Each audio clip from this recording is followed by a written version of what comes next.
Tuhan Yesus, makanya semua yang di Tuhan Yesus selama di bumi Anda akan percaya. Tetapi Anda tidak percaya, makanya terjadilah Korintus 6 ayat 66. Sudah Pak. Pak, itulah. mau percaya kepada Yesus sebagai apa Pak? Percaya Yesus sebagai Tuhan, oke. Dia diutus hanya kepada umat Israel gitu. Tapi kalau percaya kepada Yesus pencipta langit dan bumi, Yesus tidak mengatakan dia pencipta langit dan bumi. Dia tidak pernah mengatakan bahwasanya aku adalah Allah yang benar. Yesus mengatakan begini. Aku dengar Pak perkataan Yesus. Yesus Jadi tidak gini, dapat. Bentar dulu Pak, gantian. Bro. Yesus tidak dapat berbuat apa-apa dari diri Yesus sendiri.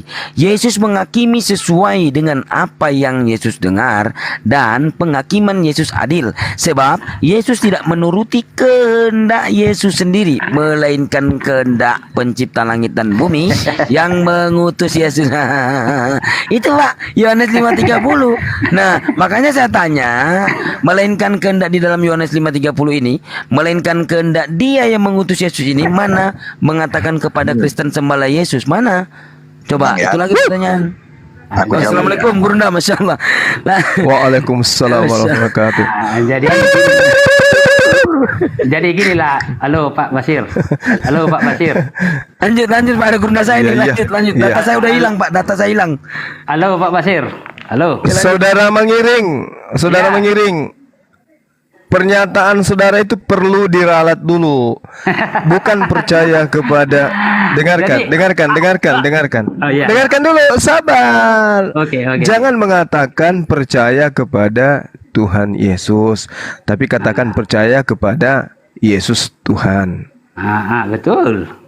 Nah, Tuhan Yesus artinya otomatis itu adalah Yesus itu sudah Tuhan. Tapi kalau Betul, Yesus Tuhan, justru itu Yesus, Tuhan. Nah, Yesus siapa? Bagi Umat Kristen. Jadi Yesus yang itu percaya. iya, jadi Yesus itu hanya Tuhan lokal, Pak. Hanya untuk orang Kristen. Tapi Yesus sendiri juga punya Tuhan. Dari mana Anda tahu? Nah, aku datang bukan atas kehendakku sendiri. Atas kehendak siapa Yesus datang? Kalau bukan Bapak. atas kehendak. Nah, Bapak. siapa Bapak? Siapa Bapak itu, Pak? Itulah yang menciptakan langit dan bumi. Ya, siapa Bapak itu, Pak? Siapa Bapak itu menurut Yesus? Itulah Tuhan, Bapa. Ya, itulah Tuhan. Berarti Yesus datang bukan atas kehendaknya, tetapi atas kehendak Tuhan. Paham Anda dengan kalimat itu? Nah, jadi saya bertanya lagi ya Pak ya. Ya, tunggu dulu. Saya tanya dulu. Bapak paham bahwa Yesus bertuhan? Yesus itu Tuhan, Gini, Pak. gini bro ya. Ya, Yesus itu Tuhan buat Kristen. Tapi buat Yesus dia juga bertuhan. Jadi Gimana?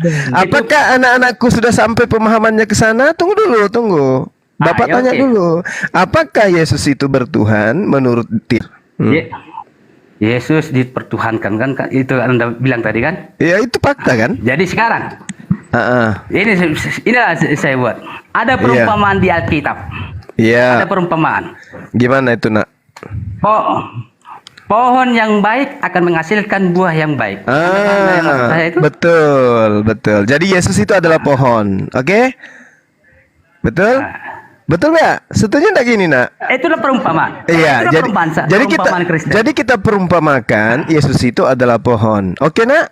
Pengikutnya itu adalah ranting, pengikutnya itu adalah batang, pengikutnya itu adalah buah. Itulah satu paket dengan pohon itu.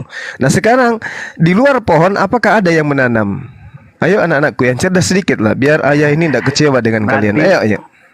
Berarti Anda nggak paham yang maksud saya. Saya jangan pernah Anda katakan tidak paham. Sekarang begini, Yesus itu pohon kan? Yesus itu batang pohon. Apakah iya, perumpamaan. Betul, perumpamaan. Sebagai pohon, saya umpamakan, ada nggak yang menanam pohon itu? Ayo anak-anakku yang belajar yang cerdas lah, jangan kecewakan ayah. Kalian kan udah umur, yang satu sudah umur 12 tahun, Hanso sudah mau masuk 13 tahun. Anda harus belajar. Ayo. Buatlah ayah ini senang terhadap kalian. Perumpamaan itu kawan, gini ya. Pengertiannya itu agamamu ke agama saya kau bahas. Itulah arti perumpamaan. Gini anak-anakku. Ketika ayah menjelaskan tentang Bible, mengerti nggak yang saya maksud itu? Mengerti nggak yang saya maksud itu? Saya sangat paham. Ayah paham. Jadi gini. Agama Anda Enggak, bukan gitu. Agama Bukan saya. gitu. Kita bahas ajaran. Makanya saya bilang tadi, gimana? pohon yang baik akan menghasilkan Ya, buah yang baik. betul. Nah, Jadi, kita lihat pohonnya siapa? Yang Anda anggap pohon di sini siapa? Anda tadi membahas agama Kristen. Yang anak-anakku anggap pohon di sini siapa? Pendiri dari ajaran anak-anakku ini siapa? Jadi Siapa susah. pohonnya di situ? Lo kok bertanya? Susah memang. Ayah bertanya Susah gitu memang. aja kok susah. Pertanyaan ayah kan gampang kali. Anak-anakku membawa kata pohon. Nah, pohonnya di sini sopo? Susah Anda, memang susah memang. Saya memang betul kata kami Tadi- bilang katakan orang Babel susah untuk mengerti. Ya, Maksudnya, tadi anakku mengatakan percaya kepada Tuhan Yesus. Itu salah. Ayah benerin. Yang benar itu percaya kepada Yesus Tuhan. Nah, sekarang ginilah. Yesus Tuhan itu bagi siapa? Gitu. Jadi ginilah. Kan bagi anak-anakku. Agama saya, bahasalah agamamu. Nggak nyampe sampai Nggak situ, mungkin. nak memikir itu. Tidak mungkin ayah membahas agama ayah, anak-anakku membahas agama anak-anakku. Nak nyambung, itu bukan dialog namanya, kan gitu. Nah, sekarang kita bahas Jadi Tuhannya ada Yesus dengan Yesus Tuhannya Kristen, kan kebalik tuh. Anak-anakku punya Susah memang Tuhan. berbicara sama orang Bebal. Anak-anakku punya Tuhan. Orang Bebal memang susah diajak. Anak-anak saya di sini ada berapa orang? Ada 2 orang anak saya di sini. Jadi anak-anakku ini punya Tuhan bernama Yesus. Yesus adalah Tuhan bagi anak-anakku. Tapi sayang sekali Yesus juga bertuhan. Yuk. Ayo. Memahami agama. Ayo, dengarkan ayah dulu, dengarkan bodoh dulu ayah. memahami. Anda bodoh memahami agama orang lain. Yesus yang Anda Ayo. tuhankan itu apakah pernah mempraktekkan menyembah kepada hakikat di luar dirinya? Ayo, yang jujur nak. Ayah pingin kali kalian itu bertumbuh menjadi anak yang cerdas. Ayo. Jadi makanya saya bilang tadi susah untuk berbicara sama orang Bebal. Oh, tunggu. Jangan katakan ayahmu ini bebal. Tidak boleh. Ayah bebal. bertanya. Memang Ayah bebal. ayah cuman bertanya, apakah Tadi pohon yang baik. apakah Yesus itu Paham nggak bertuhan? maksud saya? Pohon yang baik akan Dia menghasilkan buah yang baik. dia datang sebagai manusia. Anda memang betul-betul Bebal. Anda Pada betul-betul saat Bebal. Yesus itu datang Anda sebagai memang betul-betul manusia, bebal. Anda apakah betul-betul Yesus bebal. itu bertuhan? Anda betul-betul Bebal. Apakah Yesus itu bertuhan? Ini Oke, dulu. saudaraku. Aku berdosa melawan agama tetangga. Pertanyaan sederhana loh. Jadi Ayah saya cuma itu- nanya, apakah Jadi- Yesus ketika dia datang ke Bani Israel dia bertuhan? Itu aja loh pertanyaan ayah. Kami Kristen ada kasih. Kasihlah musuhmu seperti engkau Kalau mengasihi dirimu sendiri. kenapa anak-anakku Jadi- tidak mengasihi diri Anda sendiri dulu? Panjang Anak-anakku kasihi dulu, anak-anakku kasihi dulu dirimu sebelum mengasihi orang lain. Nah, Yesus ketika datang kepada Bani Israel, apakah Yesus berbicara sama bertuhan? orang Bebal. Susah karena yang Anda ajarkan adalah ajaran Barat. Jadi agama Susah. mulai pelajari Halo bro, Karena agama mulai pelajari. ajaran anakku ini tidak bersumber dari Yesus. Jadi memang Agama mulai susah. pelajarin, jangan Nah. agama orang lain. Dengarkan ayah dulu, dengarkan ayah. Ketika Susah Yesus orang berbalik. datang, Susah ketika orang Yesus itu datang kepada Bani Israel, Yesus itu bertuhan, anakku. Yesus itu bertuhan. Yesus bukan Susah untuk ateis. Jadi Yesus bukan ateis, dia kalau punya Anda Tuhan. betul-betul beriman, kalau Anda betul-betul beriman, mungkin Anda Gimana? akan memahami saya katakan tadi. Kalau Anda Apa tuh? betul-betul beriman, betul-betul Iya, apa beriman, itu? Anda Iya. akan pasti akan tahu Heeh. saya tadi itu. Pohon Iya. yang baik akan menghasilkan buah yang baik. Iya, Paham nggak maksud saya? itu? bagus. Paham nggak? Paham, Nggak? paham. Pohon Paham yang ada di Bani, dengarkan. Pohon yang ada yang bertumbuh di Bani Israel itu adalah pohon Nggak duren. nyambung, kok. Nggak Nah, nyambung, Pak. sementara Nggak Anda nyambung, itu Pak. adalah, dengarkan, sementara Anda Nggak adalah nyambung, buah bro. mengkudu. Sementara Nggak nyambung, Anda nggak adalah nyambung. buah mengkudu. Bagaimana mungkin kemudian pohon duren ya membuahkan hasil buah mengkudu? Nggak Jadi nyambung kan? kami Kristen ini mengasihi. Iya. Itu Kasihi ada aja poin. dulu. Kasihi aja diri Anda dulu. Apakah Yesus makanya itu itu. bertuhan? Saya Ini susah untuk Mengasihi Anda Anda. jawab. Ini susah untuk Anda jawab. Apakah Jadi- Yesus itu bertuhan Jadi atau orang Yesus Iqbal- itu ateis? Coba. Pertanyaan Jadi- ini pertanyaan ini susah. sangat-sangat mudah loh. Tapi Susah kenapa untuk orang bebal untuk kenapa memahami. anak saya ini tidak bisa menjawab dengan jujur? Padahal setiap hari mamanya sudah kasih minum susu babi, makan empedu anjing. Kenapa anakku belum bisa paham-paham? Pertanyaan ayah sederhana, apakah Yesus yang datang Dari kepada perkataan- Bani Israel itu bertuhan atau tidak, anakku? Perkataan Coba itu Anda, udah mengolok-olokkan anak-anak- kami. Dari perkataan anak-anakku itu udah jangan- mengolok-olokkan. Dari perkataan Tadi itu udah ada yang mengolok-olokkan. mengatakan ayahnya bodoh, mengatakan ayahnya goblok. Aduh, beda memang ajaran Kristen sama kita. Iya beda. Sangat belakang. Ajaran Sangat Kristen itu belakang. ajaran penipuan, ajaran Kristen itu ajaran perkataan penipu. Anda, itu perkataan Oh, Anda, perkataan Anda. Kalau Tidak. kalau bukan perkataan itu tidak sesuai dengan fakta, berani tidak anakku menjawab pertanyaan ayah? Itu aku bilang tadi. Hanya bisa pohon yang baik akan menghasilkan buah yang baik.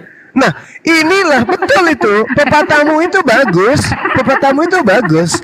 Sayangnya, Yesus menanam pohon duren, tapi Anda adalah pohon mengkudu, buah mengkudu.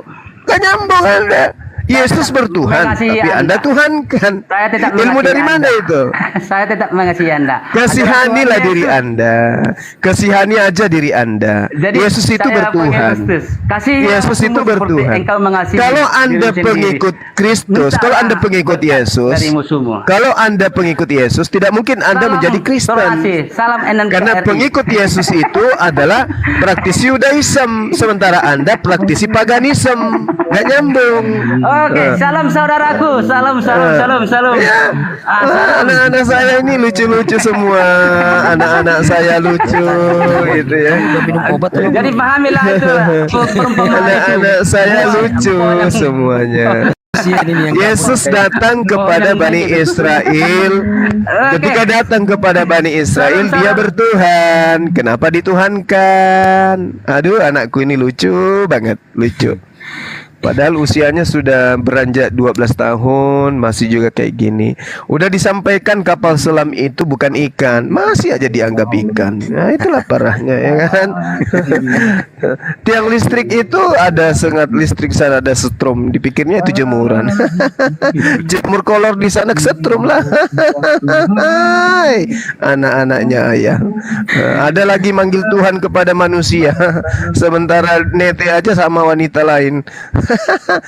Yesus nggak bisa netek kepada neteknya sendiri, kok dituhankan ya. Anak-anakku ini lucu. Di dalam Markus 11 nomor 27, Yesus netek pada ibunya, dituhankan. Aku harus mengudahkan pola apa ngajarin kalian ya, anak-anak bebal ini. Yesus itu datang sebagai manusia Tuhan. Kenapa anak-anakku ini bebal kali? Menuhankan manusia yang bertuhan.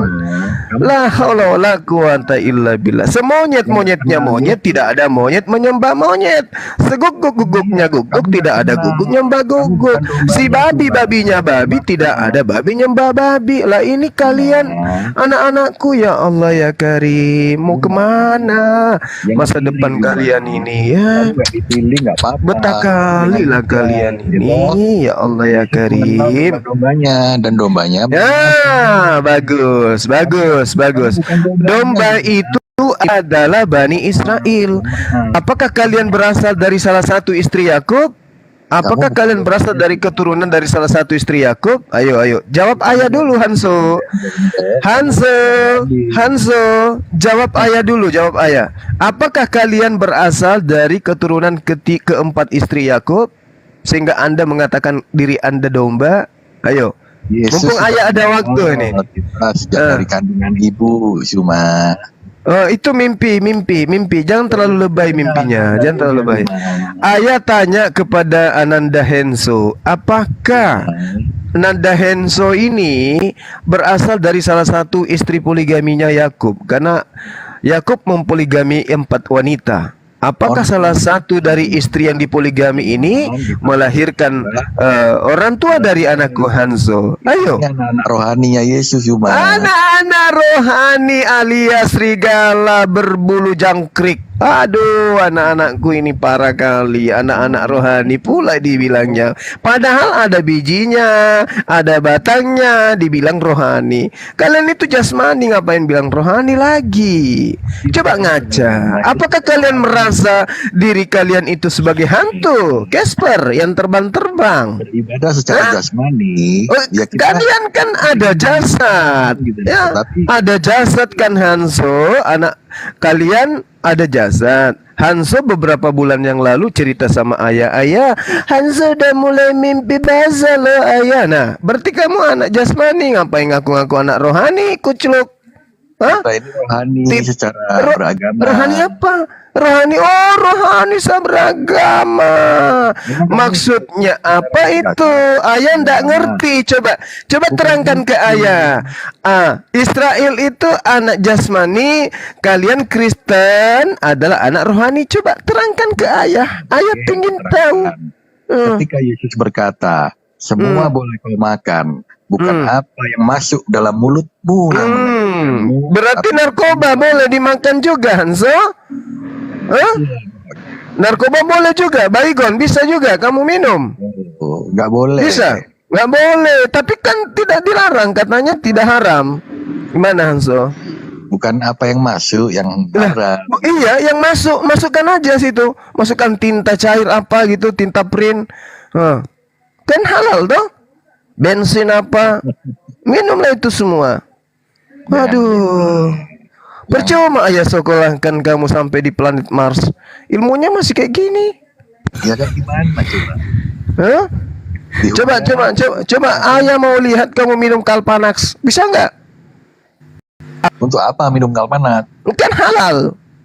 Loh, itu makanan bukan? Minuman kan masuk ke dalam mulut. Atau ambil sendal jepit masukkan ke mulutmu. Guna nggak sama tubuhmu? Ya mana tahu berguna. Coba aja dulu. Ya enggak lah. Nah, buktinya anakku menyembah Yesus memang berguna. Oh jelas. Mana legitimasi dari Yesus? Barang siapa yang menyembah aku, dia akan memiliki biji sangkar besar sebelah. Mana coba tunjukkan di mana itu dia katakan. 11 bunyi begini. Jawab Yesus, akulah kebangkitan dan hidup. Oh, dia kebangkitan. Dia kebangkitan dari mana? Loh, kamu nggak percaya, nggak apa-apa. Enggak, Yesus kebangkitan dari mana? Dia bangkit dari pingsan, bangkit dari tidur, atau bangkit dari apa ini? Bangkit dari keterpurukan. Yesus bangkit dari apa? Jangan kau maknai secara dalam mana? Dalam karung. Ini mau 17 Agustus lomba makan karung, lomba lari karung. Kok gini amat ya kualitasnya. Iya, kalian itu unyu, otak nggak berfungsi. Yesus bertuhan, kenapa dituhankan?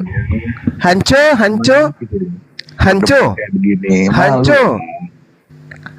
ayah pingin tahu. Hanco, ayah pingin tahu. Hanco tahu nggak kalau Yesus itu tidak sebagai manusia, Yesus itu ateis. Yesus itu Hanso dengar. Yesus sebagai manusia dia ateis atau bertuhan? Dialah Tuhan itu. Pertanyaanmu Saya tidak tanya itu anakku. Saya tanya Yesus itu ateis atau bertuhan? Pertanyaanmu salah. Yesus itu. Loh, kenapa bisa salah? Yang berdoa semalam-malaman bersungguh-sungguh memanjatkan doa kepada yang hakikat di surga itu siapa anakku? Ya, Yesus. Nah, dia berdoa itu acting, sandiwara, bohongan atau sungguh-sungguh? Ya kamu nggak paham soalnya keilahiannya. Jangan. Kok ada ilahi dulu? Kemanusiaannya Yesus itu ngapain dia berdoa? Ngapain dia berdoa? Sandiwara? Enggak lah. Dia berdoa. Pura-pura. Acting. Dia Acting. Dari sang sumber cuma. Dia dari sang sumber. Berarti dia berdoa kepada sang sumber. Bener. Berarti dia bertuhan. Duh, dia dan sumber itu satu cuma. Lah, kalau dia satu ngapain dia berdoa? Loh, itu kan nggak masalah, interaksi kan? Lah, kok interaksi? Katanya satu. Katanya satu. Bener. Kalau dia satu kenapa berdoa? Memohon. Meminta. Kan? Sisi kemanusiaannya dia kan itu berinteraksi. Berarti dia bukan sang sumber.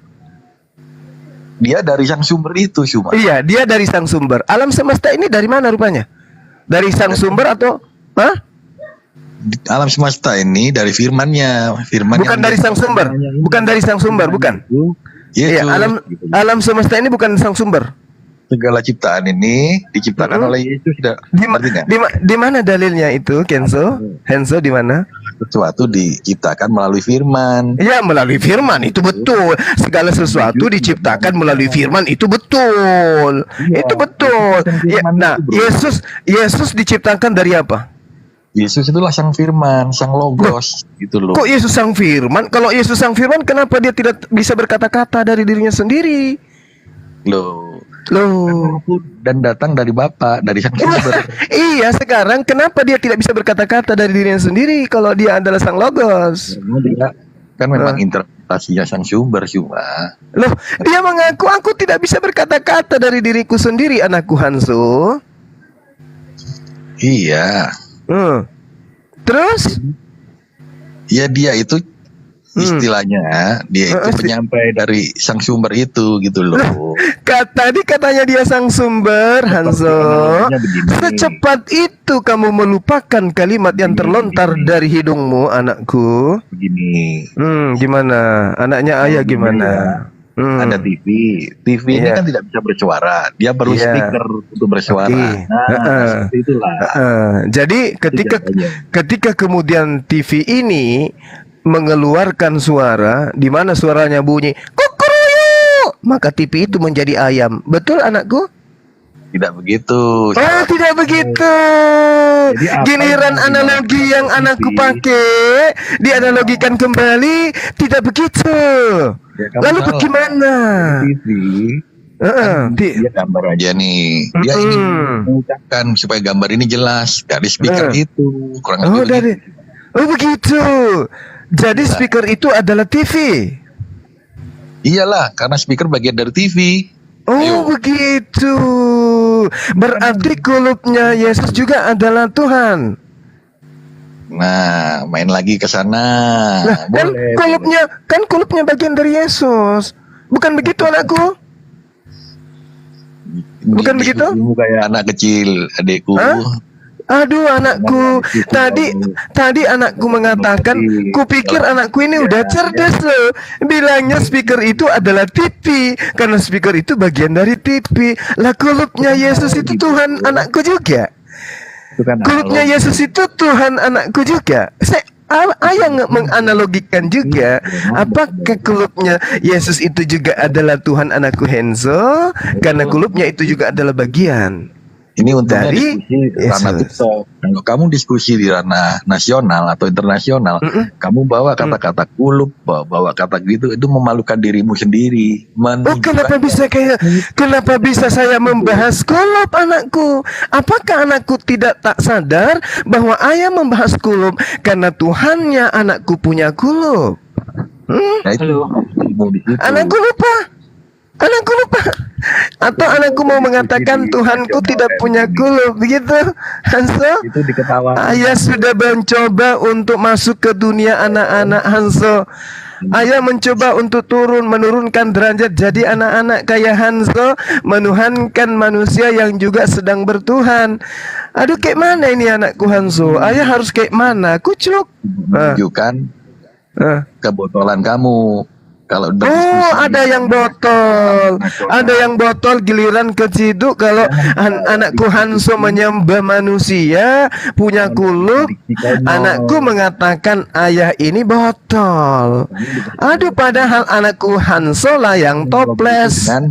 kayak bocil jadinya bro, Ya, kayak bocil karena gitu yang bro. kuhadapi ini Itulah, bocil. itu yang celaka. Dia mengatakan kapal selam itu ikan. Ayah, ayah, ayah, tengok itu ikannya lucu, besar. Ikannya mengeluarkan asap, ayah. Nah, inilah kamu anakku Hanso. Yesus itu punya kulup, tapi dianggap Tuhan. Kapal selam itu punya knalpot, tapi dianggap Tuhan. Gimana anaknya Abah ini, anaknya ayah ini gimana ceritanya? Kok bisa ada manusia dituhankan?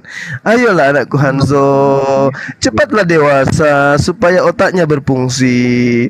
Nyung nyung nyung. Hanzo, kepalanya yang besar, isi kepalanya mengecil. Dua, Jadi enam lontong. semua tuh penjelasannya gimana? Nah, Ayo jawab. Gimana gimana? Ayo. Gimana? Aku tanya balik. Oh, Allah anakku bertangan bertanya. dua, tangannya ke enam semua tuh. Oh Coba kau begitu. jelaskan. Nah, begini cara menjawabnya anakku. Kalau Tuhannya, dengarkan, kalau Tuhannya Kristen itu satu katanya, tapi begitu naik ke langit dia duduk di sebelah kanan. Nah, berarti Bapak di sebelah kiri, Yesus sebelah kanan. Begitu ditanya, berarti ada dua Tuhan dalam sebelah-sebelahan. Anakku bilang begini, oh tidak, sebelah kanan itu adalah sebagai kekuasaan. Berarti kalau tangan kanan kekuasaan, berarti kalau dua tangan kanan berarti double-double dong kekuasaannya. Paham dah anakku Kenzo, Hanzo? Sampai sini? Hah? Paham? Oke lah. Nah. Allah bertinggi 60 hasta. Nah, kau jelaskan lagi. Oh begitu. Kalau Tuhan itu maha besar katanya anakku, di dalam kitab Roma dikatakan seperti itu. Maka kalau Tuhan maha besar, bisa nggak Hanso bayangkan kayak mana besarnya kulupnya? Nah, 60 hasta itu detail loh. Kalau 60 hasta itu masih belum terlalu besar. Kalau maha besar dan dia berkulup, berarti kulupnya itu mungkin sebesar bumi dengan planet Mars. Gimana anaknya ayah? Dah sembuh? Katanya Tuhan maha besar. Ayah jadi pikiran, kayak mana cara suntiknya itu kalau dia punya kulup besar segitu? Bisa sekampung itu. Di Zuma, kami orang Kenapa? Kristen. Kenapa anaknya ayah? Kenapa? Ajaran kalian, kita nggak pernah mendebat Zuma. Paham? Iya, ayah sedang ngajar anak-anak ayah. Kenapa anak ayah masih ngotot mempertuhankan dan menganggap manusia itu Tuhan? Ini yang ayah heran. Ini mending Tuhan Yesus yang kamu anggap manusia yang menghapus dosa, ataukah batu yang menghapus dosa? Gigi jawab. Aduh, ini anaknya ayah. Sudah tahu Tuhan itu laisa kamislihi syai', tidak serupa dengan apapun. Kenapa lagi batu zakarnya dianggap Tuhan, anakku? Ya ampun ya Karim. Janganlah kayak begitu. Coba di YouTube coba kamu lihat. Janganlah. Desak-desakan, Cobalah impian-impian, berpikir. demi apa? Janganlah kayak begitu. Rebutan minum batu aja gimana itu bisa Iya. menghapus dosamu. Jangan kayak gitu, jangan. Kenapa? Karena Keluaran 29 nomor 14 di situ dikatakan tai sapi juga bisa menghapus dosa. Jangan bahas-bahas gitu. Hapus-hapus dosa jangan. Karena mending orang cium batu daripada orang cium tai sapi anaknya ayah. Ada nggak orang Mana? Kristen melakukan cium tai sapi? Jauh. Ya tapi faktanya di dalam kitabnya Yesus, di dalam kitabnya Yesus Keluaran 29 nomor 14, tai sapi kalau dibakar menghapuskan dosa. Bisa melakukan. Lucu anaknya ayah ini. Kalau orang Kristen kagak, karena orang Kristen itu sudah punya tumbal untuk Dewa Molok, sudah dipersembahkan di tiang salib. Namanya manusia dikorbankan di atas tiang salib gitu. Kalau orang Yahudi menghapus dosa dengan membunuh lembu, dengan membunuh domba, itu Bani Israel. Kalau Bani Paulus dengan membunuh manusia, beda. Jadi anakku jangan mengatakan ada nggak orang Kristen membakar tai sapi? Ya tidak, karena orang Kristen mengaminkan persembahan kepada Dewa Molok berupa manusia. Gitu loh anakku. Yang bakar-bakar gitu gimana? Kalau nggak ada itu fitnah. Orang Ada orang Yahudi, Kristen bakar-bakar. orang Yahudi yang saya katakan anakku. Bukan Yahudi, bro. Artinya kami dengan orang Yahudi punya syariat. Memang kalian bukan Yahudi anakku. Kalian itu penyamar. Tadi mengaku Yahudi roha. Ye. Anda lupa anakku. Inilah yang ayah katakan. Anakku kepalanya besar tapi isinya mengecil gitu. Makin tua makin mengecil. Ayah sudah berusaha memberikan obat terbaik, vitamin terbaik, tapi anakku tetap begini. Mungkin sudah takdir gitu ya. Nah, tadi katanya bukan Yahudi, tapi Yahudi rohaye. Nah, sekarang Yahudi mempersembahkan kurban berupa tai sapi dibakar. Nah, kalau orang Kristen, Bani Paulus mempersembahkan darah anak manusia di atas tiang salib. Itu ajaran Molok anakku. Ya terserah, itu kan pendapatmu. Bukan pendapat sebagai ayah, aku nasihati anakku yang mempersembahkan darah dan daging manusia.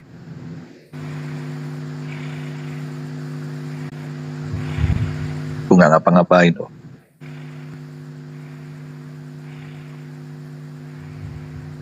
Oke. Ini komal kalian loh ya. Jangan kalian framing Hanzo. Hanzo nggak ngapa-ngapain. Oke, brother. Host monitor host.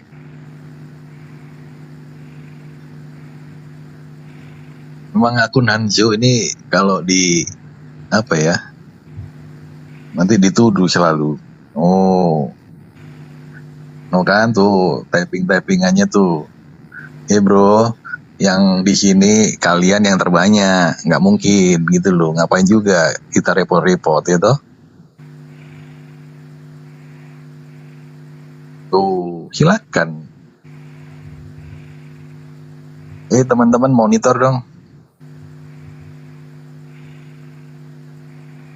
Aku mengasihi Engkau Yesus dengan segenap hatiku. Aku mengasihi Engkau Yesus dengan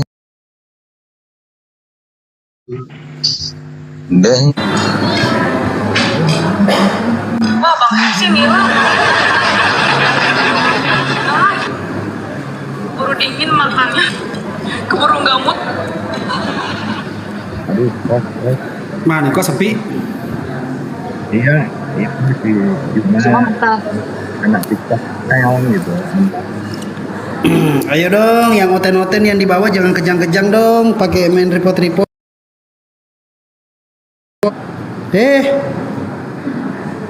Malah rungkat.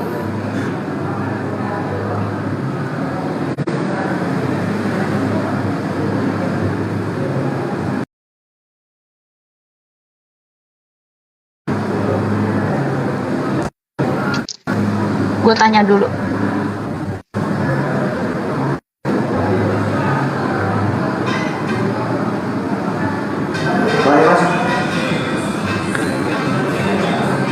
Kenapa besok enggak ya? Tiduran gua. Rungkat. Mana gurung dah? Enggak tahu. Kepental. Kepental gurung dah. Assalamualaikum Ini warahmatullahi apa bukan wabarakatuh, Ustaz. Hanzo pelakunya. Kalian jangan seujun lah. enggak Enzo. Gak ada gitu. Aku juga sering kayak gitu ala. Kita Oke, apa ini ya, bro? ada Henzo nih. Wah, udah. Kita ini kan di Al-Quran juga tertulis yang terdekat sahabat dengan Muslim adalah orang Nasrani, gitu. Kita saling hargai lah, bro. Henzo Apa, pakai apa sih Kenzo? kok suaranya kecil banget ya? Nggak ada Nggak suaranya, jelas suaranya. Kenzo, nggak ada suaranya, Kenzo, nggak ada suaranya, Kenzo.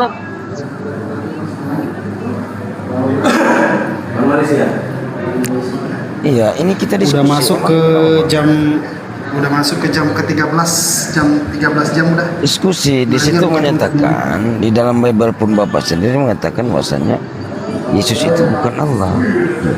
Nah, coba Bapak buktikan seperti yang tadi gitu kan. Saya lagi baring ini, silakan Pak. Mana buktinya? Yang itu. Tetap bro nggak terima gitu, kan repot. Wah, ada Bang Suma nih. Lanjut Gurunda. Assalamualaikum warahmatullahi wabarakatuh. Waalaikumsalam warahmatullahi wabarakatuh. Paman hadir kembali. Tepuk tangan anak-anak. Yeay. Pelajaran kita hari ini adalah apakah anakku adalah Tuhanku, gitu ya. Jadi tema kita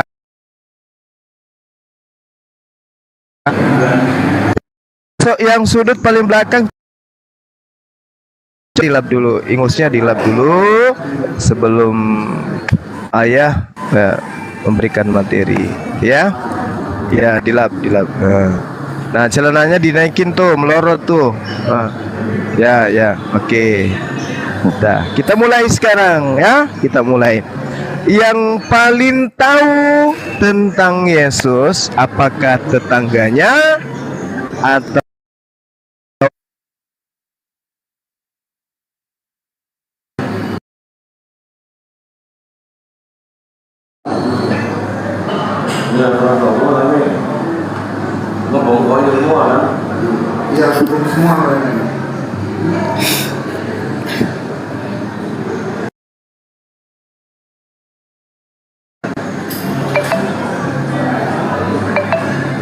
Apa bang? Iya, rungkat. Lu mending lu matiin dulu live lu, Bes.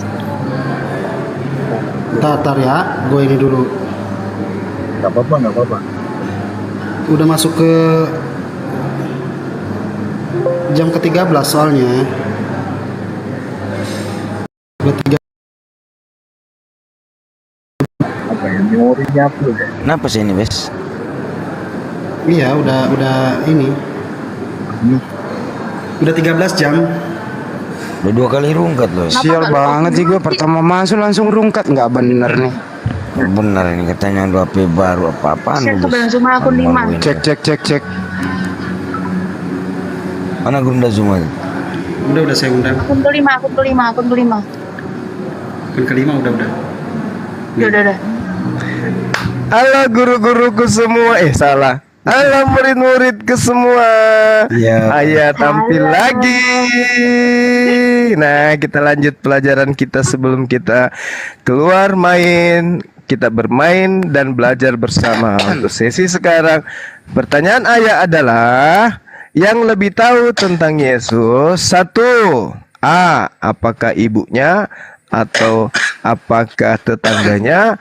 Atau yang ketiga adalah apakah Hanso? Ibunya. Jawab yang benar. Ibunya Bapak Guru, ibunya. Oh, ibunya yang lebih tahu. Nah, kalau ibunya yang lebih tahu, kenapa ada Hanzo yang hidup 2000 tahun setelahnya lebih sok tahu daripada ibunya, sedangkan ibunya tidak pernah menganggap anaknya itu adalah Tuhan, apalagi sebagai pencipta alam semesta. Kita tanya kepada anak kita Hanzo, dari mana dapat ilmu yang mengajarkan satu ajaran di mana Hanzo lebih tahu tentang Yesus daripada ibu yang mengandungnya, melahirkan dan membesarkannya. Silakan Ananda Hanzo. Jangan lupa pakai tisu lap ingusnya, jangan pakai baju. Ya, lanjut jawab. Tuh, orang Mesir. Mana dia? Malu dia. Woi, jangan malu. Jawab dong. Kasih 1000 ayat pun ku kasih. Samamu percuma karena kamu nggak percaya gitu loh. Kasih aja ayatnya, anakku, kasih ayatnya biar ayah pelajari lagi. Di mana orang Kristen lebih tahu daripada ibu yang melahirkan Yesus, bahwa Yesus ternyata adalah Tuhan itu sendiri. Nah, coba kita lihat aspek mana yang menjadi penilai bahwa orang Kristen lebih tahu daripada Maria yang mengandung dan melahirkan Yesus. Silakan. Mustahil Maria tidak tahu kalau Yesus itu Tuhan. Kalau dia tahu, kenapa dia buru-buru malah dia mencari mayat Tuhan? Ayo. Apakah ada ajaran Yudaism yang mengajarkan di dalam kitab mereka bahwa yang disebut Tuhan itu pernah dan akan menjadi mayat? Silakan, anakku. Ya kan itu memang harus terjadi seperti itu. Ya, itu maunya anakku. Sekarang yang kita minta data. Mana data dari kitabnya orang Yahudi yang mengatakan Hashem suatu saat akan menjadi mayat? Sementara di dalam kitabnya orang Yahudi, di dalam Ulangan 32 nomor 39, Tuhan yang Maha Pencipta itu menghidupkan dan mematikan. Bukan dihidupkan, bukan dimatikan. Ayo, jawab ayah. Silakan. Di kitab Kejadian sudah jelas itu bahwa keturunanmu akan meremukkan kepalanya, itu kan.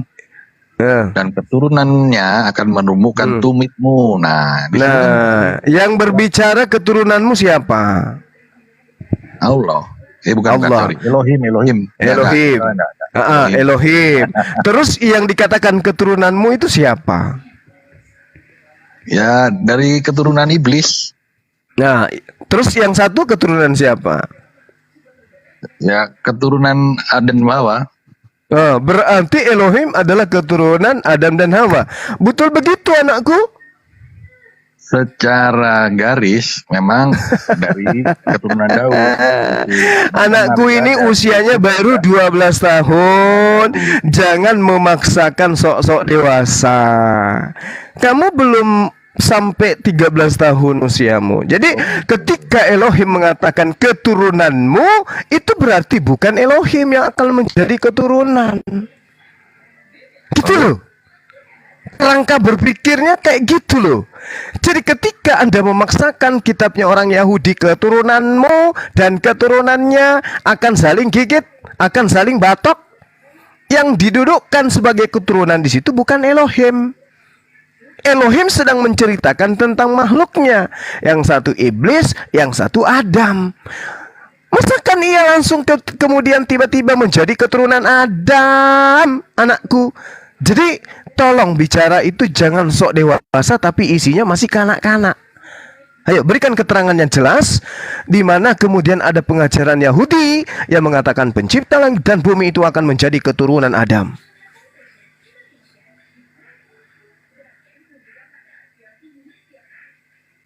Yuk, jangan ngambek. Nanti abah kasih, ayah kasih permen. Percaya deh. Kasih permen kaki, tapi kaki jumbo. Oke ya? Ayo. Nah, dalilnya absolut harus terpola dari kitab suci. Nah, anak Henso mengatakan Elohim itu adalah keturunan Adam. Itu datanya di mana? Seperti apa kita harus menerima itu?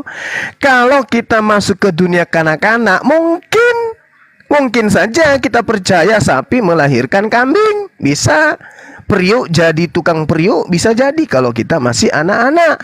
Nah, Kenzo ini sekarang dikit lagi mau ulang tahun yang ke-13. Cobalah berpikir sedikit naik, jangan kekanak-kanakan. Apa mungkin kemudian orang berkata kepada oknum lain, aku mengatakan kepadamu, keturunanmu, anak-anakmu dengan anakmu akan saling serang satu sama lain. Dan salah satu dari anakmu itu adalah aku. Kayak mana ceritanya itu bisa terjadi?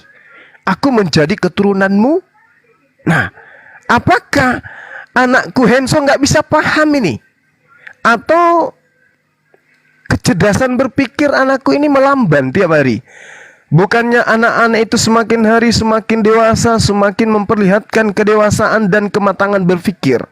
Kok ini anak saya semakin menurun? Anakmu dan keturunanmu akan meremukkan kepalanya dan keturunannya akan menghancurkan tumitmu. Dan keturunannya itu adalah Elohim.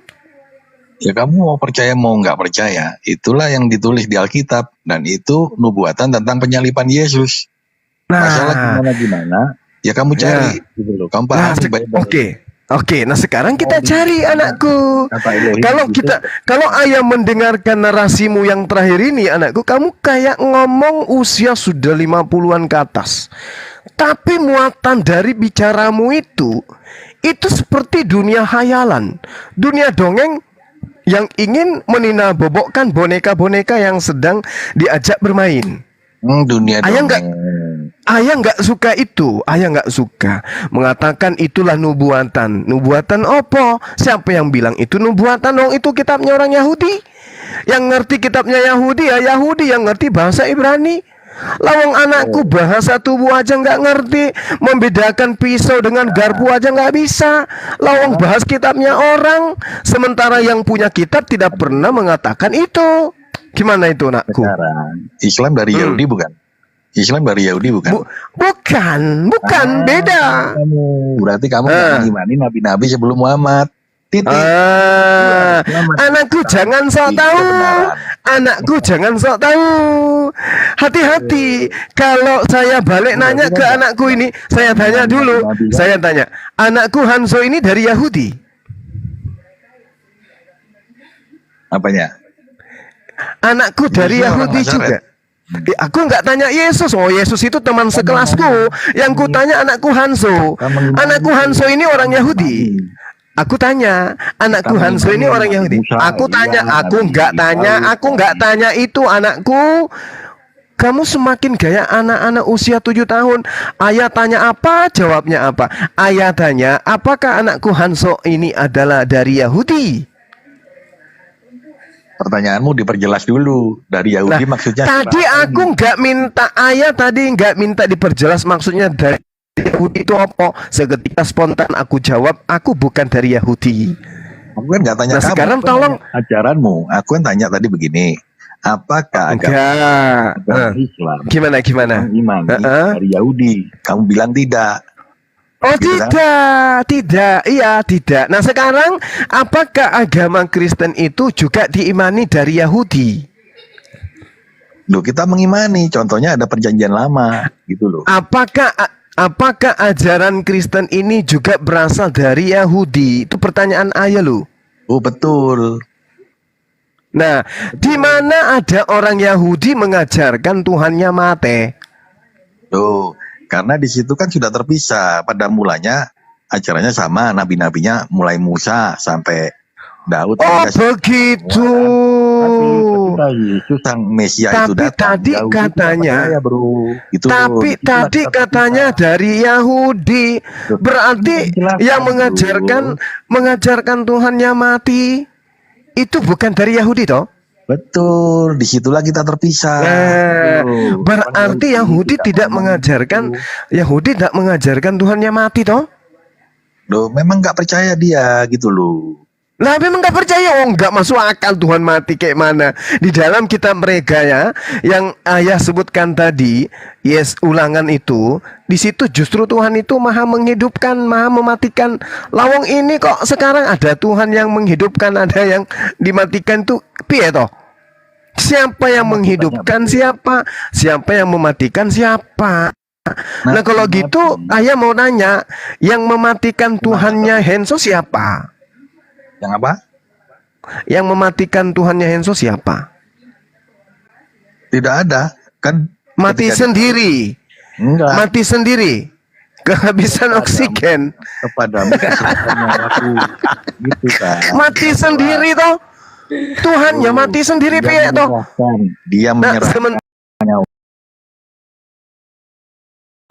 menyerahkan kepada siapa? Kepada iblis? Pada sang sumber. Oh, sang sumber. Berarti Tuhannya anakku ini Tuhan yang dihidupkan. Enggak lah, karena dia kan satu. Satu, tapi kenapa dia serahkan kepada yang satu itu? Ya karena dia datang dan keluar dari Allah, bro. Oh gitu. Jadi segala sesuatu yang keluar dari Allah dan datang dari Allah itu Allah. Iya, tepat sekali katamu. Matahari itu dari mana toh? Itu ciptaan, bro. Iya, dari mana? Aku nggak tanya itu. Aku nggak tanya itu ciptaan. Aku nggak tanya itu ciptaan atau apa. Aku tanya matahari itu dari mana? Aku tanya anakku, aduh susah anakku ini. Aku mau kasih minum vitamin Kalpanax lagi kayaknya kayak kemarin ya. Soalnya nggak ngerti. Ayah nanya matahari itu sumbernya dari mana? Matahari itu ciptaan, bro. Saya tahu ciptaan, ngerti saya. Yesus juga ciptaan. Yang saya tanya, matahari itu apa? Dari mana? Datangnya matahari itu dari mana? Bukan ciptaan, bro. Kalau Yesus bukan ciptaan, kenapa dia manusia?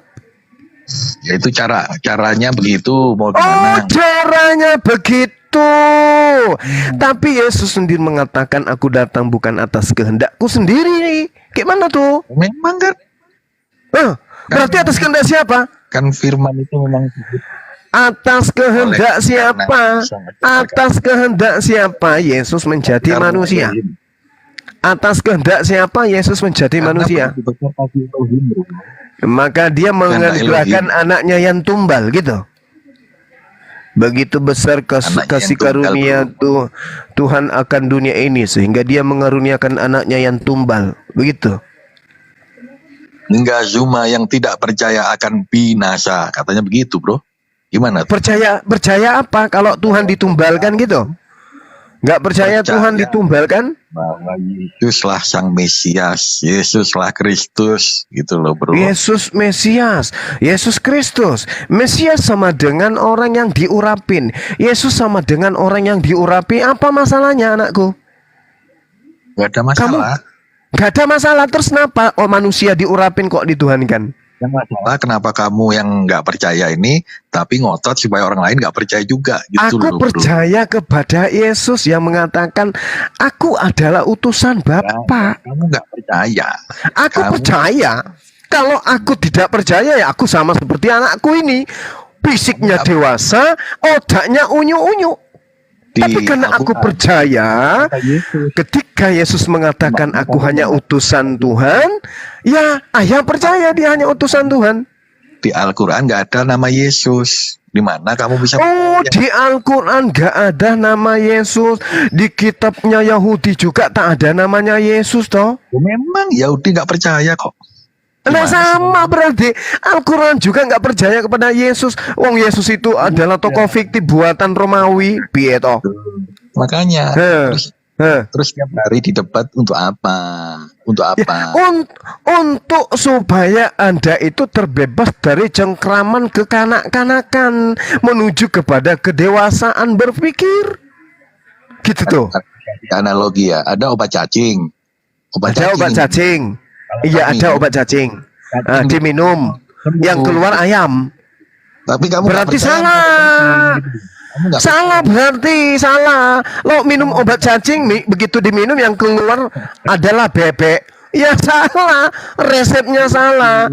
Lawang dia datang netek ke ibunya. Dia hari ke-8 disunat nonotnya.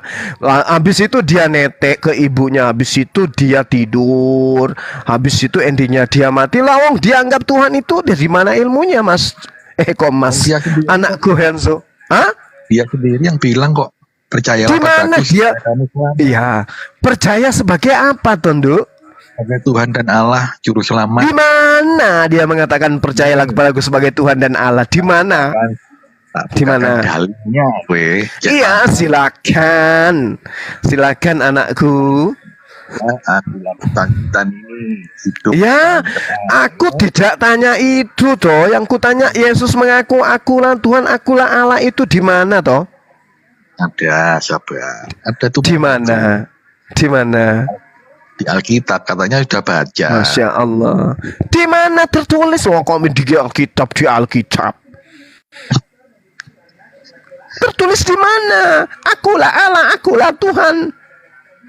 Mana?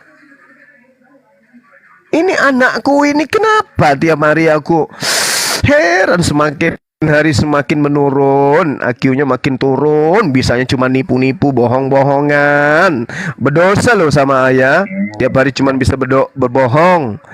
Akulah Tuhan, akulah Allah, tertulis di mana? Di Alkitab, tunjukkan.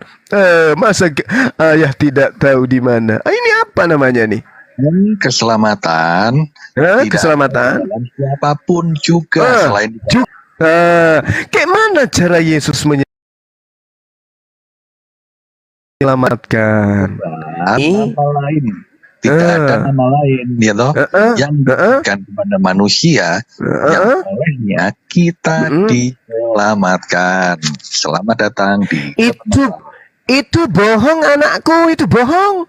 Gak ada nama lain yang diberikan selain kepada Yesus. Nama itu bohong anakku. Kenapa? Karena Yosua bin Nun itu lebih dulu menggunakan nama Yosua. Yosua Hamasya itu belakangan anakku. Gak bisa nipu-nipu ayah. Toh ayah sudah belajar. Wong anakku belum lahir ayah sudah bangkokan kayak gini. Piye toh? Gak ada nama lain. Yosua bin Nun itu lebih dulu menerima nama Yosua daripada Yosua Hamasya. Belum lagi yang datang dari ke Romawi Yunani itu kan namanya Zeus, bukan Yosua. Adik Suma. Gimana toh? Kamu cacing. Apa anakku Hanzo? Apa anakku Hanzo? Kalau kamu penyakit panu jangan diminum kalpanaksnya, tapi ditetesin di mata biar berfungsi otaknya. Kamu mengatakan tak ada nama yang diberikan di bawah kolong langit ini. Oh, Yosua bin Nun lebih dulu dapat nama itu daripada Yesus. Piye toh? Hanzo. Rasanya. Loh, Anda tidak pernah mendengarkan nama Yosua bin Nun? Mana datanya? Anda nggak pernah mendengarkan nama Yosua bin Nun? La haula wala quwata illa billah. Ini anakku semakin hari semakin apa ya? Semakin lucu. Bahkan kitab Yosua itu ada loh nak. Nanti cacing berbunyi deh. Dengarkan ayah dulu. Dengarkan ayah dulu. Kitab Yosua itu ada. Yosua itu adalah salah satu nabi yang dinabikan oleh orang Yahudi. Nama lainnya adalah Yosua bin Nun. Dia berasal dari suku Efraim, salah satu dari anak dari keempat istri, salah satu dari dari 4 istri Yakub. Piye toh? Bukan, itu sama nama kayak Yesus Barabas, tapi bukan, maknanya bukan seperti itu adik. Lah kenapa tak maknanya beda toh? Namanya dalam bahasa Ibrani Yehosua kok beda pula? Ayo, mau tipu-tipu ayah. Anakku mau belajar jadi penipu ulung tapi salah. Sama ayah nggak bisa nipu anakku, nggak bisa nipu. Kalau berbicara mengenai Yosua anakku, Yosua itu lebih dulu diberi wahyu. Bahkan kitabnya ada bernama kitab Yosua. Yesus Kristus nggak punya kitab. Tapi kalau Yosua bin Nun itu punya kitab. Jadi manusia pertama yang mendapatkan nama Yesus bukan Tuhannya anakku Hanzo, tapi penerus dari Nabi Musa. Namanya Yosua bin Nun. Kucluk. Yosua. Ayah nggak bisa ditipu. Ayah nggak bisa kamu tipu, Hensu. Bro. Itu ada datanya bro di Alkitab. Iya ada, kitab Yosua itu ada. Malah kalau anakku baca Yosua 24:27 itu, Yosua mengatakan batu ini akan menjadi saksi, sebab batu ini telah mendengarkan firman dari Tuhan. Batu jadi saksi tuh. Piye toh? Itu kata Nabi Yosua. Yosua itu berlanjut daripada Musa. Gimana toh? Sementara Yesus nanti dia abad ketiga baru dia dikenal sebagai Tuhan. Itu pun dilantik jadi Tuhan oleh Roma. Gimana toh? Ayah kok heran ya? Padahal tiap hari aku kasih makan kamu kutu, tapi kok tiap hari makin kayak gini ilmunya. Pio tuh anakku Hanso. Iya. Kalau memang Iya. udah nggak percaya ini memang susah gitu loh. Orang Oh, antara ayah sama anakku Hanso yang percaya Yesus itu ayah. Yesus mengatakan, aku tidak dapat berbuat apa-apa dari diriku sendiri. Kata Yesus, ayah percaya. Aku datang bukan atas kehendakku sendiri. Ayah percaya. Aku tidak dapat berkata-kata dari diriku sendiri. Ayah pun percaya. Lawang anakku nggak percaya kepada Yesus toh. Yesus sudah mengatakan itu dari mulutnya sendiri. Kok nggak percaya? Malah percaya kepada Paulus. Jika kamu berkata dengan mulutmu bahwa Yesus anak Maria itu adalah Tuhan, maka engkau akan diselamatkan. Anakku Hanso lebih percaya kepada Paulus sehingga menuhankan anak orang. Ayah sedih loh. Susah-susah ayah tiap hari mencarikan anakku kecoa untuk sarapan. Hasilnya gini. Ya Gusti, anakku ini toh. Aku sekolahkan aja anakku ini kemana ya?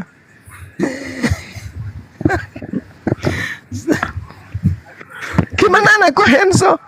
Gimana? Ayah putus asa. Gimana ini cara? Amatin terus lagi kapan naik gunungnya?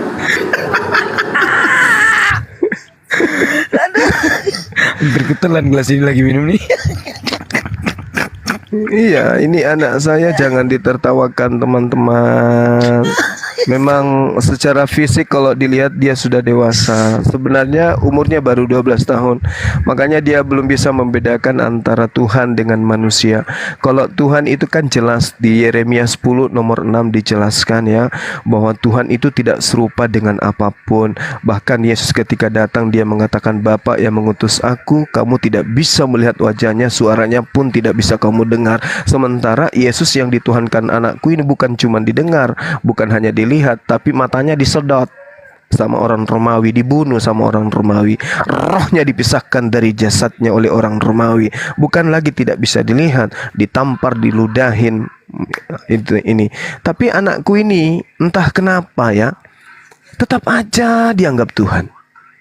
Yesus sendiri mengatakan, Bapa yang mengutus aku, kamu tidak pernah melihat wajahnya, suaranya pun tidak bisa kamu dengarkan. Tapi ya beginilah, mungkin sudah takdir. Setelah ditinggal ibunya pergi, anak ayah semakin begini. Bukannya semakin cerdas, ayah semakin kecewa. Kucluk.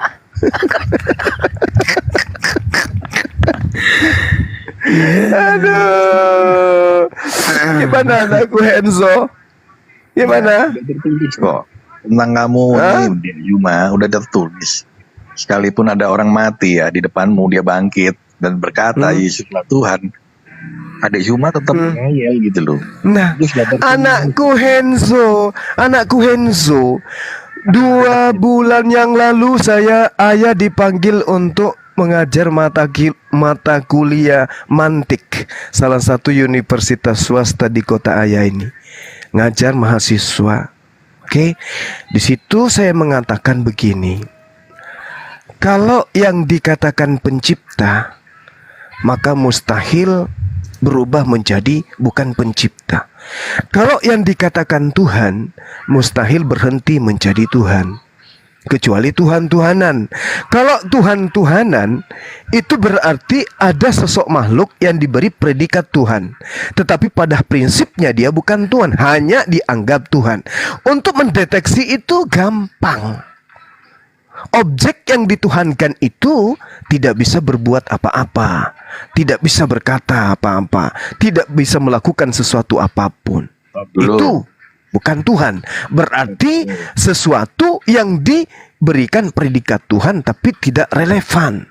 Sama seperti orang yang menyembah pohon, menganggap pohon itu adalah dewa, menganggap pohon itu adalah titisan dewa. Kenapa dia melakukan itu? Karena pada saat dia menyembah pohon itu minta nomor buntut, besoknya dia mimpi keluar nomor buntut, dan kemudian nomor itu naik, belilah dia kandang ayam. Nah, dia semakin percaya dengan pohon itu sebagai Tuhan. Padahal sebenarnya ada Tuhan tempat meminta.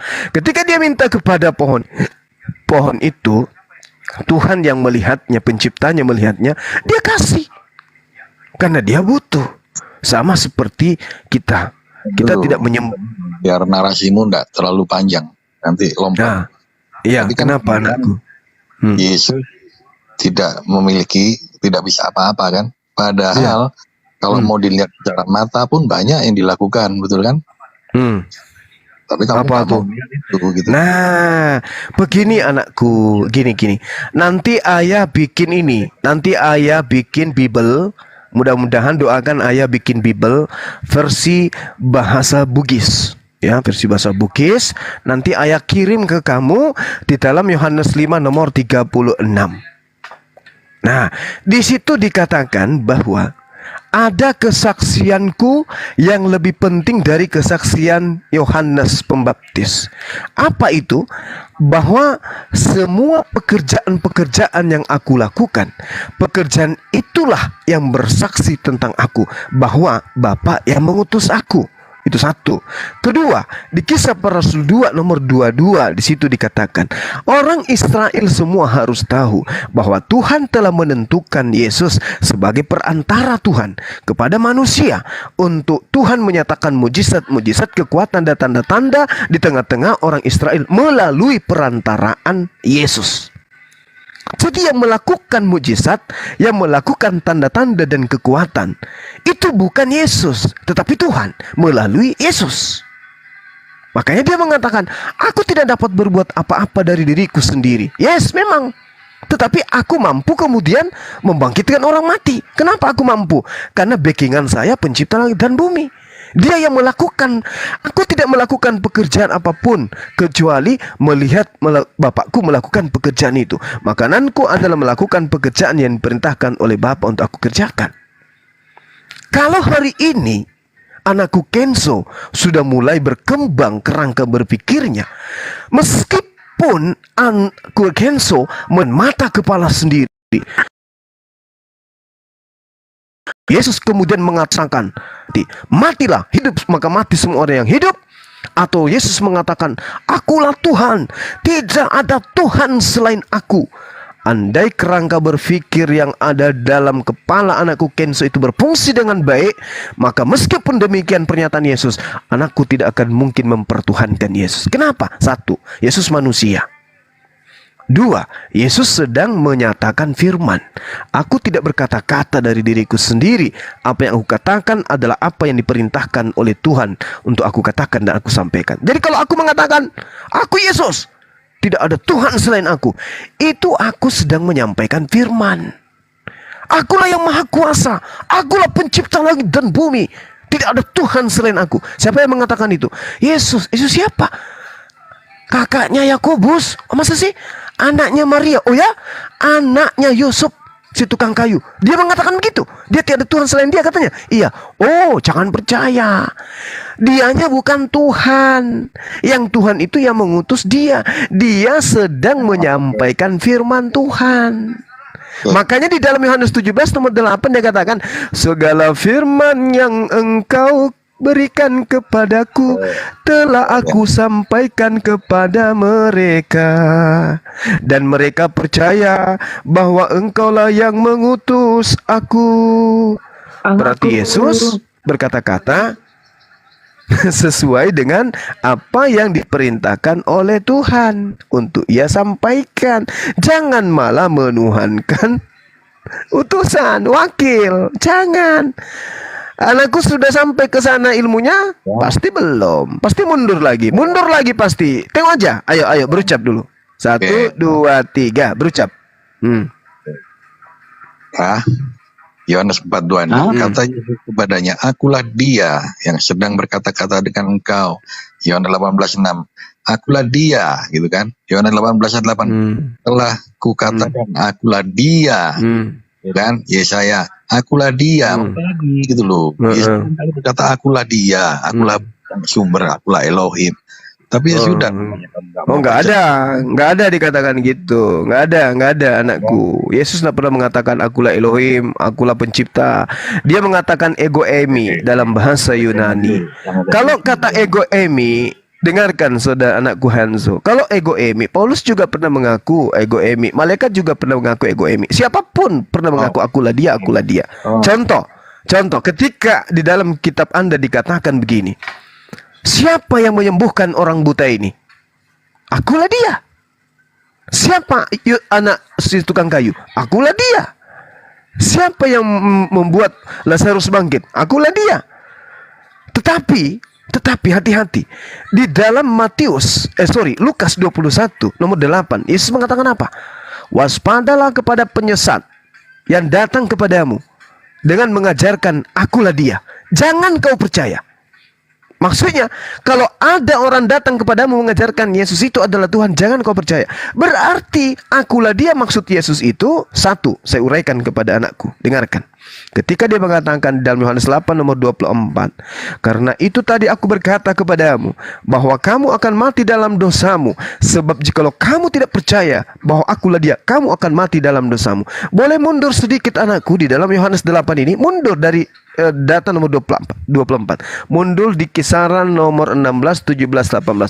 Aku tidak menghakimi seorang pun, tetapi kalau aku menghakimi, penghakimanku itu benar, sebab aku tidak seorang diri, melainkan aku bersama dengan Bapa. Bukankah di dalam kitab Tauratmu dikatakan dua saksi adalah sah?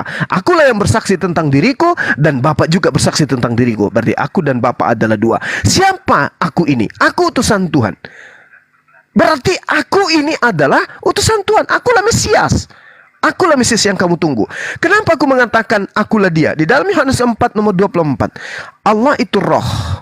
Barang siapa menyembah Allah harus menyembah dalam roh dan kebenaran. Nomor 25. Jawab perempuan itu kepadanya, aku tahu bahwa Mesias akan datang, yang disebut juga Kristus. Apabila ia datang, ia akan memberikan segala sesuatu kepada kami. Lukas 2 nomor 26, perhatikan. Dan kepadanya telah dinyatakan oleh Roh Kudus bahwa ia tidak akan mati sebelum ia melihat Mesias, yaitu dia yang diurapi Tuhan. Yesus adalah manusia yang diurapin. Kalau dia manusia yang diurapin, berarti dia hanya utusan. Sementara Tuhan itu roh. Yesus netek. Yesus makan ikan goreng. Tak mungkin dia adalah roh. Tuhan itu adalah roh. Yesus bukan roh, tetapi adalah makhluk biologis. Mengapa kemudian Yesus mengatakan akulah dia? Karena Yesus itu adalah orang yang diurapin. Karena Yesus adalah Mesias. Apa yang ditunggu oleh orang Yahudi? Tuhan datang, mati, dibunuh oleh manusia? Bukan. Yang ditunggu Yahudi adalah Tuhan mengosongkan diri, mengambil rupa manusia, masuk ke rahim manusia, lahir, mati, bangkit. Bukan itu yang ditunggu. Tapi yang ditunggu oleh Yahudi adalah Mesias, orang yang diurapin, yang maha tinggi. Itulah Yesus. Makanya Yesus mengatakan akulah dia. Jadi kita tidak boleh mengada-ada suatu pengajaran yang tidak diajarkan oleh Yesus itu sendiri. Kita harus berdasar terhadap pola yang diajarkan oleh Yesus. Oke ya. Jadi pencipta. Nah, sementara dalam Lukas 21 nomor 8 boleh Anda lihat di sana. Ketika dikatakan akulah dia, berarti dia yang dimaksud di sana di dalam Lukas 21 nomor 8, siapapun yang berkata bahwa dia adalah Tuhan itu sendiri, maka dia adalah penyesat. Nah, sekarang permasalahannya adalah siapa yang mengajarkan bahwa dia itu adalah Tuhan? Baca di data nomor 12-nya. Namun sebelum itu terjadi, maksudnya sebelum penyesat itu datang mengajarkan bahwa aku adalah Tuhan, terlebih dahulu dia satu, menangkap, menyiksa, menyesah, memenjarakan murid-muridnya Yesus. Pertanyaannya sekarang, siapa yang menangkap, siapa yang menyiksa dan memasukkan murid-murid Yesus ke dalam penjara-penjara? Siapa? Bang Handika, Bang Sidika, Dinda Nonaka, atau Bang Arif, atau Paman Paulus? Jawab dengan jujur, silakan.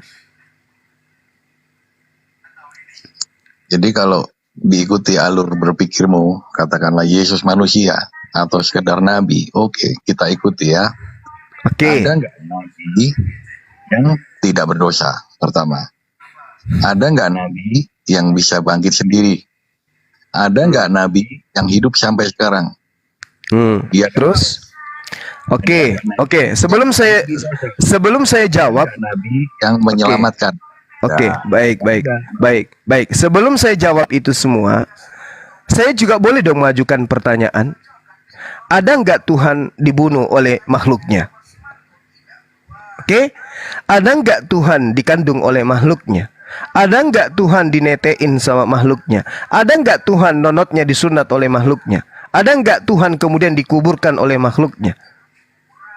Seimbang nggak dengan tadi? Ada nggak nabi? Ada nggak nabi? Ada nggak nabi? Saya balik. Ada nggak nabi? Ada nggak Tuhan dibunuh oleh ciptaannya? Hayo, para mana tuh? Oke, nggak ada nabi seperti yang Anda uraikan. Tapi ada nggak pencipta langit dan bumi dibunuh oleh ciptaannya? Mampus. Udah dibilang. Udah jawab, nggak ada nabi yang seperti aku uraikan. Kalau nggak ada nabi yang sama. Kalau tidak dengarkan. Kalau tidak ada nabi seperti itu, satu, tidak ada nabi yang mati terkutuk, dibunuh dan dipantek. Paham? Oke? Kedua, tidak ada nabi yang kemudian diutus menghapuskan perintah-perintah Tuhan yang datang kepada Bani Israel. Hanya dia. Hayo. Tidak ada nabi juga yang datang mencuri keledai. Hayo. Mungkin mana itu? Lalu kemudian tidak ada nabi yang mengatakan ibunya itu adalah pencuri dan perampok. Tidak ada juga nabi yang mengatakan ibunya dengan panggilan pesundal. Hayo. Lalu kemudian tidak ada nabi yang kemudian mengatakan dirinya itu adalah pencipta langit dan bumi. Nah, sekarang permasalahannya adalah, ada nggak Tuhan itu dibunuh oleh ciptaannya sendiri? Ini Tuhan di mana ini? Ayo, Buddha Tuhannya tidak dibunuh oleh ciptaannya. Hindu juga Tuhannya tidak dibunuh oleh ciptaannya. Apalagi Islam, apalagi Yahudi. Nah, ini Anda agama dari Romawi, agama dari Yunani, nyebrang sampai ke Belanda. Belanda datang ke Nusantara menjajah dengan membawa agama Anda. Lalu Anda diajarin mengatakan bahwa Tuhan mati dibunuh oleh makhluknya sendiri. Ayo anakku. Kata dibunuh Masih mau? kan mati. Nah, Kata dibunuh kan mati. Yesus tidak mati, mati. bro. Dia bangkit, bro. lah kalau dia tidak mati, kenapa kemudian Maria mencari mayatnya? Ya karena kan wajar, kemanusiaan manusiawi gitu. Aduh, inilah yang saya katakan, teman-teman ini masih bayi loh dalam berpikir kalau soal agama. Oke lah, Anda hebat dalam segi teknologi, dalam segi ilmu pengetahuan di sekolah hebat. Tapi giliran berbicara mengenai keyakinan, kepercayaan Anda itu laksana anak bayi. Yang mati kan tadi Anda mengatakan, ada nggak nabi yang menghidupkan? Ada nggak nabi yang mengampuni? Ada nggak nabi? Ada nggak nabi? Sekarang giliran dikatakan Tuhan Anda mati, Anda mengatakan apa? Itu kan sisi kemanusiaannya loh. Kayak mana cerita Anda ini? Ayolah kawan, dewasalah dalam berpikir. Ya, kalau dia itu membangkitkan, di dalam Islam dikatakan biiznillah, dengan izin Allah. Tiada yang dilakukan oleh dia selain daripada izin dari yang mengutusnya. Dia sudah mengatakan itu di kitab saudara Yohanes 5 nomor 36 yang saya uraikan tadi. Nah, terus siapa yang memaksa Anda untuk kemudian mempertahankan ini sementara dia sendiri tidak mengatakan itu? Kamu bilang kita anak kecil ya? Yes. Kalau bukan anak kecil, masakan Yesus yang adalah jelas manusia masih Anda pertuhankan? Anak kecil aja kalau Anda tanya, coba Anda tanya, ambil patungnya Tuhan Anda, tanya sama anak Anda, itu siapa? Yesus, itu Tuhan? Patung itu pencipta langit dan bumi? Bukan. Anak kecil aja tahu. Lah Anda sudah dewasa, sudah bangkokan, biji mata Anda sudah mulai tumbuh panuh, masih juga begini saya berpikirnya. Kayak mana ceritanya? Ya, yang kamu bilang anak kecil itu. Siapa yang terbesar di sana? Ya kan? Gimana? Justru kalau Anda menggunakan data itu akan membubarkan agama Anda. Kenapa? Rupa-rupanya anak kecil itu suci, tidak membawa dosa waris. Sementara kematian Yesus di atas tiang salib itu didoktrin dia membawa dosa waris. Gitu, Mas. Saya tanya, menurut Yesus anak kecil itu suci atau bawa dosa waris? Jawab. Berat nih ini. Ini materi berat ini. Orang lulusan S2 teologi aja belum tentu mampu. Ya, sebab aku berkata kepadamu, sesungguhnya Barang siapa tidak menyambut kerajaan Allah seperti seorang anak kecil, ia tidak akan masuk ke dalamnya. Nah, Paham? datanya tidak seperti itu. Barang siapa yang tidak hidup seperti anak kecil ini, artinya anak kecil ini polos, suci mereka. Suci mereka itu anak kecil. Makanya kenapa Yesus tidak mengambil imam atau rabi-rabi Yahudi sebagai contoh? Kenapa harus anak kecil? Kalau anak kecil itu dibaptis dulu baru bisa bersih. Kenapa anak kecil? Karena anak kecil itu tidak ada dosa. Nah, Kami anak berarti tidak ada dosa waris. Berarti nggak ada dosa waris kan? Tadi tuduhanmu terbantahkan sendiri, bro. Kenapa? Oh enggak, beda. Anak kecil yang dijadikan contoh oleh Yesus itu tidak menuhankan Yesus. Beda. Tidak. Beda dengan kamu. Fisikmu bangkokan, kepala makin tumbuh besar, tapi otak yang di dalamnya itu kerdil. Gimana ceritanya? Sekarang saya tanya. Anak kecil yang ada di hadapan Yesus itu bawa dosa waris atau tidak? Tidak. Anak kecil tidak pernah menghujat agama orang lain, bro. Aduh. Walaupun berbeda agama, tidak ada orang Kristen. Sorry. menghujat kalian seperti kamu. Oh iya, lanjut. Iya. Nah, bukan begitu masalahnya, Bung. Bukan begitu masalahnya. Motivasimu dalam sehari-hari, tiap hari begini kan, berapologet seolah-olah. Aku nggak tahu lah motivasimu. Oh iya betul. Motivasinya jelas sekali. Saya menginginkan Lembaga Kitab Indonesia itu menghilangkan semua istilah-istilah Al-Quran dalam kitabnya orang Kristen. Selesai debat. Ya, tapi caranya kalau itu ya bukan berkuar-kuar di sini, bro. Oh, Nggak nyata. biar lembaga saya dengan Prof Manahem Ali sudah datang ke Lembaga Kitab Indonesia cabang Makassar. Apa yang dia katakan? Kami tidak punya kapasitas itu. Lalu siapa yang punya kapasitas kemudian? Ada Coba. satu gereja sudah menghilang kata Allah, diganti dengan Yahweh. Itu sudah ada. Dia cetak sendiri, dia biayai sendiri Alkitab. Alhamdulillah. Terus kenapa yang lain tidak? Ya mungkin perlahan lah, bro. Kau tahu sendiri berapa Nah, biaya makanya debat lintas agama ini perlahan kita tinggalkan. Oke, ini juga tidak ada manfaatnya secara pribadi sebenarnya. Habiskan waktu. Ngerti nggak sih? Betul. Cuman karena agamanya saudara itu nyamar-nyamar seperti keislaman, sebagaimana amanat dalam Filipi 1 nomor 18, cerdiklah seperti ular.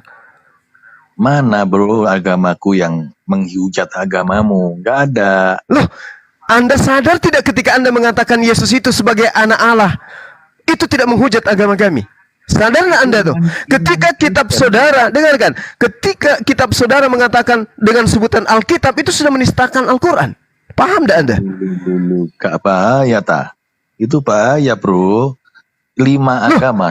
Nah, bro, kau bilang gitu. Astagfirullahaladzim. Begini saudara, gini, kalau kita mau jujur-jujuran, dengarkan ini, camkan baik-baik. Kristen sebenarnya tidak pantas hidup di Nusantara ini. Apa alasannya? Dengarkan. Apa saya bertanggung jawab dengan ucapan saya sendiri. Saya bertanggung jawab.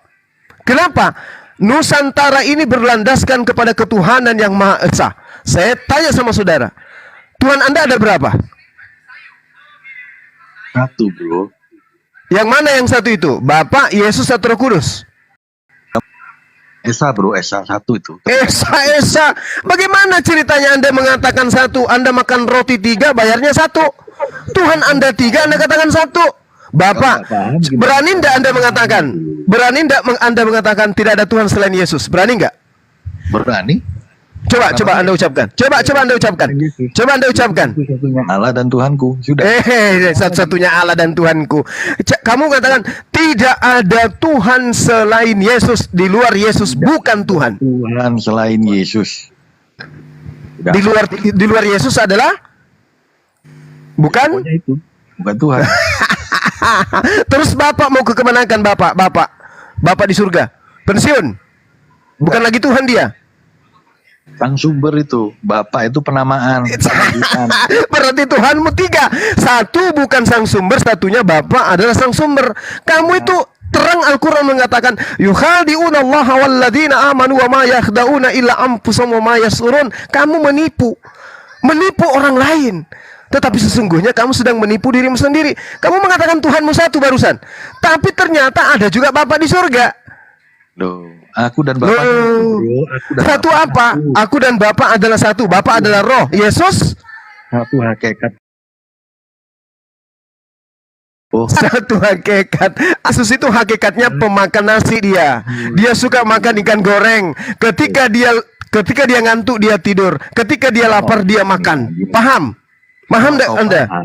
Nah, sekarang Anda mengatakan hakikatnya Yesus adalah hakikatnya Tuhan. Gimana ceritanya? Sementara mulai dari bayi sampai dia mati, dia manusia. Kenapa Anda mengatakan dia hakikatnya Tuhan? Coba. Kalau kau paham, berarti kau udah baptis besok. Makanya kau gak paham. Gitu. Apa yang saya tidak paham? Sekarang ketika Yesus dibaptis di Sungai Yordan, ada berapa pribadi di sana yang muncul? Bapak dari langit, burung merpati terbang di atasnya Yesus. Yesus sedang ada di Sungai Yordan. Ada berapa di sana? 1 atau 3? Jawab. 1. Yang mana yang satu? Itu kan Satu dari langit. Hei, ada suara dari langit. 1. Ada yang dibawa di dalam sungai. 2. Ada burung merpati. 3. Ada berapa di sana?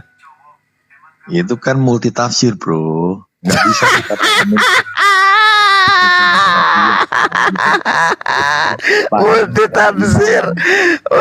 multi tafsir. Inilah kekacauan. Inilah yang saya katakan. Kalau berdasarkan ketuhanan yang Maha Esa, Tuhan 3 tidak dianut bangsa Indonesia. Paham sampai di situ? Paham? Allah tingginya 60 hasta, Allah tangannya kanan semua, sama kayak gitu. Gitu loh. Aduh, Allahu Akbar, Masya Allah. Jadi ketika Anda mengatakan bahwa Tuhan Anda satu, tiada Tuhan selain Yesus, Anda pensiunkan Roh Kudus, Anda pensiunkan Bapa. Aku paham. Aduh, Pak, parah ini. Allah tinggi 60 hasta, kami tingginya 60, begitu. Kan nggak gitu, bro. Kamu kejebak sendiri sama omonganmu. Sama gitu. Mana ada? Al-Quran mengatakan Allah Subhanahu wa ta'ala itu laisa kamitslihi syai', tidak serupa dengan makhluk. Yang kamu gambarkan itu makhluk. Oke? Loh, itu di Quran loh, bro. Di mana? Coba tunjukkan Qurannya.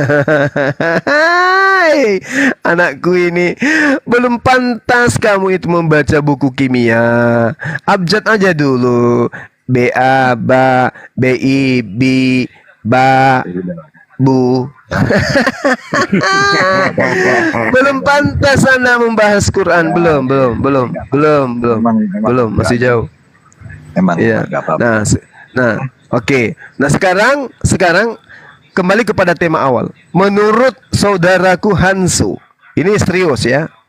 Serius, karena saya susah untuk menarik Anda ke dunia dewasa. Sekarang gini, saudaraku Hansu, Yesus ketika datang ke tengah-tengah Bani Israel, apakah dia ateis atau dia bertuhan? Sepanjang kamu berdebat, jangankan aku, lawan-lawan debatmu orang Kristen, nggak akan ada yang merubah imannya, gitu loh. Ya, Jadi biarin aja. dengan cara kamu bernarasi, Biarin aja. gitu loh. Nggak peduli. Yang sekarang permasalahannya adalah ketika Yesus datang di tengah-tengah Bani Israel, masuk ke sinagoge, kemudian dia belajar. Apakah dia bertuhan atau dia ateis? Setiap hari kau bahas Yesus gitu loh. Padahal kau Yesus aja kau gak kenal gitu loh, bro. Saya tanya, apakah Yesus itu ketika datang kepada Bani Israel, dia bertuhan atau dia ateis? Ya itu Tuhan. Pertanyaanmu salah. Dia bertuhan atau dia ateis? Ya Tuhan. Hah? Karena dia mengenali sang sumber itu gitu loh. Karena dia tahu di mana dia berasal.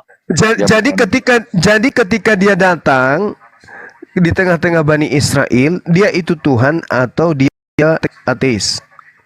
Dia bertuhan? Hah? Tuhan. Dia Tuhan. Oke. Baik. Kamu katakan dia Tuhan. Boleh kita baca 1 Yohanes 7?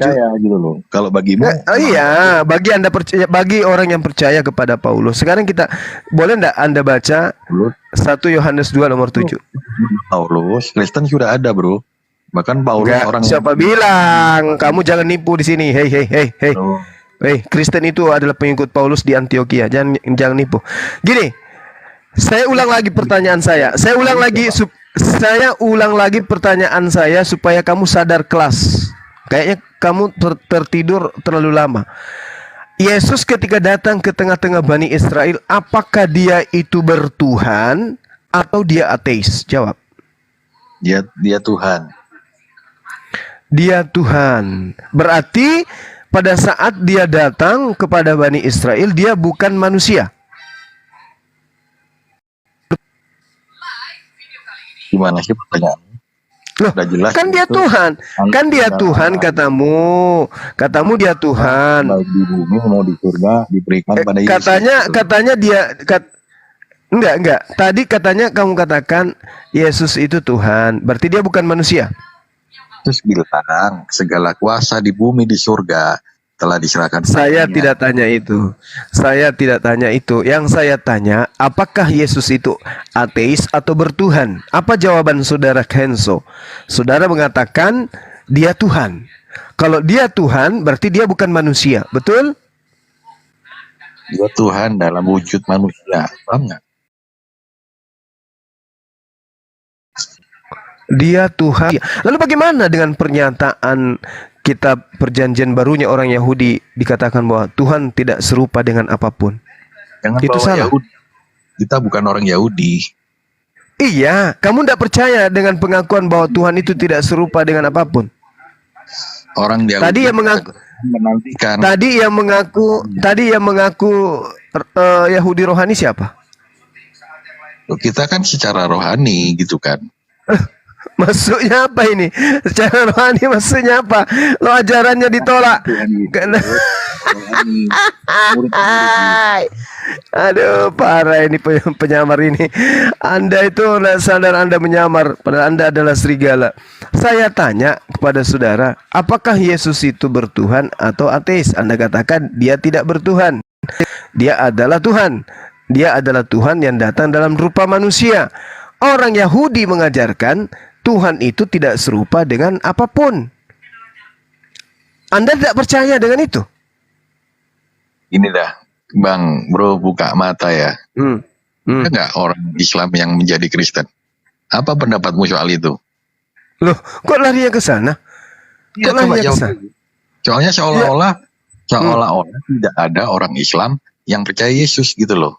Padahal Orang Islam itu semuanya percaya Yesus, makanya dia mendudukkan Yesus itu sebagai utusan. Karena Yesus mengaku, akulah utusan. Lah kami percaya. Nah kamu menuhankan dia. Di mana Yesus mengatakan, akulah Tuhan? Itu di mana? Maksudnya dia bergereja gitu loh. Loh, dia bergereja. Dengarkan saya. Paulus Dengarkan. namanya, bukan pengikut Yesus. Ya betul Dinda. Dengarkan Hanso. Saya sedikit lagi ya. Guru-guru saya sudah ada di sini. Sekarang saya ingin Anda itu jujur. Anda mengatakan Yesus itu adalah manusia yang adalah Tuhan. Sementara Yesus sendiri menerangkan bahwa Bapa yang adalah Tuhan itu tidak bisa dilihat. Suaranya tidak bisa didengar. Lalu pengakuan Anda yang mengatakan bahwa Yesus itu adalah Tuhan dalam rupa manusia itu dari mana ilmunya? Karena yang tidak terjangkau itu turun, kan sudah dibilang begitu besar kasih Allah kan. Dia kalau Yesus turun begitu besar. Coba dibaca lengkap dalilnya. Begitu besar kasih Allah akan dunia ini sehingga yang mengaruniakan anaknya yang tunggal supaya siapa percaya padanya, pada Yesus, beroleh keselamatan dan hidup yang kekal. Iya. Berarti yang harus dipercaya di sini Yesus. Yesus inkarnasi Elohim itu. Iya, harus dipercaya. Ya haruslah, dia inkarnasi. Oke. Ketika Yesus mengatakan hidup kekal itu adalah mengenal dirinya sebagai utusan Tuhan, Anda percaya atau tidak? Nggak gitu bunyinya. Bagaimana bunyinya? Mengenal Engkau satu-satunya, ya kan? Nah, terus? Terus? Iya. Mengenal Yesus? Ya Mengenal satu-satunya Yesus. juga. Yang berasal dari dia. Nah, berarti satu dikenal sebagai satu-satunya Tuhan, yang satunya dikenal sebagai apa? Jadi poinnya kalau mau kenal sang sumber, sang Elohim itu, ya lihatlah Yesus itu. Ya, jangan bukan begitu. Salah. Kamu Tuhan. Kamu salah. Yesus mengatakan, hidup kekal itu mereka mengenal Engkau dan mengenal Yesus. Engkau satu-satunya Tuhan Kamu kenal nggak? yang benar. Yesus Yesus kamu kenal nggak? kenal dong. Tuhannya Yesus itu adalah Maha Suci, Maha Tinggi. Kenal saya. Nggak kenal. Oke? Kalau Nah, sekarang kamu udah baptis belum? gimana? Kabarnya kenal. Kalau kenal Yesus, berarti kamu dibaptis. Itu konsekuensinya. Ajaran baptis itu bukan ajaran Yesus. Yesus tidak pernah membaptis satu manusia pun. Yesus yang baptis. Yesus tidak pernah membaptis satu manusia pun. Oke, kami tidak mau mempraktekkan pekerjaan yang tidak pernah dipekerjakan oleh para nabi, termasuk Yesus. Yesus tidak pernah dibaptis. Nggak usah kemana-mana dulu, nggak usah kemana-mana. Itu doktrin pembodohan. Sekarang kita merujuk kepada pengajaran Yesus. Hidup kekal itu adalah mengenal Engkau satu-satunya Tuhan yang benar. Engkau di situ siapa? Elohim. Bukan Yesus. Dia merujuk ke Elohim. Jadi kalau mau Bukan Yesus. Bukan Yesus. Lihatlah Yesus. Bukan Yesus. Maksudnya begitu. Itu adalah Elohim. Saya tanya lagi. Saya tanya lagi. Engkau satu-satunya Tuhan. Tuhan itu Yesus atau bukan? Satu-satunya Elohim yaitu kalau kamu kenal yang Elohim itu, kan kita nggak bisa melihat.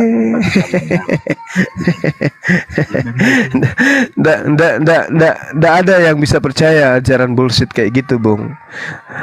Mengenal Kamu aja nggak percaya. itu yang percaya itu orang bullshit.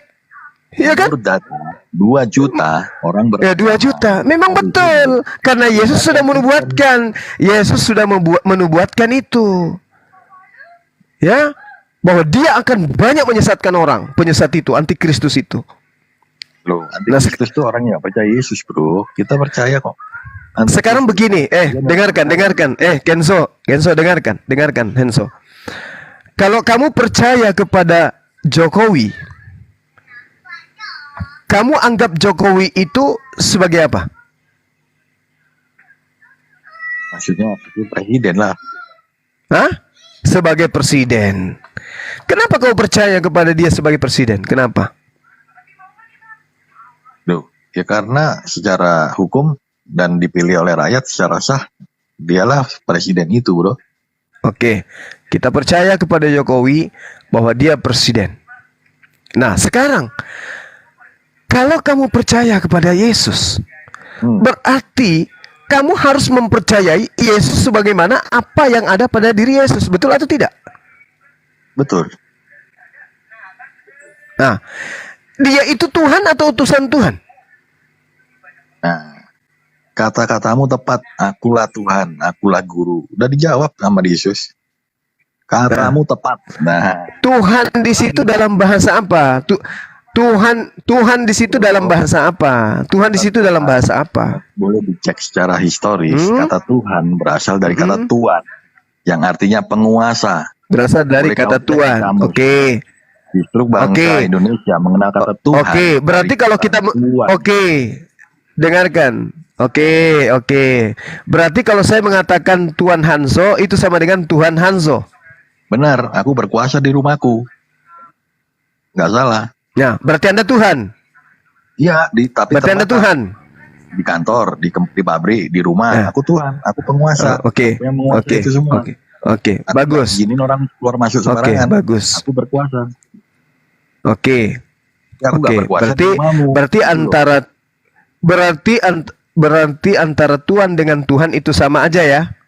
Jadi Tuhan segala Tuhan, Tuhan segala Tuhan, dialah Yesus. Raja segala raja, dialah Yesus. Itu ada tuh. Dalilnya juga ada. Raja singa. Ya apalah. Raja apa Yesus itu? Raja singa. Hah? Yesus itu raja di atas segala raja, tuan di atas segala tuan. Itu ajaran siapa? Yesus itu raja di atas raja. Ajaran dari mana itu? Ya, ajaran dari mana? Kamu loncat sana sini hanya untuk melantik anaknya orang jadi Tuhan. Raja segala raja, Tuhan. Padahal dalam bahasa Aramnya Yesus mengatakan dirinya sebagai Maran. Maran itu bukan Allah. Maran itu Tuhan. Entah apa-apanya kamu. Makanya dari tadi saya anggap kamu anak-anak kecil. Anak kecil yang tak ada ilmu. Hanya doktrin dan dogma. Mohon maaf. Memang betul. Apalagi yang ingin kau nobatkan kepada apalagi yang ingin kau nobatkan kepada Yesus, anak orang ini? Ya, dia juru selamatku satunya. Juru selamat. Coba Anda tunjukkan kepada saya, kalau dia juru selamat Anda yang Anda bukan Bani Israel, di mana Yesus mengatakan aku diutus kepada seluruh umat manusia? Kan udah jelas. Pergilah, jadikan semua bangsa muridku. Kamu nggak mau jadi murid? Bangsa muridnya Yesus itu bangsa apa aja? Dia kan mengatakan aku diutus hanya kepada domba. Hei Hanso, dia mengatakan aku diutus hanya kepada domba yang hilang dari Bani Israel. Anak kecil gak ribet bro dengar kata-kata itu. Nggak bisa. Bangsa itu seluruh dunia bro. Nggak bisa. Oh, kamu ngotot sih, Oh, tidak bisa begitu. Itu hanya orang bahlul yang bisa percaya. Lah, memang bukan begitu. Yesus itu di mana dia mengaku aku diutus kepada seluruh umat manusia? Mana? Mana? Oke. Aku izin turun lah. Mana? Makasih. Kalau dia mengatakan di dalam, dengarkan saya, dengarkan supaya otakmu itu bisa berfungsi, Hanso. Yesus di dalam Matius 15 nomor 24 mengaku, aku diutus kepada domba-domba yang hilang dari Bani Israel. Sekarang ada berapa suku bangsa Bani Israel dari diam. Dari keempat istri Yakub. Ada berapa suku bangsa? Kamu berasal dari bangsa mana?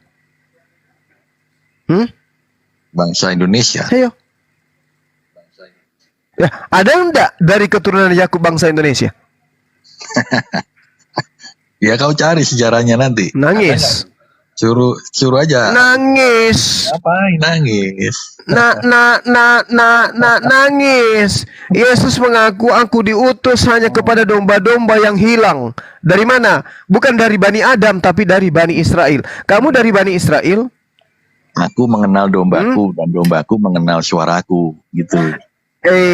Dengarkan ayah mengajar, dengarkan. Domba bagi Yesus, bagi Bani Israel adalah keturunan Yakub. Baca di dalam Yeremia 32 nomor 2. Di sana dikatakan bahasa Ibrani zon itu kambing domba. Nah, sekarang saya tanya samamu. Kalau kamu itu merasa domba, kamu berasal dari istri yang kemananya? Yakub. Yakub kan punya istri, dia kan poligami tuh. Nah, Yakub punya 4 istri. Anaknya ada 12. Ada 12 suku bangsa. 12 suku inilah yang menjadi bangsa-bangsa. Nah, sekarang dari 12 suku ini menjadi bangsa-bangsa. Kamu berasal dari suku mana? Dari suku Adam dan Hawa. Nenekmu kiper. Gak ada yang bisa kamu tipu di sini. Gak ada yang bisa kamu tipu di sini. Yesus mengatakan, aku diutus hanya kepada domba yang hilang dari Bani Israel. Cakupan dakwah dari cakupan daripada pengajaran Yesus itu hanya tertuju kepada Bani Israel. Di luar Bani Israel yang ngaku-ngaku Israel rohani itulah serigala buas. Di luar dari Bani Israel yang ngaku-ngaku pengikut Yesus itulah serigala buas. Kenapa dikatakan buas? Karena dia menuhankan Yesus, padahal dia datang kepada Bani Israel hanya mengajarkan dirinya sebagai utusan Tuhan saja. Mau selamat? Akui ajaran Yesus, percayalah kepada Yesus bahwa Yesus mengajarkan dirinya hanya utusan. Jangan kau tuhankan. Salam kebenaran. Ya, kalau mau selamat, imani Yesus sebagai utusan Tuhan. Bolehlah, sholat. Kalau ada bukan Bani Israel ngaku-ngaku pengikut Yesus, itulah serigala buas. Aku Oke? sebagai saudara se-NKRI kasih sarannya mamu ya. Kalau berdoa daripada berdebat di sini kan, kau waktu sholat tuh, Yesus, benarkah engkau Tuhan? Tunjukkan pada Nenekmu kiper. Kau pikir aku binatang kayak kau? Hanya binatang itu yang berdoa kepada manusia. Iya, Yesus mengatakan bahwa di luar Yahudi yang percaya mengaku dirinya sebagai pengikut itu adalah budak Romawi, budak Yahudi, ngerti nggak? Disebut guguk itu binatang. Nah, makanya saya katakan ketika Anda mengajarkan saya berdoa mengatasnamakan Yesus, saya katakan saya bukan binatang, saya bukan guguk. Kalau kamu guguk. namamu. Kalau Kristen itu adalah anjing. Kristen itu anjing menurut Yesus. Serigala yang nyamar seperti domba. Itulah Kristen. Paham? Supaya dia Jadi jangan kau ajarin saya berdoa kepada manusia. Hanya orang bodoh, hanya orang gila yang menyembah kepada sesamanya manusia. Babi-babinya babi, tidak pernah babi nyembah sesamanya babi. Seanjing-anjingnya anjing, tidak pernah ada anjing menyembah anjing. Tapi kamu manusia dikasih otak, tapi nyembah kepada manusia. Hanya orang bahlul yang akan menjadi penghuni neraka, yang menyembah sesamanya manusia. Yesus manusia, ngaku dirinya manusia.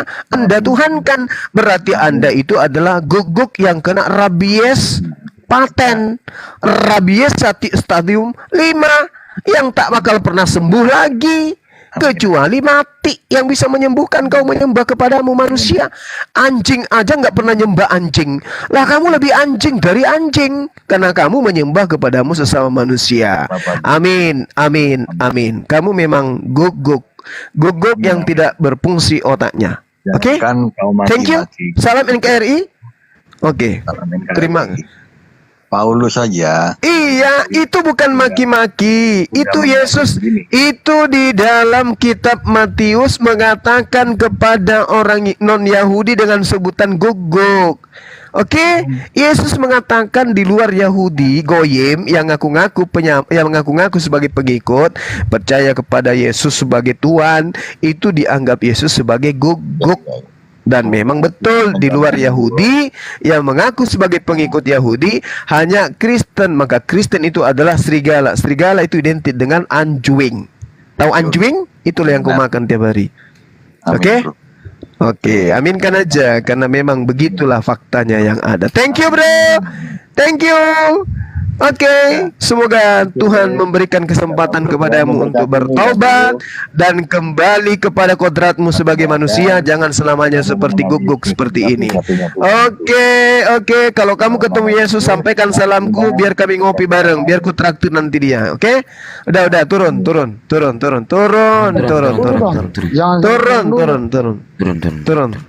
Si mau ku datang besok. Masih mau lah, mau datang besok.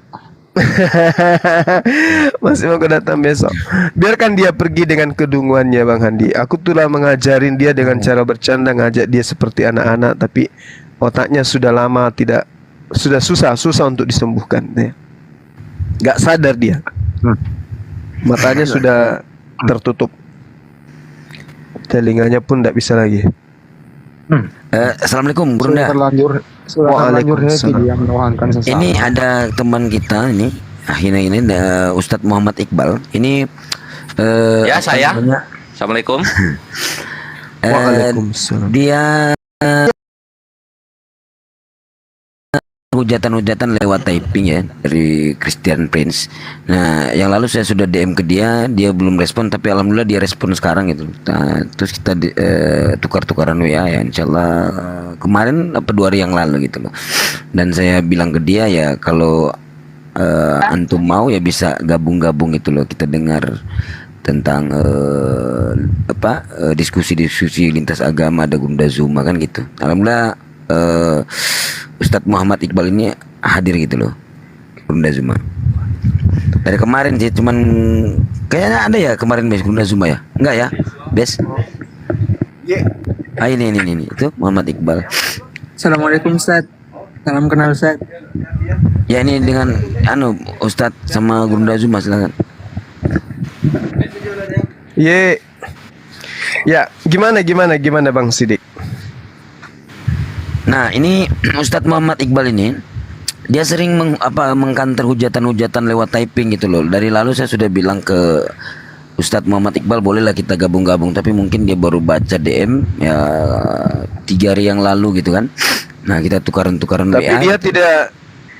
Dia tidak termasuk golongan panitia surga juga? Enggak ini tentang ini juga lewat typing tuh gimana maksudnya? Enggak. Nah, itu yang foto-fotonya itu yang pernah diskusi sama Gurunda juga itu yang Mikael itu.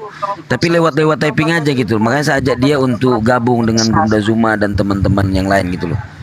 Ya mungkin bisa langsung dia diikut ngobrol aja kan, ini kan di sebelah Bang Sidik kan itu. Orangnya kan? Iya, itu yang dia lewat VT Bang Sidik, lewat VT. Ya, Typing, sorry. Assalamualaikum Bang Muhammad Iqbal. Assalamualaikum Ustaz. Salam kenal Ustaz. Waalaikumsalam warahmatullahi wabarakatuh. VT. Lewat VT Ustaz. Lewat typing kok naik? Sorry. Canggung saya kalau udah Gurunda Zuma nih Mas. Wow. Belum. Tapi bukan penitia juga Ustaz. Apa Gurunda Zuma bukan? Iya, diajak aja orangnya ke sini. Ya udah. Bergabung kemarin juga udah. Mana orangnya? Ini samping Gurunda ini. Orangnya Iqbal. Ini Gurunda. Yang mana orangnya? Itu yang di coba. Iya, yang ini yang mana? Itu Muhammad Iqbal. Itu di sebelah Sensei itu ada Muhammad Iqbal. Itu maksudnya Akhir Rashid gedein orangnya. Astagfirullah. Host coba besarin dulu host. Enggak, masalahnya ada yang buka kamera, Iya, itu siapa yang on cam ini? Apa tujuannya on cam? Maksudnya apa? Apa sih tujuannya itu? Terus kita juga lagi dibahas tentang Muhammad Iqbal. Maksudnya yang mana ini? Yang on cam ini dulu siapa? Amankan dulu yang on cam siapa sih? Cebi. Enggak, Mbak Cebi itu, Mbak Cebi. Oh, Cebi. Mau ngapain ya? Itu yang Muhammad Iqbal jangan di mute lah Bang Iqbal, bicaralah. Cep kok Cep. Apa sih ini? Turun bingung saya. Yang satu nonton video, yang satu ada yang perkenalkan Muhammad Iqbal. Yang mana yang benar ini? Apa ini yang mau dibahas? Apa yang mau dibahas? Bahas video apa bahas Muhammad Iqbal? Tutup aja enggak usah video kameranya. Mending bahasa aja deh. Tutup aja kameranya. Ya, selesai kan? Nah, sekarang ada apa dengan saudara Muhammad Iqbal? Nah, silakan Asidik atau gimana? Saya kenalkan dulu ya. Jadi begini, Gurunda, saudara Muhammad Iqbal ini, beliau ini yang mengcounter setiap hujatan-hujatan Oten melalui VT-VT-nya. Nah, lalu kemarin alhamdulillah dia balas DM-nya Bang Sidik, diajak untuk gabung biar bisa kenal dengan Bang Zuma. Nah, beliau ini insya Allah ilmunya juga lumayan begitu. Silakan Muhammad Iqbal perkenalkan diri kepada Gurunda. Tafadhol. Mohon izin Ustaz sekalian, afwan. Tafadhol. Ya, izin memperkenalkan diri, saya Muhammad Iqbal. Saya mengcounter ya lewat VT-VT gitu, cuman ya masih kurang lah kalau dari keilmuan kekristenan, tapi insya Allah ada modal kalau untuk bahasa Arab dan juga untuk bisa buka kamera gak dek? Bisa boleh. open cam gak? Boleh. Ya silakan. Iya.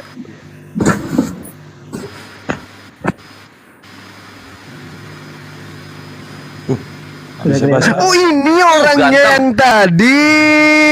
Aduh, Cebi nggak ngomong. Masya Allah. Konten ini. Itu masa mak bolo. Iya. Kalau beliau ini sering juga lewat di beranda TikTok saya. Saya juga sering nonton beliau. Masya Allah. Kalau beliau Muhammad Iqbal ini, alhamdulillah. Iya tahu kalau makanya tadi saya katakan kenapa dibuka kamera itu ada apa? Orang ini memang kita kenal. Nah, jadi gimana nih? Sekarang mau masuk dalam barisan kita nih nggak? Ya, insya Allah mau bergabung, Mau belajar. masuk dalam barisan para apologet? Ya, mau ikut belajar. Kok belajar pula? ini sama dengan Ustadz Naja ini. Ini Iya, kelihatannya. Buat pengalaman tuh berdebat, kemudian literatur kekristenannya juga masih kurang, jadi mohon arahannya dari ustaz-ustaz sekalian gitu.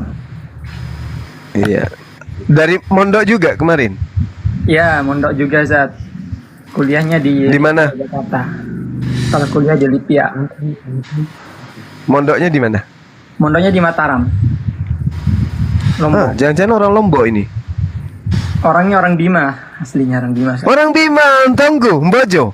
Mbojo, Zat, betul Zat. Mbojo, Pitiwara. Boto donga. Masya Allah, iya. Buyutnya ada Bugisnya juga Zat. Nah, ya kan orang Bima itu dengan orang Sulawesi kan ada raja yang kawin mawin tiga ini. Betul Zat, betul Zat. Tiga raja kerajaan Goa dengan tiga kerajaan Bima itu kawin mawin. Ya betul. Makanya di luar Makassar yang paling dekat dengan orang Sulawesi Selatan itu Bima. Nah, iya betul. Islamnya juga di bawah sama orang Makassar Zat. Jadi nama-nama sultannya juga tuh mirip-mirip dari sini. Salahuddin. Iya, karena yang membawa Islam ke sana dari sini, kerajaan Makassar. Nah, betul. Iya. Tapi saya dilapor ini, saya harus turun dulu kayaknya. Masya Allah. Namsat. Oh, kena. Begini Pak, matikan kamera. Di report. Cek. Di report. Cek. Ada yang ngerit. Kalau mau Iqbal mempelajari lebih cepat mengenai teologi gitu, beli bukunya Tatang Sutarman yang belum terbit itu aja sih, lengkap di situ. Buku Tatang Sutarman. Ya. Ya. Bohongin. Saya pernah dengar ya. Tapi Canda. sebelum itu coba dulu ya, saya tes dulu bahasa Arabnya. Taib ya akhi ya. Taib insyaallah. Min aina anta ya akhi? Arab. Ana min Bima, Jazirat Sumbawa, fi taraf al-syarq min Jazirat Sumbawa, al-muhafadhah Nus Tenggara al-Gharbiyah. Sunni Syi'i. Bes gurunda bes, naikkan bes gurunda bes. Sohi dan Nefros. Mana ada Sohi? Ini headset gua tiba-tiba rusak karena main. Lanjut Bang Nef. Dari tadi gue keterangan ternyata headset gua Mau ke balik. Ada nasi yo. Fadal Zat, boleh ditanya lagi mungkin. Iya. Itu tadi ditanya dari Syiah apa Sunni bilangnya? Sunni dah jelas. Masya Allah. tapi cuma Cincin yang paham. tapi bukan dari cucunya Taifuddin kan? Enggak. Dekatnya. Itu kalau Saifuddin balik ke Bima itu bahaya tuh. Oh ya pasti, jangan ke Bima, ke bau cium Indonesia aja. Tidak bisa dia sekarang. Langsung disunat 7 kali kalau dia pulang. Iya, jadi kita sudah punya ini, udah ada Dinda Neplos, ada lagi Dinda Muhammad Iqbal. Waduh, makin sempurna kita ini. Barisan kita semakin kuat. Insyaallah ya. Apalagi Dinda Neplos ini lanjut S4 dia, Masya Allah. Selesai S4 ini langsung babat habis, semua gulung tikar orang dibuat. Tapi pintar-pintar orang kalau belum memiliki bukunya Tatang Sutarman kurang ilmunya. Ya akhi, pokoknya nanti tiap pagi kita ada jadwal mulai dari pagi sampai siang itu khusus untuk memporak-porandakan Rafidhah ya. Insyaallah ikut ya, akhi ya. Insyaallah Ustaz, insyaallah. La ta'budu annas akhi. La ta'budu annas. Jangan dulu nanti dibenci. Oh, dia nggak dibenci sama itu laknatullah. Kalau Bang Sumen dibenci kali, jadi jangan mereka berkongko-kongko, nanti dia matikan saya. Oh, kalau pagi-pagi itu biasanya Rafidhah gitu ya Ustaz. Apanya tuh? Biasanya yang pagi-pagi. Enggak, mau 24 jam kita pun Dinda Neplos ini cuman bosan aja makan guguk. Sekali-kali dia ingin cium parfum imam gitu ya, makanya dia kayak gitu-gitu lah jadinya. Aduh, parah. Saya biasa nyimak dari luar. Wah, lucu ini, hebat. Bikin menangis juga rupanya di dalam. Mungkin ada saran Iya, Ustaz, Sensei. sebelum anak Iya, gimana, Dek? kayak gini mungkin harus bikin akun ini yang banyak di komen-komen ini, bikin akun yang banyak bang. Betul Bang. Betul nggak? Minimal 10 minimal. Oh, Bang Iqbal, apa tuh? Kalau memang akun utama itu memang khusus untuk VT saja, mending pakai akun lain waktu berdebat. Pakai second account. Jangan Ya, pakai akun utama. bikin akun lain. Betul. iya. Soalnya udah banyak ini, udah 22 berapa ya? 26 Ya lewat VT nggak pernah, jarang kalau nge-live. Paling cuma nyimak-nyimak. Tapi udah pernah lihat Sering, udah pernah nyimak orang dialog Sering. agama tuh. Siapa Sering, aja yang diikutin? Selain yang ada di room ini Zata, Bang Nandar, Satsugi. Oh, itu gitu. aja sih paling yang sering muncul Zat. Biasanya nonton itu. Panggil Bang Suma, jangan panggil saya Ustad. Saya malu dipanggil Ustad. Iya lah Ustad. Karena Bang Suma aja, Bang Suma. Iya, mau panggil Ayah juga boleh. Nanti panggil saya Ayah, ntar saya panggil Hanzo. Oke? Jangan panggil ayah, jangan. Kayak hantu semua nanti. Panggil Bang Suma aja deh, Bang Suma aja biar saya leluasa memerintah Anda nanti. Oh iya. Siap. Iya. Nih Bang Kores juga ada di sini ya? Ada. Ada. Itu dia tuh, itu di atas tuh sapi perah. Dia lah itu. Siapa Kores? Itu di pojok atas. Masya Ya, sering Allah. nyimak dulu awal-awal bikin. Iya, keren orangnya. Kalau ketemu pengen minta tanda tangan. Di Kalau udah lama Jabodetabek juga ya Bang? Tadi mana ya? Masya Allah. Gimana? Yang ditanya siapa? Di Bali kalau Bang Kores Ustadz Muhammad Iqbal. Di mana Bang? Beliau di Bali. Oh di Bali. Iya. Thank you so much. Iya, aku di Bali. Jadi aku tuh outposter luar gitu. Jadi di perbatasan muslimin dan fasikun dan kafirun, aku di situ posisinya.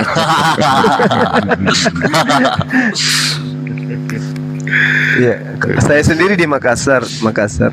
Dinda Neplos di Kalimantan. Kalau Dinda Nona ini di California. Di Taiwan. Sama Sofia tuh ya? Kalifor Taiwan, Burunda. Kalifor Taiwan. Oh, Taiwan. Jackie Oh iya. Bang Muhammad Iqbal, saran lagi untuk mikrofonnya ya. Kalau mau debat jangan sampai kalah suara sama Oten. Wah, ini ngobrol sama siapa? Akhi Bestam. Jadi iya betul tuh yang dibilang Ukti Nona Cebi. Kalau mau masuk dalam Gasul Fikr yang langsung combat gitu ya, yang melee range, jadi jarak dekat. Teknis perlu diperhatikan. Teknis audio perlu diperhatikan gitu. Berarti harus pakai mic eksternal gitu ya? Headset itu minimal. Iya, mic eksternal yang termahal. Terus ya itu sih mic yang paling bagus lah, harga nggak bohong.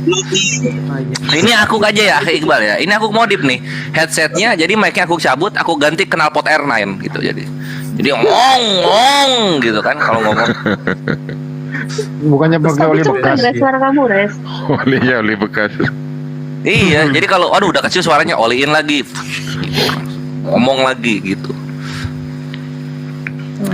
Karena mereka tidak mendengar. Al-Baqarah ayat 6. Mereka tidak mendengar. Kayak tadi tuh si Hanzo tuh tidak mendengar itu. Fi qulubihim maradun. Jadi sudah berapa bait Bible ini yang dihafal ini sama Bang Iqbal kalau boleh tahu?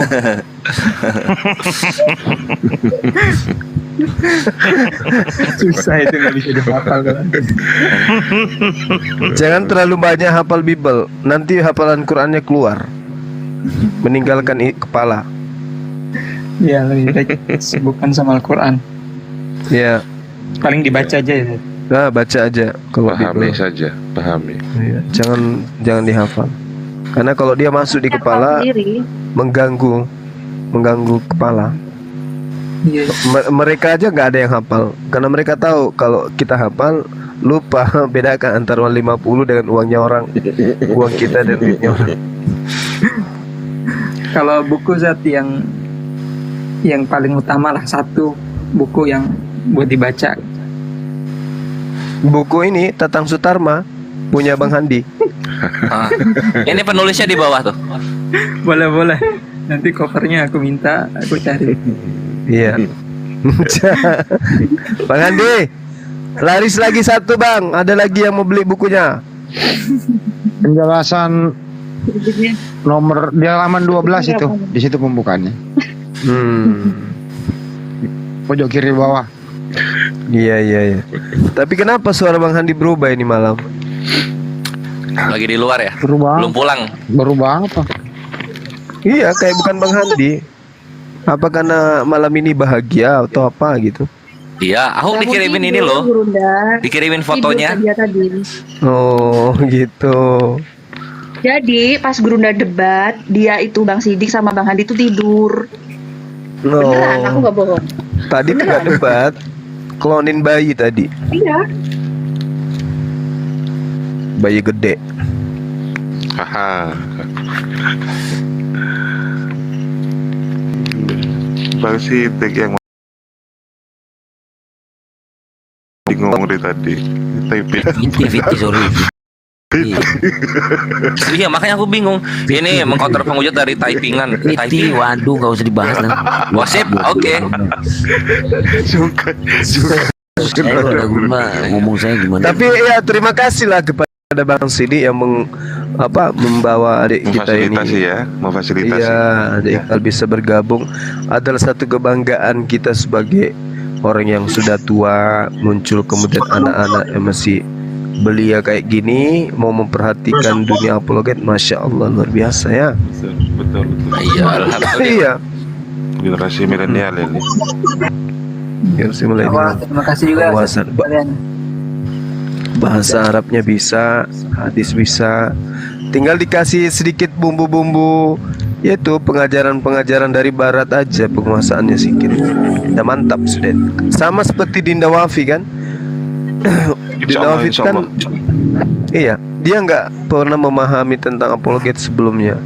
Begitu kenal dengan dunia apologet, belajar sedikit aja, hampir 3 kali lipat dari isi Bible itu dia sudah bisa. Itulah hebatnya. Ustadz Muhammad Iqbal pernah menyaksikan diskusinya Ustadz Wafi. Ustadz. Kalau diskusinya lupa ya. Kalau di YouTube sering nonton sih. Oh. Alhamdulillah. Ya, paling nonton di YouTube. Sukanya nonton juga yang di channel-channel Arab gitu ya, Zat. Oh ya, dia kan ini bisa bahasa Arab dia. Beliau bisa bahasa Arab beliau. Jadi yang ngomong tentang akidah. Bisa bahasa Arab beliau. Insyaallah. Muhammad Iqbal bisa bahasa Arab. Bisa. Boleh saya tes? Wah, tak bodoh nih gitu ya. Take boleh tuh. Furana mantre. Bukan. Buset, itu mah pertanyaan malaikat maut itu, karena akhir itu. Sama dong dengan saya, dengan teman saya. Ya gimana, Dek? Sensei. Yes. Ini ada berita baik. Baru saja saya dikirim pesan sama Ustadz Ali. Ustadz Ali mendapat somasi dari salah satu mufti, ya, muftinya Syiah di Indonesia, Habaib, yang dia menerjemahkan kitab-kitab dalam terjemahan Indonesia, ya kan, yang nantinya ingin mengajak dialog. Kan begitu. Ternyata disoroti Sensei, disoroti. Tadi dibahas ini dan saya yakin ini sepertinya bukan somasi yang bukan ancaman, saya bilang ya, penekanan yang main-main kan gitu. Ini nanti tak kirim voice note-nya Sensei. Jadi sudah dinotis.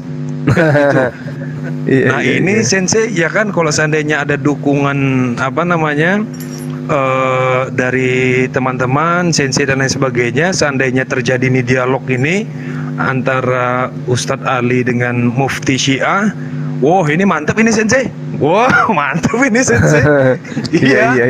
Tapi mereka minta ini Sensei, ini ada permintaannya adalah Sensei diajak juga gitu loh. Saya heran juga itu, kok kalian tuh kok apa sekali ya, kok dendam sekali sama Sensei juga. Apa salah Sensei? Cuma orang Sensei cuma debat sama Oten, kok gimana? Gitu Sensei. Bagaimana Sensei? Marah dia kemarin itu. Karena aku katakan di Indonesia ini nggak ada imam, jadi kalian selama ini makan apa? Wah, berbahaya. Marah dibilang begitu. Keberatan. Gak ada imam, gak ada keturunan imam di Indonesia. Kalian makan apa? Makan jengkol. Iya Sensei, saya yakin sekali antara kombinasi misalnya antara Ustadz Ali dengan Sensei yang mengetahui sejarah Yahudi lalu kemudian sejarah kekristenan, ya kan, ini merujuk kepada apa yang diajarkan oleh Abdullah bin Saba, manusia takiyah dewa yang menyusup ke dalam Islam lalu menanamkan nilai-nilai Yahudi. Apa itu? Kalau di Kristen dosa waris, di Syiah itu dosa maksum, kan gitu-gitu. Kalau di Kristen ada ciuman kudus, di Syiah juga ada cuman maksum, kan gitu tuh. Lalu, iya. Itu kalau kombinasi jadi tuh Sensei. Wah, kalau jadi dialog nih.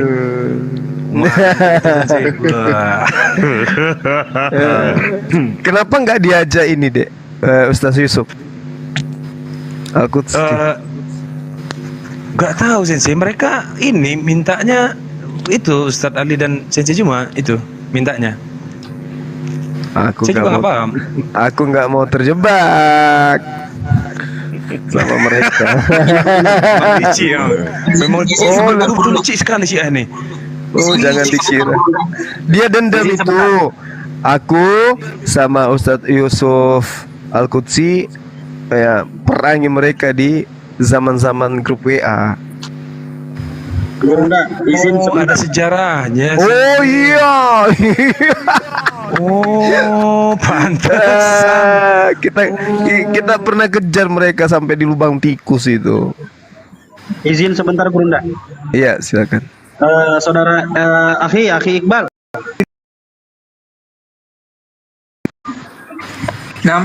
Dari anak. Satu. Ya. Coba jabarkan kata kami dalam Al-Qur'an dan Allah bersumpah demi dirinya sendiri. Tafadhol, silakan Akhi. Apa sih? Kalau kata kami di dalam Al-Quran itu namanya dhamirut ta'zim. Jadi untuk menunjukkan kekuasaan, keagungan. Aku datang besok. Lanjut. Jadi banyak juga di dalam syair Arab itu juga mereka menggunakan kata nahnu juga, seperti Imrul Qais ketika cuman berdua dengan kekasihnya di tengah gurun, dia mengucapkan kata nahnu, tapi pakai untuk dirinya sendiri. Ya. Kemudian yang kedua tadi Allah bersumpah dengan dirinya sendiri ya. Demi Allah diri bebas. Nah.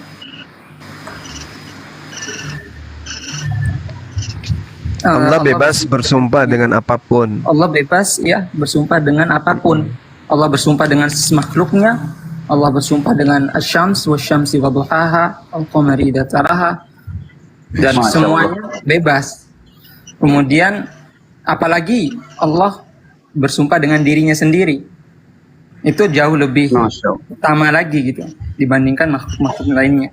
Tapi ketika Allah bersumpah dengan makhluknya, menunjukkan bahwa makhluk tersebut adalah makhluk yang memiliki keutamaan dan keagungan di sisi Allah, makanya bersumpah dengannya, bersumpah dengan waktu, bersumpah dengan langit, bersumpah dengan banyak hal gitu. Masya Allah. Masya Allah. Luar biasa. Antum ini mohon maaf sebelumnya, ini pertanyaan titipan untuk ngetes antum. Insyaallah.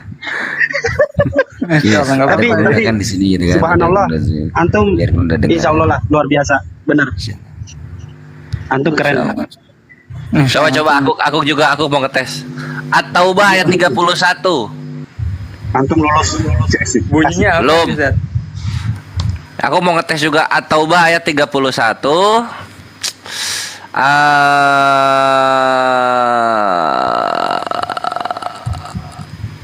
Mereka menjadikan orang-orang alim dan rahib-rahibnya sebagai Tuhan selain Allah, dan juga Al-Masih putra Maryam. Ini dalam kurungnya ini kok bisa nongol? Ini di mana ada kata aidon dalam Arabnya gitu? Kok bisa ada kata juga di sana? Silahkan. Oke, aku jabarin dari gramatikalnya ya. Kalau di situ, ittakhadhu ahbarahum wa ruhbanahum arbaban min dunillah wal masih ibn Maryam. Nah, itu ayatnya. Nah, mereka menjadikan ini yang dipermasalahkan itu sebenarnya wal masihah di situ. Jadi seolah-olah orang Islam itu menyandingkan Allah dengan Isa putra Maryam. Jadi mereka menganggap ketika ayat Al-Quran itu mengatakan bahwa orang-orang Yahudi atau ahli kitab itu mengambil atau menjadikan rahib mereka dan juga pembesar agama mereka sebagai Tuhan selain Allah dan Isa putra Maryam. Nah, kalau secara bahasa Indonesia mungkin akan dipahami kita menyandingkan, tapi kalau dilihat dari grammarnya ini salah total karena harokat dari wal masiha di situ, wal masiha itu harokatnya fathah. Kalaupun kita mau menyandingkan dengan dengan Allah, maka dia harus majrur juga, harus berharokat kasroh, bukan fathah. Masya Allah, Anda luar biasa. Antum apa kalau Antum bagus? mahir. Antum toyib. Jadi materi-materi seperti ini, ya materi seperti ini tuh nggak bisa dipakai untuk berdebat, kecuali internal kita. Nah sekarang yang bisa dipakai itu berdebat itu gini, Dinda Iqbal di dalam pengajaran Yohanes 19, Yohanes 13, di situ dikatakan bahwa Yesus melepaskan jubah dan kemudian menggunakan kain lenan. Pada saat kapan Yesus kemudian melepaskan kain lenan tersebut? Silakan Anda jawab. Belum bisa, Ustaz. Jawabannya pada saat dia lari dikejar oleh tentara Romawi di dalam Markus 14 nomor 51. Dia melepaskan kain lenan dan lari telanjang. Ah itu dia. Langsung nggak bisa jawab. Belum nyampe di situ. Itu yang harus dipahami dan dikuasai kalau mau terjun di dunia apologet. Siap. Kalau yang tadi itu kalau di internal kita gitu. Kalau orang Kristen itu bertanya, kita kasih penjelasan kayak gitu tadi, mana dia ngerti uang membedakan antara garpu dengan sendok aja mereka susah.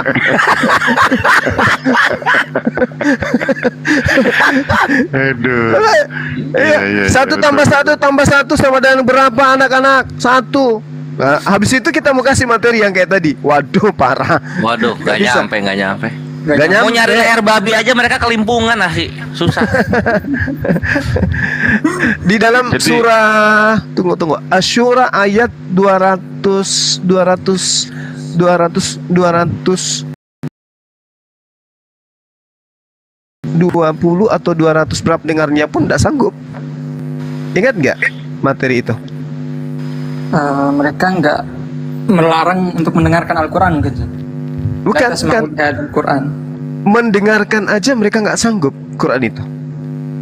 Bahkan untuk mendengarkan saja mereka nggak sanggup. Asy-Syura kalau nggak salah ayat 210 apa 200 berapa itu ya? Kok jadi lupa saya? Apa gimana ininya, redaksinya gimana Gurunda?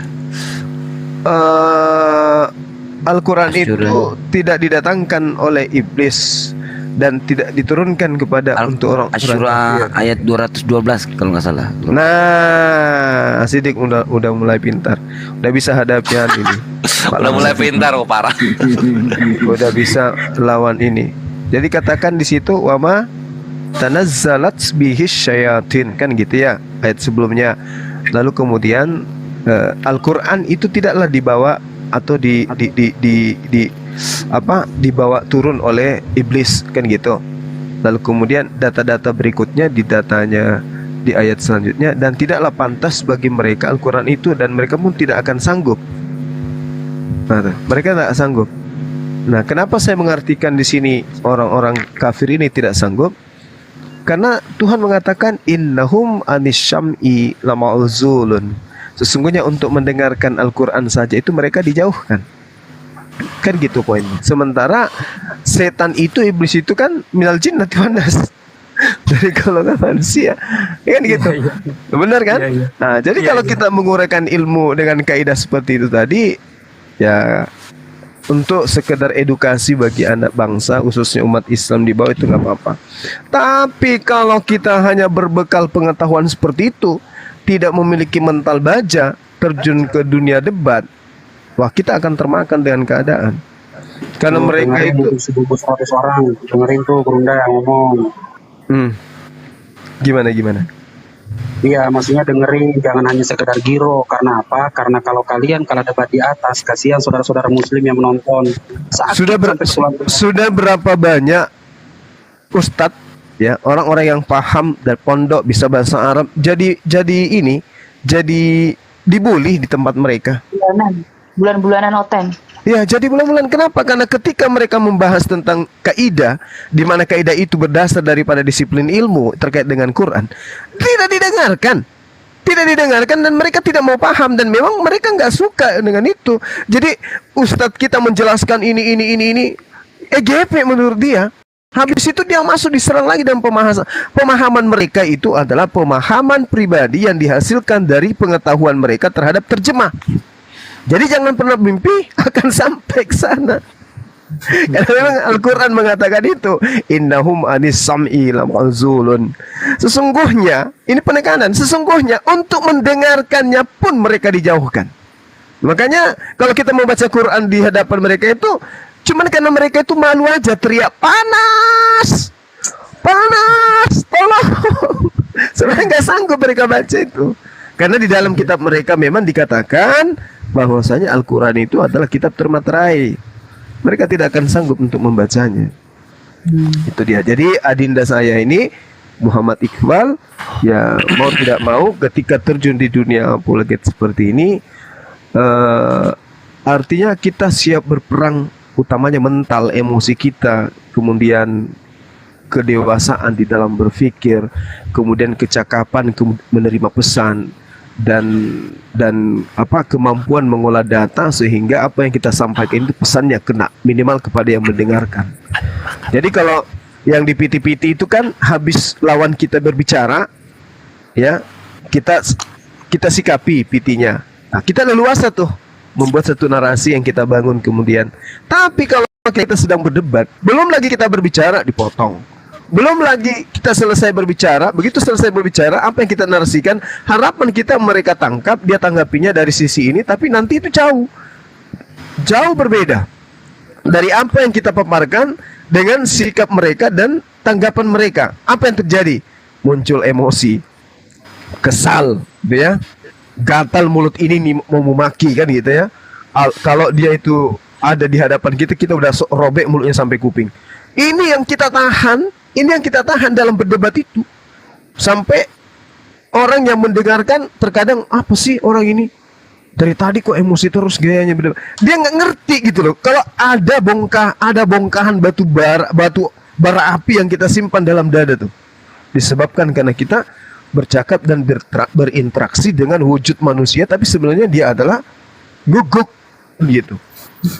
Nah, jadi beda ketika kita berdialog dengan orang yang memang tujuannya mau belajar, beda dengan yang mereka ini. Memang mereka nggak mau belajar, tujuannya mau menghujat, mau merendahkan, mau menistakan, mau melemahkan.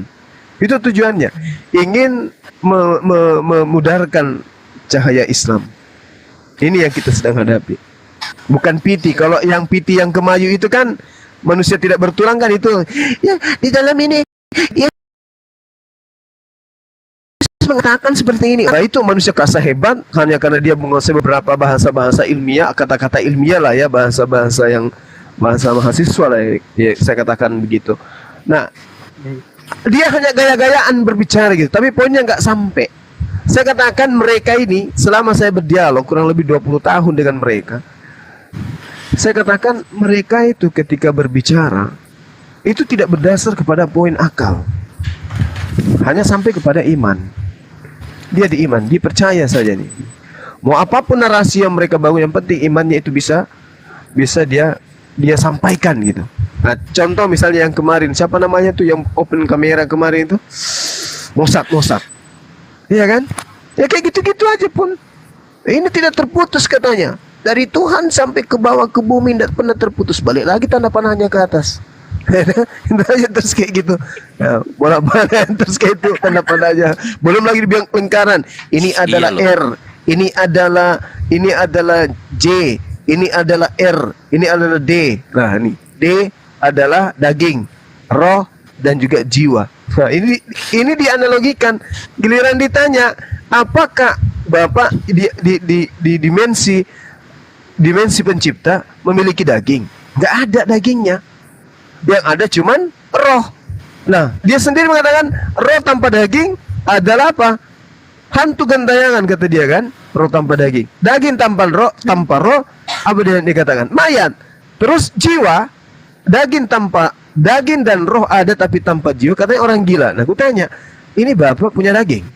Nggak ada katanya. Berarti cuman roh yang ada cuman jiwa. Berarti apa namanya menurut Anda? Mayat. Kan itu roh gentayangan berarti. Karena analoginya harus ada daging, ada roh dan jiwa. Giliran ditanya, Bapak punya daging nggak? Enggak. Berarti apa tadi analoginya? Hantu gentayangan tanpa daging katanya. Nah, Bapak ada daging? Nggak ada. Berarti hantu. makanya ketika kita tanya, mereka mengatakan Allah itu, Tuhan itu adalah roh. Barang siapa yang menyembah maka sembah dan roh. Oke. Apakah roh itu bisa diciptakan? Bisa. Nah, apakah Tuhan itu bisa diciptakan? Tidak bisa. Berarti Tuhanmu adalah hakikat yang bisa dicipta, yaitu roh. Sementara dimensi roh itu adalah dimensi ciptaan. Apa yang membedakan antara roh setan dengan roh Tuhanmu? Nah, sama-sama roh. Bagaimana caranya Anda bisa membedakan? Oh, gak bisa caranya. Iyalah. Gimana caranya Anda membedakan sama-sama roh? Oh, kalau dia mengatakan gini, kalau roh Tuhan itu pasti mengajarkan yang baik-baik. Kalau roh iblis pasti mengajarkan yang tidak baik.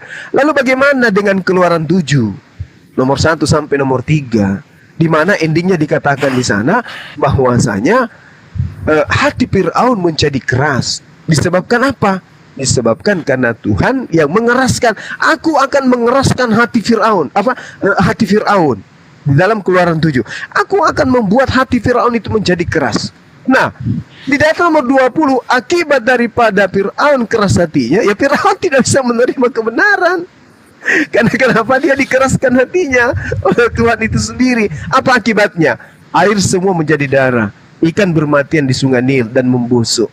Orang-orang tidak bisa minum karena airnya menjadi darah. Akibat apa? Akibat Firaun mengeraskan hatinya. Siapa yang membuat hatinya keras? Tuhan itu sendiri. Aku akan membuat hati Firaun keras membatu. Walah. Nah, mana roh yang membuat hati seseorang menjadi mengeras dengan roh iblis yang membuat hatinya orang-orang mengeras sehingga tidak mau menyembah kebatuan? Apa bedanya? Ya sama. Berarti Tuhan itu bukan roh. Tuhan itu yang menciptakan dimensi roh. Hanya Tuhan menciptakan makhluknya dengan dilengkapi unsur roh, gitu. Itulah susahnya berdebat dengan mereka. Tekniknya gitu ya, Zat. Iya. Bisa dipahami.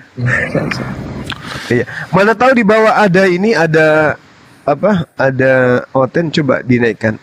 Kita uji coba dulu adik kita ini. Ya Allah, kan belum ada literasi. Bayangin Akhi Iqbal, dari sekian banyak cara turun ke bumi, yang dipilih jalur vagina. Bayangin coba.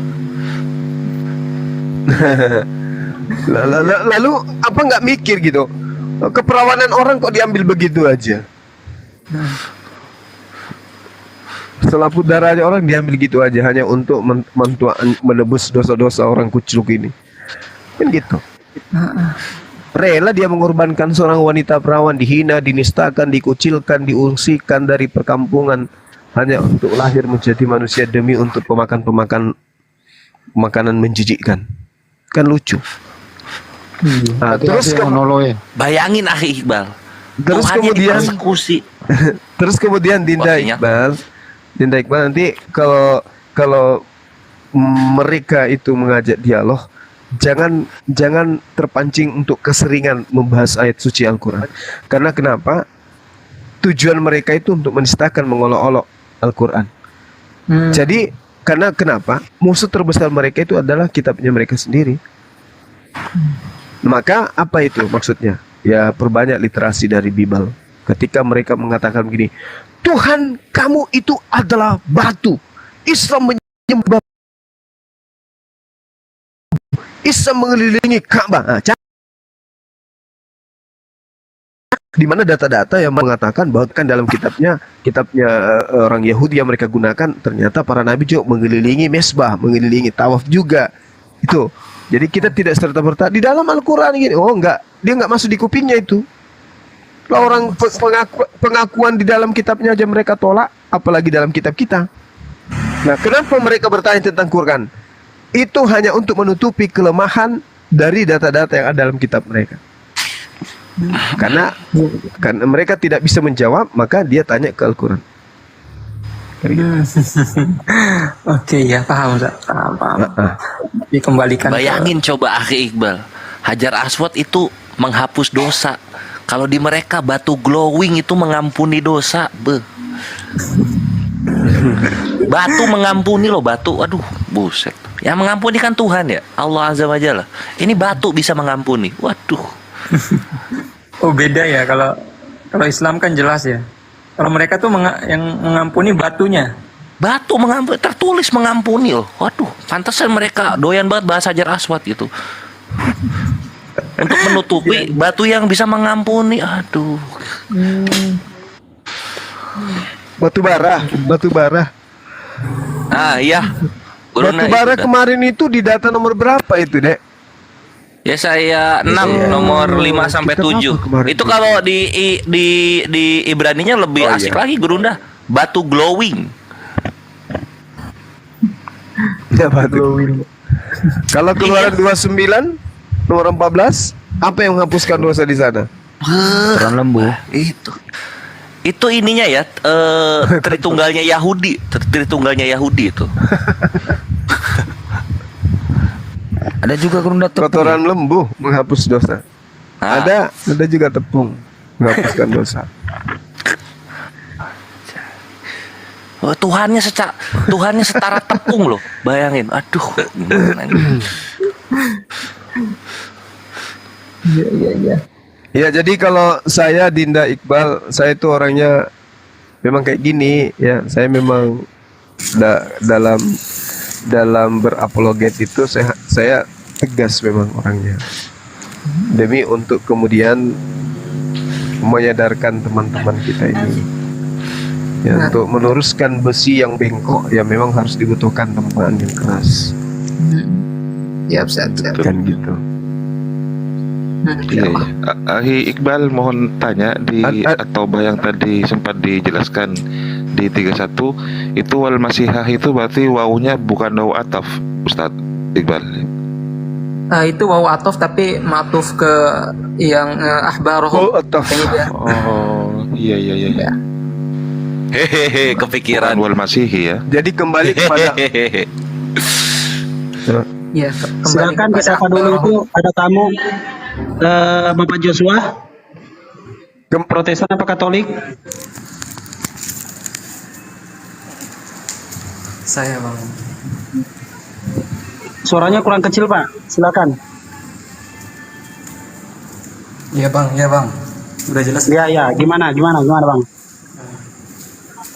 Dulu sih Kristen, tapi sekarang udah enggak Islam sih, enggak Kristen, sudah di tengah-tengah gitu.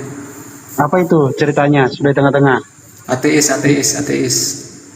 Oh, ateis, udah mulai mikir. Oke, lanjut. Dulu si Kristen. Boleh nggak sedikit saya ini nanya-nanya tentang Al-Quran gitu, bisa nggak? Tapi Nah, boleh. Kebetulan ada pakarnya di sini. Iya, sekarang saya kan silakan. mempelajari Al-Quran, Bang. Masya Allah. Tapi Semoga enggak, hidayah tapi, pada tapi saudara enggak saya. begitu anulah memahami. Jadi yang tidak saya pahami ini mau ditanyakan sama saya gitu. Ya, silakan. Linda Iqbal monitor. Silakan.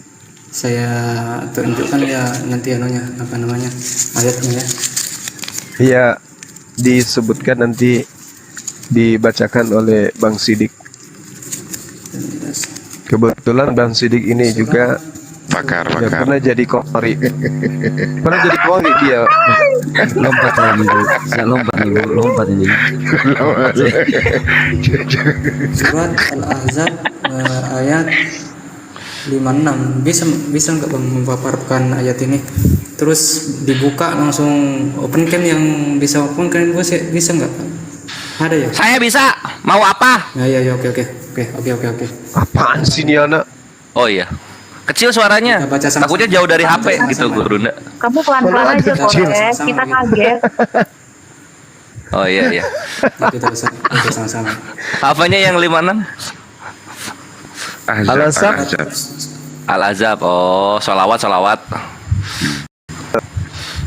Ayat berapa? Saudara 56 Joshua. Gurunda. Yang 56. 56. Oh ya, Masya Allah. kita open cam dulu. Apa nggak kita serahkan dulu kepada adik kita Iqbal deh? Ayat itu yang saya belum pahami. Ya, jadi aku pakai tafsir web aja deh. Ini surahnya Al-Azab ayat itu loh, yang ayatnya itu. bukan websitenya, tafsir web namanya. Kita baca sama-sama. Tuh websitenya tafsir web, jangan pakai tafsir orang website. Yuk. Nih Akhi Iqbal, surah Al-Azab ayat 56. Baik, surat Aku ini Coba original text. Aku terjemah. Mau tahu apakah betul itu? Oh iya, tak. Ya, ini ayatnya kan Innallaha malaikatahu. Gimana? Boleh dijelaskan dulu apa yang malaikatahu yusalluna 'alan nabi. Nah. Ya. Ya ayyuhal terus ya ayyuhalladzina amanu sallu alaihi wa sallimu taslim. Terus gimana itu? Kan salawat itu kan kayak mendoakan kan? Allah itu kan mendoakan para nabinya kan, begitu kan? Jadi dipahami di sini sholawat sebagai doa. Iya. Oke. Ini kalau dari kaidah bahasa Arab, bahasa Al-Quran itu spesifik ya. Jadi ketika Al-Quran menggunakan kata sholla, itu ada dua macam. Yang pertama sholla ala dan sholla li. Dan penggunaan kata sholla ala di dalam Al-Quran itu bukan bentuknya penyembahan. Contohnya seperti ini. Ini kalau diartikan sebagai sholawat. Sholawat itu artinya sanjungan ataupun pujian. Dan diantara tafsiran para ulama juga, sholat di sini adalah Allah Subhanahu Wa Taala menyebutkan nama Nabi Muhammad di hadapan para malaikat. Itu sholat ala. Kemudian kalau kita melihat di surat Al-Kautsar ada sholat juga di situ. Surat Al-Kautsar, fasholli li rabbika wanhar. Nah, di situ menggunakan kata sholli. Nah, sholli di situ ditujukan kepada Allah Subhanahu wa taala, berbeda dengan sholla ala. Jadi kalau pemaknaan innallaha malaikatahu yusholluna 'alan nabi itu artinya Allah Subhanahu wa taala berdoa kepada Nabi Muhammad. Iya. Yaitu pemahaman yang salah berarti, karena bahasa Al-Quran itu bahasa yang spesifik. Ketika menggunakan sholla ala artinya pujian dari Allah Subhanahu wa taala. Kemudian dari para malaikat baru itu juga merupakan pujian kepada Nabi Muhammad SAW. Nah, kurang lebih seperti itu. Mungkin ditanya lagi apa yang kurang jelas. Ya, saya tidak mau debat dan tak mau membantah, cuman itu yang saya belum paham. Tapi ada lagi ayat yang belum saya paham, boleh nggak ini lagi nanya saya? Ya, aku nanggapin dikit ya. Ini aku kira tadauna, ternyata yusoluna ya. Yusoluna. Iya, kirain tadauna gitu. Karena kalau mau dibilang berdoa tadauna biasanya. Nggak tahu kalau di Biblos Arabik gimana. Silahkan lanjut. Aku nambahin sedikit soal itu, ada hadis juga mengenai itu, orang Arab juga sudah biasa menggunakan kata sholla itu. Nah, Nabi SAW juga pernah mendoakan atau memerintahkan para sahabat itu untuk sallu ala ali fulan gitu. Aku lupa redaksi hadisnya, tapi menggunakan kata sholla juga seperti itu. Dan itu bukan berarti Nabi Muhammad SAW memerintahkan para sahabatnya untuk berdoa kepada sahabat yang lain itu, tapi untuk mendoakan dia, bukan berdoa kepadanya. Nah, kurang lebih seperti itu. Ya. Gimana? Kurang puas? Mau membantah atau gimana supaya panjang? Ya, karena live gua baru setengah jam. Mau tanya-tanya saja, tidak mau membantah. Ada lagi yang... Ya enggak, maksudnya jawabannya puas enggak gitu loh. Puas. Oh, alhamdulillah. Yosua Muslim atau Kristen? Enggak, saya bilang tadi, saya dulu Kristen tapi saya sudah di tengah-tengah gitu. Tidak. Oh, gitu. Tidak Kristen. Yang benar. Cuman oh, Masya Allah. Sudah setahun lah, saya mau setahun lebih lah mempelajari ini Al-Quran, tapi belum saya yakini lah seperti itu. Apa yang membuat belum mantap masuk Islam? Ya, Pak, karena saya belum mengerti itu, kayak yang oke lanjut. Baru belajar begitu.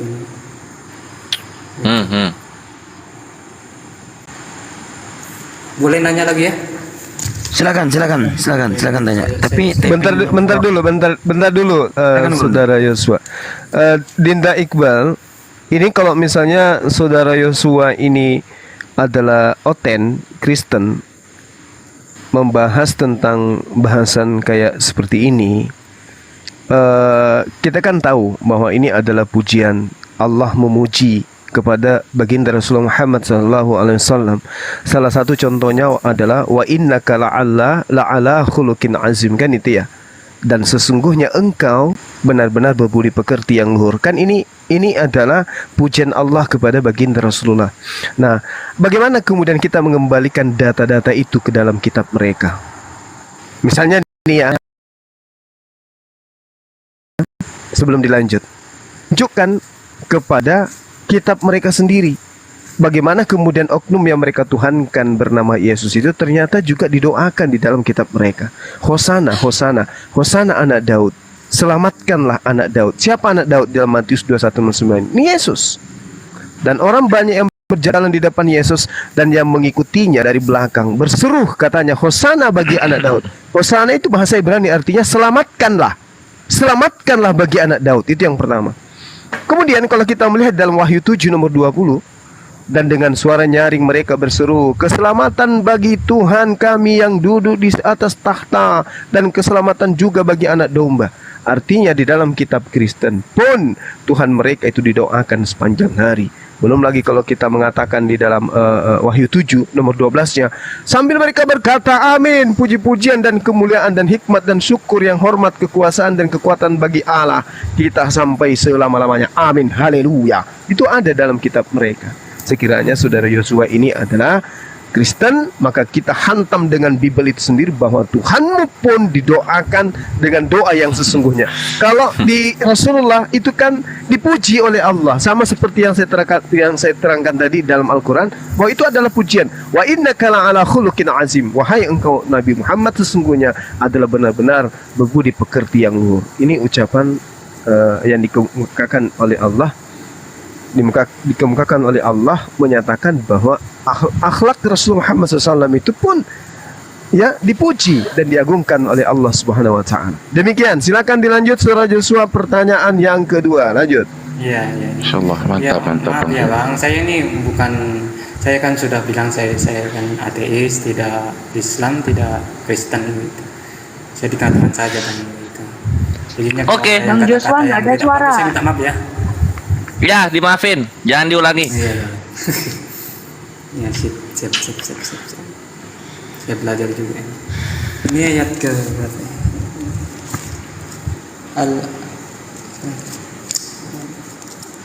Al-Ahqaf ayat 3, Bang. Boleh dijelaskan itu? Al-Ahqaf ayat 3. Bentar. Oke, Bang, kalau bisa biar tak narasi begitu. Aman, everything is underwear. Tunjukkan dengan original text sambil kita baca sama-sama begitu. Nih.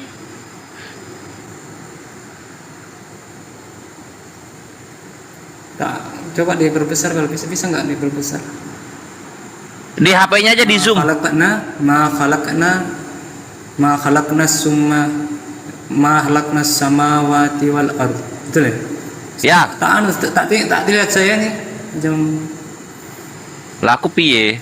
Wa ma bainahuma illa coba. Host dibesarin, host. Besarin coba. Saya mau. Wa ajalin musamma. Ya. Bil haqqi. Tunggu dulu, mouse gua mana sih? Oh, ini. Bil haqqi wa ajalin musamma. Walladina kafaru. Terus kafaru sudah. Iya ini. Coba amma undiru mu'ridun. Bawahnya itu. Coba artinya. Oke. Kurang jelas itu. Kami tidak menciptakan langit dan bumi dan apa yang ada di antara keduanya melainkan dengan tujuan yang benar dan dalam waktu yang ditentukan. Namun orang-orang kafir berpaling dari peringatan yang diberikan kepada mereka.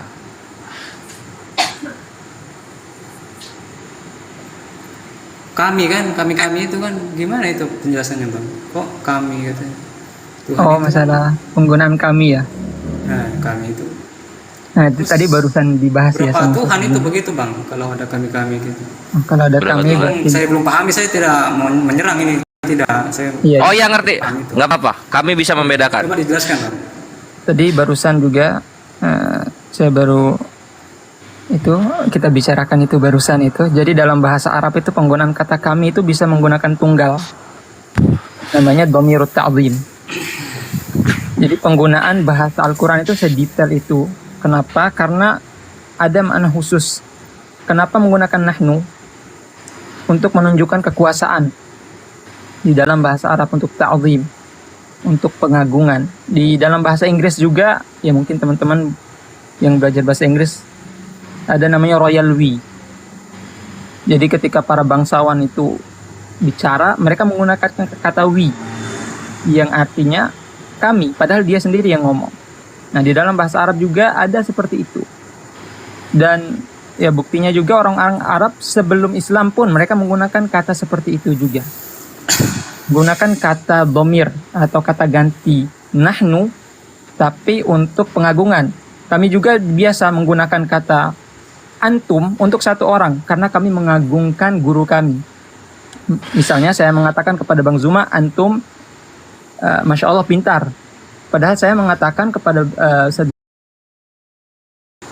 pengagungan. Nah, seperti itu. Nah, makanya di sini digunakan kata wa ma khalaqna as-samawati wal arda wa ma bainahuma illa bil haqqi wa ajalin musamma. Nah, di ayat-ayat lain juga inna a'tainakal kautsar. Kita ngambil surat yang pendek, surat Al-Kautsar juga seperti itu. Sungguhnya kami telah memberikan nikmat yang sangat banyak.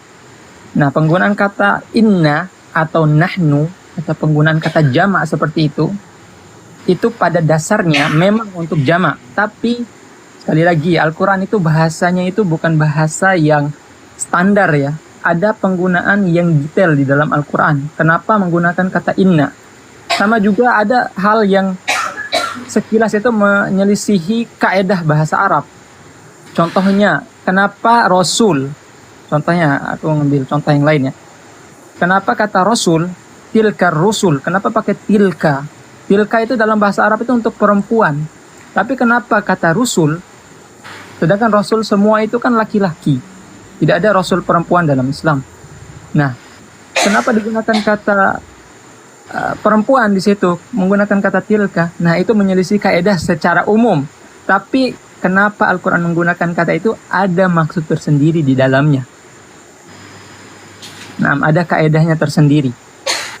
Nah, aku menjelaskan seperti itu. Kalau aku jelasin detailnya itu nanti mungkin agak membingungkan ya, karena membutuhkan grammar yang mungkin kesulitan untuk orang awam untuk dijelaskan.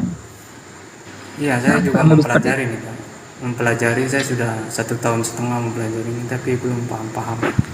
Makanya itu saya mempelajari Ya, sama mungkin Ustadz di sini. Oke. Sudah dijelaskan sama Ustadz. Dua saja Bang, nanti saya Iqbal. Sebentar Pak, sebentar. Jadi gini, Ustadz Iqbal. Nah, seperti di Yesaya 46 nomor 5. Kepada siapakah kamu hendak menyamakan aku?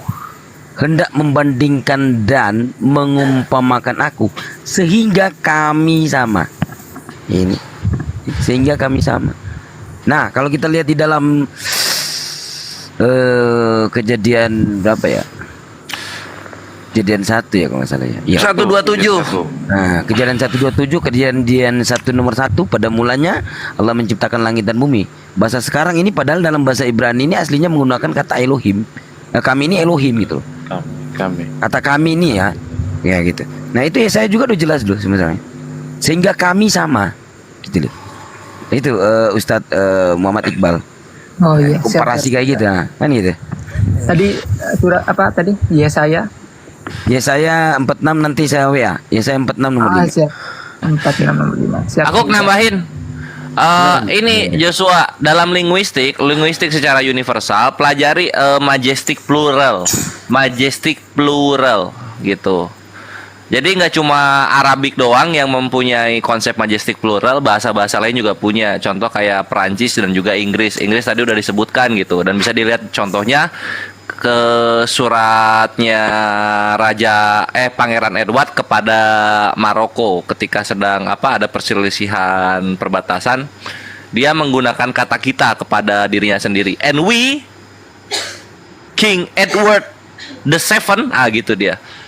Dan kita Raja Edward the Seven gitu. Nah, itu kan majestic plural. Kayak gitu sih. Ya, karena di Indonesia jadinya bingung. Karena nggak ada konsep begitu di konsep bahasa kita, nggak ada yang kayak begitu. Iya Bang, kita sama-sama belajar untuk cari kebenaran itu. Ya, apalagi? Berarti udah nggak percaya Yesus Tuhan ya sekarang ya? Kok bisa gitu ya? Enggak percaya. Enggak percaya, sudah lama masalahnya. Oh gitu. Kenapa? Sekarang tapi mempelajari Al-Quran, mempelajari kitab, tapi tidak. Ya, karena itulah masih belum gimana gitu hati ini gitu. Oh, ini bukan yang soal Islamnya. Apa yang membuat malas nyembah Yesus sekarang? Apa? Ya, ini tentang ketuhanannya ini, tapi jangan terlalu dalam ya nanya-nanya. Soalnya saya ingin mempelajari Al-Quran saja itu. Enggak, aku nggak debat. Aku pengen tahu sejarahnya kok bisa jadi kayak Bart Ehman gitu loh. Jadinya nggak mau Kristen lagi. Pengen tahu itunya. Ketuhanannya Yesus kenapa? Apa yang membuat kok Tuhan kayak gini sih? Apa tuh? Ya macam gimana ya ketuhanan itu. Macam ehad kan, tapi tak ehad itu. Tapi tak perlu lah itu, tak perlu ya. Oh iya, cukup. Oke, ngerti. Ehad tapi tak ehad ya. ya. Tak perlu dibuka lagi. Tak perlu dibuka. Saya ini fokus ini belajar begitu. Ya, sip, belajar aja. Mungkin ya. Kalau syahadat di sini ya. Saya mau belajar kan. Tidak bang, tidak untuk sekarang. Mungkin 5 tahun atau pokoknya kalau sudah tahulah ngerti begitu semua baru. Iya, awas keburu mati loh. Enggak asal meluk-meluk aja bang. Betul. Begitu. Kalau asal meluk itu namanya. Agama ini mati gitu loh, langsung dibawa mati kan begitu. hidup ini sekali kan. Udah ya Bang, saya pamit itu saja saya tanyakan. Nanti Ya, saya juga silakan, boleh silakan. gabung Oke. kalau ada apa yang ada ditanyakan yang Ya tunggu, Gurunda mau ngomong, jangan dulu turun. Enggak, saya kepada Dinda Iqbal aja. Dinda Iqbal, terkait dengan materi seperti ini, kalau dipertanyakan oleh Oten ya, kenapa Tuhan kamu itu satu, padahal di dalam kitab kamu itu kan ada kata nahnu yang merujuk kepada kata kami. Jadi yang pertama yang harus kita lakoni adalah kita menggunakan bahasa Quran, berarti kita menggunakan bahasa dari langit, bukan bahasa Indonesia. Muatan, cakupan, rasa dari... Belum ada. Kures di mute, Kures. Lanjut Gurunda. Cakupan dari rasa bahasa Arab dengan bahasa Indonesia itu berbeda. Sementara mereka yang bertanya ini beranjak dari pemahaman kata kami, bukan beranjak dari makna kata nahnu. Kan gitu poinnya. Kata kami bagi kita orang Indonesia memang mayoritas memahami kami itu jamak. Tapi ada satu pembanding, yaitu kata kita. Kalau kita ini itu mutlak jamak. Tapi kalau kami belum tentu jamak. Contoh, ini sering saya berikan contoh. Ketika ada seorang guru masuk ke dalam kelas mengatakan ke hadapan murid-murid, anak-anak besok kita ke Jakarta. Maka maknanya jelas. Kita di sini mengikutkan murid-murid juga besok ke Jakarta dengan guru. Sementara kalau gurunya datang dengan mengatakan kata kami, dia tampil di depan kelas, anak-anak kami besok ke Jakarta, maka otomatis murid-murid ini nggak ikut. Artinya bahwa kata kami ini bisa jadi adalah tunggal. Nah sekarang kita masuk ke dalam kajian bahasa Ibrani. Di dalam bahasa Ibrani ketika diperkenalkan di terjemahan kitabnya orang Kristen yang mereka ambil dari Septuaginta, di situ mengatakan baiklah marilah kita menciptakan. Di situ kata kita. Dia tidak menuliskan kata kami. Apa tujuannya menggunakan kata kita? Karena memang mereka mengajarkan ada 3 pribadi Tuhan. Maka dia menggunakan kata kita. Padahal kata yang ada di sana ketika dikatakan na'ase itu merujuk kepada kami. Di dalam Kejadian 1 nomor 26 itu kata kami. Lalu apa kata kami itu? Diterangkan di dalam Yesaya, ternyata kata kami itu adalah merujuk kepada pribadi Tuhan itu sendiri yang dia katakan bil adai ani.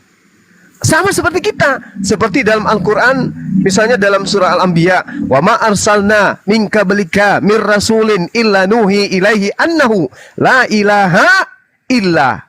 Illa siapa di situ? Ana. Bukan nahnu, tapi ana. Fa'ubuduni. Tidak dikatakan bahwa sembahlah kami, tapi sembahlah aku. Di dalam kitabnya orang Yahudi, ketika merujuk kepada penyembahan perintah untuk beribadah, maka dia mengatakan ani. Sama di dalam bahasa Al-Quran, ana. Tidak dia mengatakan sembahlah kami, tapi sembahlah aku.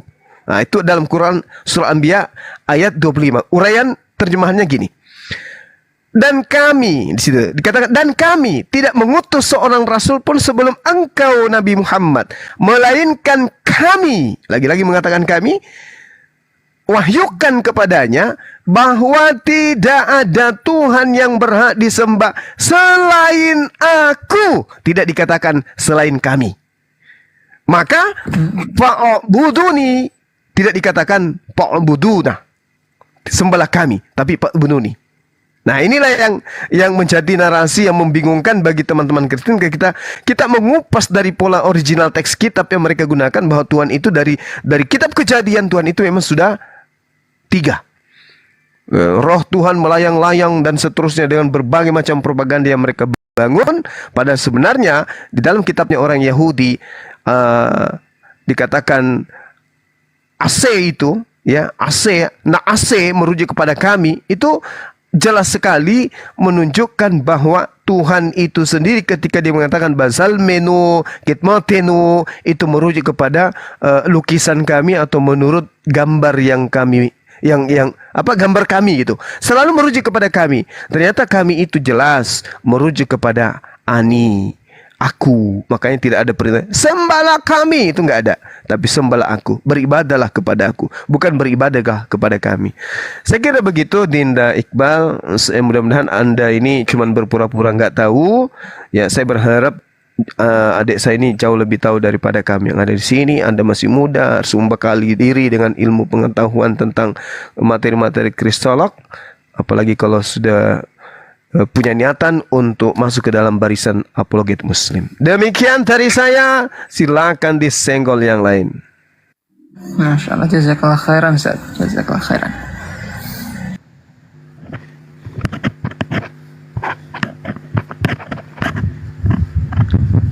Bes.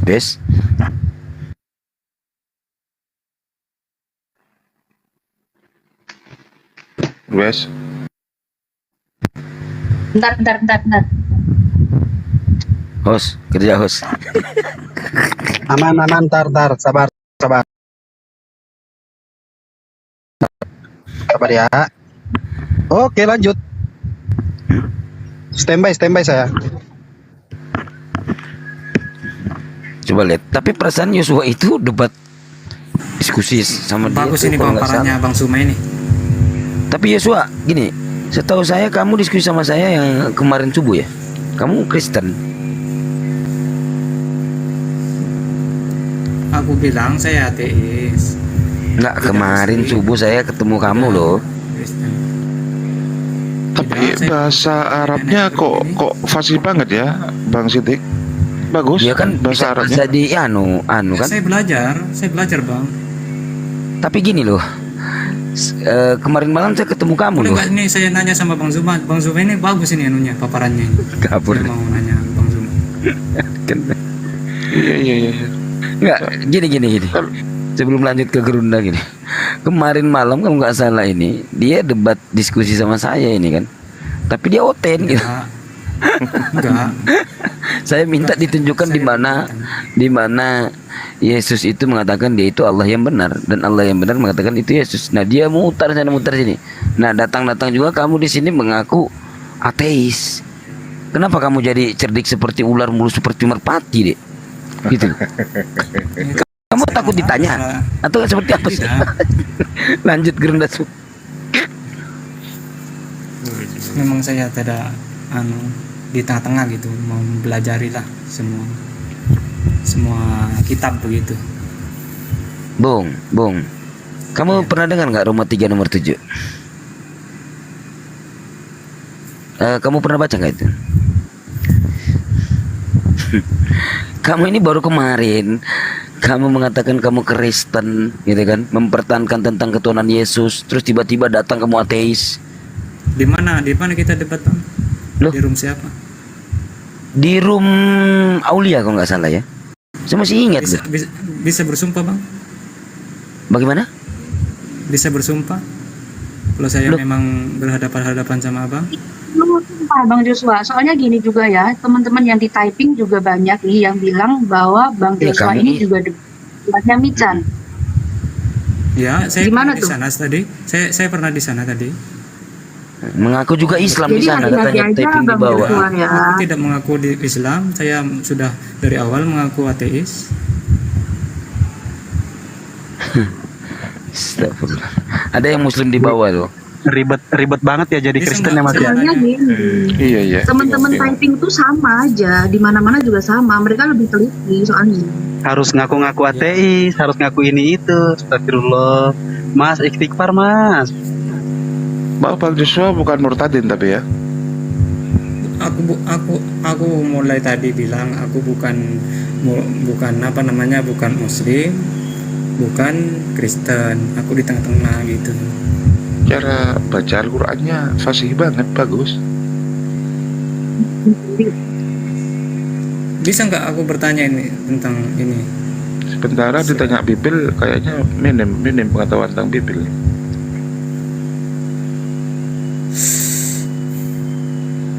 Ini namanya saya bukan beragama bang, begitu. Cuman di tengah-tengah gitu saya. Ya udah kalau nggak mau ditanya saya. Anda belajar Ibrani juga? Tidak. Saudara Yosua belajar Ibrani? Tidak. Belajar Yunani? Tidak. Aram? Tidak. Kenapa Anda mendapatkan kesimpulan akhir meninggalkan agama Anda yang dulu tanpa Anda mengkaji menggunakan original teks. Sementara mengkaji Islam Anda bisa membaca original teks. Ya, karena itu memang kemauan saya, Bang. Enggak, maksudnya gini, Anda meninggalkan sebuah pengajaran. Mana tahu pengajaran yang Anda tinggalkan ini, menurut saudara, meninggalkan Kristen kan pasti karena ada sebab. Salah satunya karena Anda sudah tidak lagi mempercayai itu adalah sebuah kebenaran. Iya, Nah, betul. tapi Anda sadar yang Anda gunakan itu adalah kitab terjemah. Mana tahu di original teksnya itu tidak begitu. Mana tahu di original teksnya itu justru betul. Kenapa Anda tidak mencoba untuk menggunakan kajian Yunani atau bahasa Yunani, bahasa Greek gitu? Belum nyampe ke sana dulu, Bang. Gitu. Tapi ke Al-Quran dulu. Nanti saya tetap semua dipelajari begitu. Iya, memang nggak bisa pelajari. Tapi memang saudara saya yang betul bisa baca Quran. Bisa? Oh, udah berapa lama belajar baca Quran? 1 tahun lebih di penjara itu saya belajar sama orang Muslim juga 8 bulan di Malaysia dulu. Oh, gitu. Iya. Ini iya. Sekedar baca atau memang mempelajari nahu sorab? Mempelajari tapi tidak mengimani begitu. Iya, nahu sorab sampai ke nahu sorab juga belajar. Tajwid apa gitu? Iya sampai tebal tipisnya huruf. Iya, kalau itu tajwid. Pandang pendeknya. Apa itu nasorba? Saya kurang tahu. Oh, isim, fiil. Belum. Nggak belajar? Belum belajar. Ini masih. Oh, sekedar baca aja ya. Oke. Buat belajar begitu loh, Bang. Iya. Bisa saya tanya ya, Bang? Oke, gimana? Apa yang itu silakan. Kaf, ha, ya, ain sod gitu ya. Kan ada kan? Itu artinya itu kemana itu, Bang? Kok nggak ada artinya itu? Menurut Abang gimana? Nah, kalau saudara, oke. Itu bukti Al-Quran itu adalah wahyu dari langit. Kenapa? Karena Allah mengatakan bahwa tidak ada satu manusia pun di atas muka bumi ini yang paham arti, maksud, kandungan dari ayat itu. Nah, sudah 1400 tahun, ternyata betul. Apapun level pendidikan, strata orang itu dalam disiplin ilmu Islam atau Al-Quran, tidak akan pernah bisa sampai kepada apa makna, apa kandungan, apa arti daripada ayat-ayat mutasyabihat tersebut. Iya. Artinya bahwasanya andai saja selama 400 tahun Al-Quran itu diwahyukan ke atas muka bumi, ada satu orang saja yang mampu mengartikan dengan menggunakan disiplin ilmu yang kaidahnya dengan yang digunakan Al-Quran, maka gugur Al-Quran itu. Tapi ternyata sudah miliaran manusia, jutaan orang cendekiawan dalam Islam bahas Al-Quran, mereka paham, bahkan sampai ulama tafsir ada, ulama hadits ada, ya, ulama bahasa ada. Tetapi kemudian mereka tidak sampai kepada kemampuan untuk menerjemahkan ayat itu. Sementara Allah mengatakan hanya aku yang tahu, tidak ada yang tahu. Apapun jabatanmu, apapun disiplin ilmu yang kamu punya, apapun titel pendidikanmu, kamu tidak akan bisa menakwilkan ayat itu. Hanya aku yang tahu. Alhamdulillah, ternyata betul. Belum ada kekuatan di atas muka bumi ini yang bisa menerjemahkan kata itu. Padahal pada dasarnya sama-sama dengan ayat-ayat lain. Dzalikal kitabu la raiba fi. Sama-samanya itu adalah huruf hijaiyah, huruf Al-Quran, huruf bahasa Arab. Nah, alif lam mim sama juga bahasa Arab. Tapi kenapa para pakar bahasa Arab tidak mampu menerjemahkan kata-kata yang dikatakan oleh Allah? Hanya aku yang tahu. Kalian mau sampai gundul pun tidak akan pernah bisa tahu. Dan 1400 tahun itu tantangan Allah. Sampai hari ini tidak ada yang bisa menerjemahkan. Bukti bahwa Al-Quran itu benar-benar adalah firman dari pencipta langit dan bumi.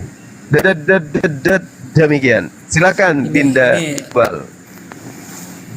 Boleh nggak saya bertanya lagi Bang Zuma?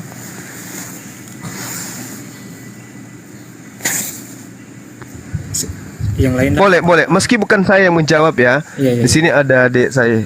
Kita Iya, silakan. edukasi Bang Zuma. Saya tidak mau menyerang buat apa begitu. Saya mau fokus mau belajar begitu. Ya, nggak apa-apa nggak. Itu di surat Yasin itu ya. Yasin wal Qur'anil Hakim. Yasin itu kok nggak ada artinya juga sama ya kayak tadi itu ya. Berarti paparannya. Iya sama. Sama ya. Itu. Iya sama. Ra itu sama ya. Ya. Alif Lam Mim betul. Ra itu kan sama kan juga ya. Iya. Itu ayat-ayat mutasabih. Gitu ya Dinda Iqbal ya. Ustaz Senggol Iqbal, dong. cek. Siap. Disenggol Ustaz. Nambah Ya, dikit oke aja lah dulu ya kalau begitu. Nanti saya naik lagi kalau kapan-kapan. Iya. Kalau ada yang pertanyakan saya tetap belajar begitu. Oke, silakan Saudara Yosua. Semoga hidayah sampai kepada diri Anda. Oke. Terima kasih. Silakan Ustadz Muhammad Iqbal tentang mutasyabihat. Aku nambahin dikit aja sih kalau berkaitan tentang itu huruf al-muqatta'ah. Kalau kita perhatikan di dalam Al-Quran itu semuanya setelah huruf muqatta'ah itu berkaitan tentang Al-Quran. Alif Lam Mim Dzalikal Kitab, Alif Lam Mim Ra, Tanzil, gitu. Yasin wal Qur'anil Hakim. Nah, semuanya setelah huruf muqatta'ah itu berkaitan tentang Al-Quran. Nah, dari yang aku pelajari juga karena aku memang basicnya sastra Arab ya, Ustaz.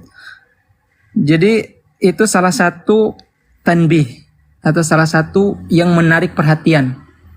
Oh, ini apa yang dibaca? Oh, Alif Lam Mim. Mereka nggak paham. Mereka tahu kalau Alif Lam Mim itu huruf hijaiyah, tapi mereka bingung. Nah, akhirnya mereka tertarik dengan apa yang akan diceritakan oleh Al-Quran setelah ayat tersebut. Nah, itu yang menarik perhatian orang-orang kafir Quraisy terutama pada saat itu dan orang Arab dan juga seluruh dunianya juga tentunya setelah mereka Al-Quran ini akan menarik perhatian. Kok nggak ada artinya ya, seperti yang dijelaskan sama Ustaz Zuma juga. Ya seperti itu, memang tidak ada satupun yang bisa menjelaskan tentang ayat-ayat mutasyabihat.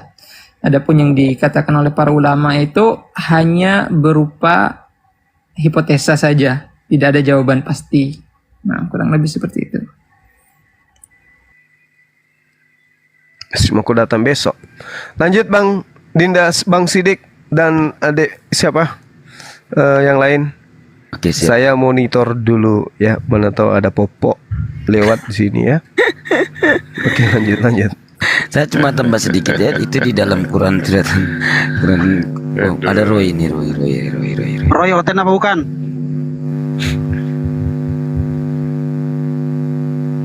Roy.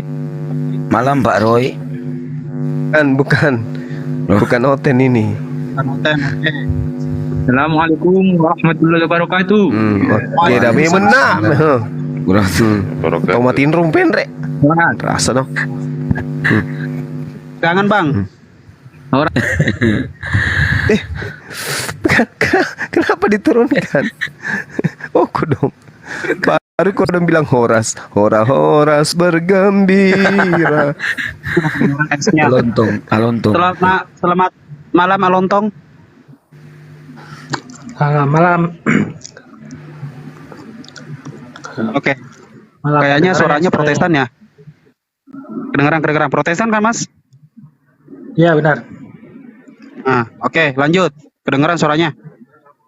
Oke.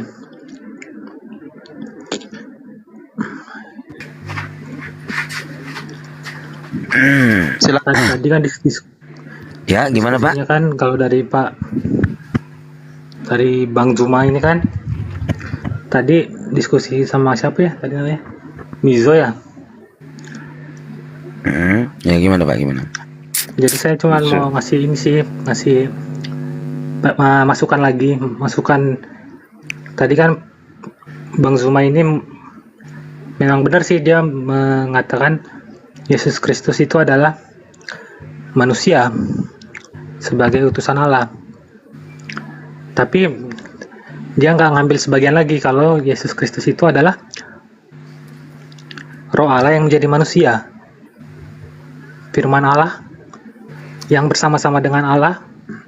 Bahkan firman Allah itu, di dalam firman itu segala sesuatu dijadikan. Tanpa firman tidak ada sesuatu pun yang jadi dari antara yang jadi. Jadi maksudnya benar yang dikatakan sama Pak Zuma ini benar, tapi nggak komplit gitu.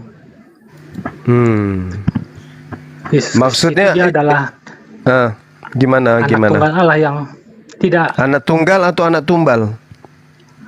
Loh, ini diskusinya mau yang kayak mana sih? Ini kan diskusi yang bukan untuk maksudnya saling mencela, tapi iya kan Yesus jadi tumbal, Bung. Anda lupa? Anak tunggal. Iya, anak tunggal. Anak tunggal Allah. Tetapi faktanya kan tidak. Karena Israel juga disebut sebagai anak sulung. Yang mana yang benar ini? Israel. Jadi gini Bang, maksud saya.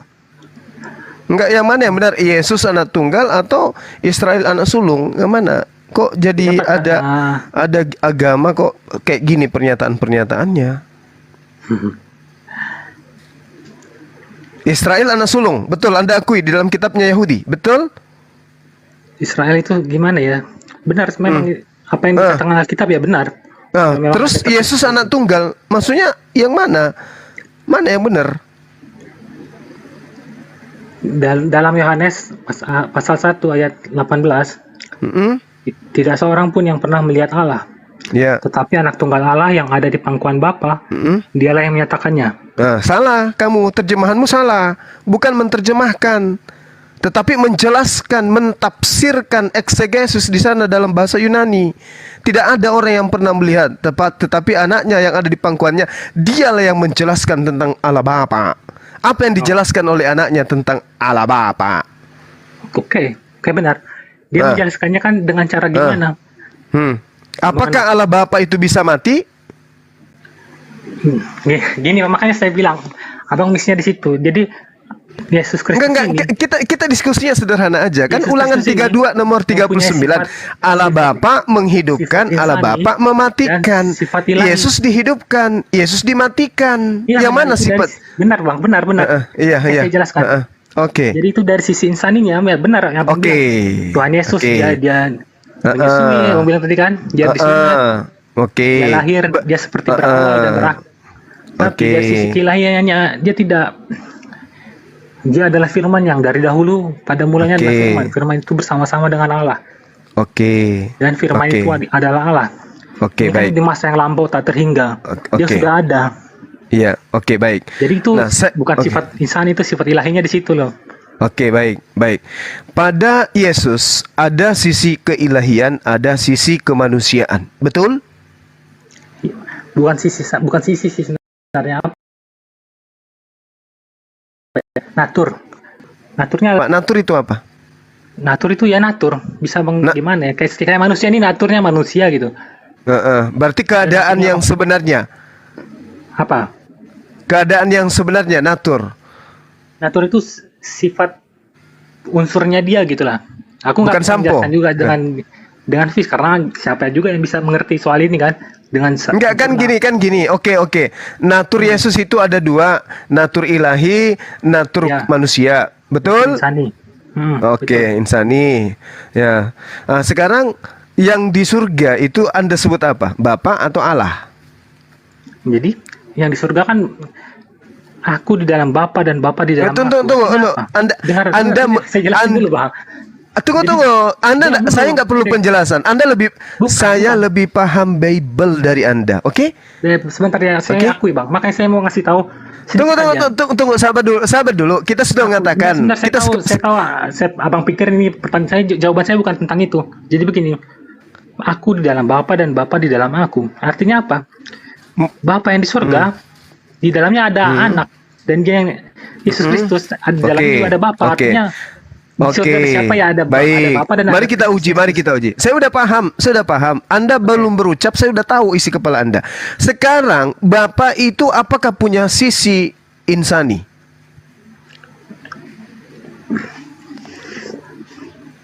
Bapak apa paham? Jadi Bapak yang di surga itu apakah punya sisi insani? Ingat, Yesus punya sisi insani, punya sisi ilahi. punya. Saya tanya, Bapak yang di surga apakah punya sisi insani? Jelas punya. Hah? Jadi Bapak itu punya sisi insani? Iya. Oh, berarti dia bisa karena dia di dalam anak. Dan anak ada di dalam Bapak. Anak itu kan mempunyai sifat insani. Terus kenapa kemudian dikatakan firman itu telah menjadi daging? Firman itu telah menjadi daging. Ya kenapa? Maksudnya gimana, Bang? Ya, tadi katanya sudah ada sisi insani di atas. Ya, belum, sebelumnya belum. Pas dia datang ke dunia sebelumnya Ya, belum. Nah, Kan berarti kita makanya saya katakan yang di surga ini apakah punya sisi insani? Ya kan gini, Bang, sebelumnya Allah itu tidak memiliki sifat insani. Makanya dia datang ke dunia. Menjadi menggunakan daging, disitulah sifat insaninya itu terbentuk. Oke. Berarti ketika dia menjadi sisi insani, dia meninggalkan kodratnya sebagai ilahi. Tidak. Oh, tidak meninggalkan kodrat. Tetapi dia merasuki manusia, gitu. Bukan merasuki manusia, mengenakan daging. Bukan merasuki juga. Tetapi insani menjadi rohani menjadi insani. Jadi dia bukan menjadi, jadi mengenakan. Artinya tahu nggak mengenakan, Bang, ditambahkan sifat dalilnya insani. kan dikatakan bahwa di dalam Yohanes 1:14 firman itu telah menjadi daging. Yes. Nah, berarti yang tadinya bukan daging menjadi daging, toh? Iya, benar. Nah, berarti yang tadinya bukan daging setelah menjadi daging, dia bukan ilahi lagi, kan? Enggak dong. Kan roh Allah. Akan Roh Kudus turun ke atas Maria. Itu kan gimana ceritanya nih? Gimana ceritanya? Ceritanya di Alkitab, Roh Kudus turun ke atas Maria. Anak itu akan disebut Allah, anak Allah yang Maha Tinggi. Jadi sebenarnya misinya itu cuma di situ, Bang. Ini anak atau Allah itu sendiri? Yang dibilang anak itu tuh maksudnya anak yang akan dilahirkan Maria akan menjadi anak Allah Maha Tinggi. Anak Allah yang Maha Tinggi. Yang Maha Tinggi di sini siapa? Anaknya atau Allahnya? Jadi gini, Bang, anak dan Bapak itu nggak bisa dipisahin. Jadi jangan. Bagaimana ceritanya? Bagaimana tidak bisa dipisahin? Yang teriak Eli lama sabaktani? Kita dari awal aja kan firman itu bersama-sama dengan Allah, dan firman itu adalah Allah. Bisa nggak dipisahin itu? Oke. Bisa. Itu kata siapa, Bang? Bisa. Di sini enggak. Kalau di Alkitab sih enggak. Mari kita buktikan. Boleh ya? Boleh. Anda lembutkan hati Anda ketika Anda ditanyai dan Anda dijelaskan. Anda juga boleh bertanya ke saya, oke? Oke. Di dalam kitabnya Yahudi dikatakan di Mazmur 33 nomor 9, Tuhan memberi perintah maka semuanya ada. Betul? Ya. Oke. Di dalam Yesaya 55 nomor 11, perintah Allah itu keluar dari mulut Tuhan. Betul? Oke, benar, betul. Betul.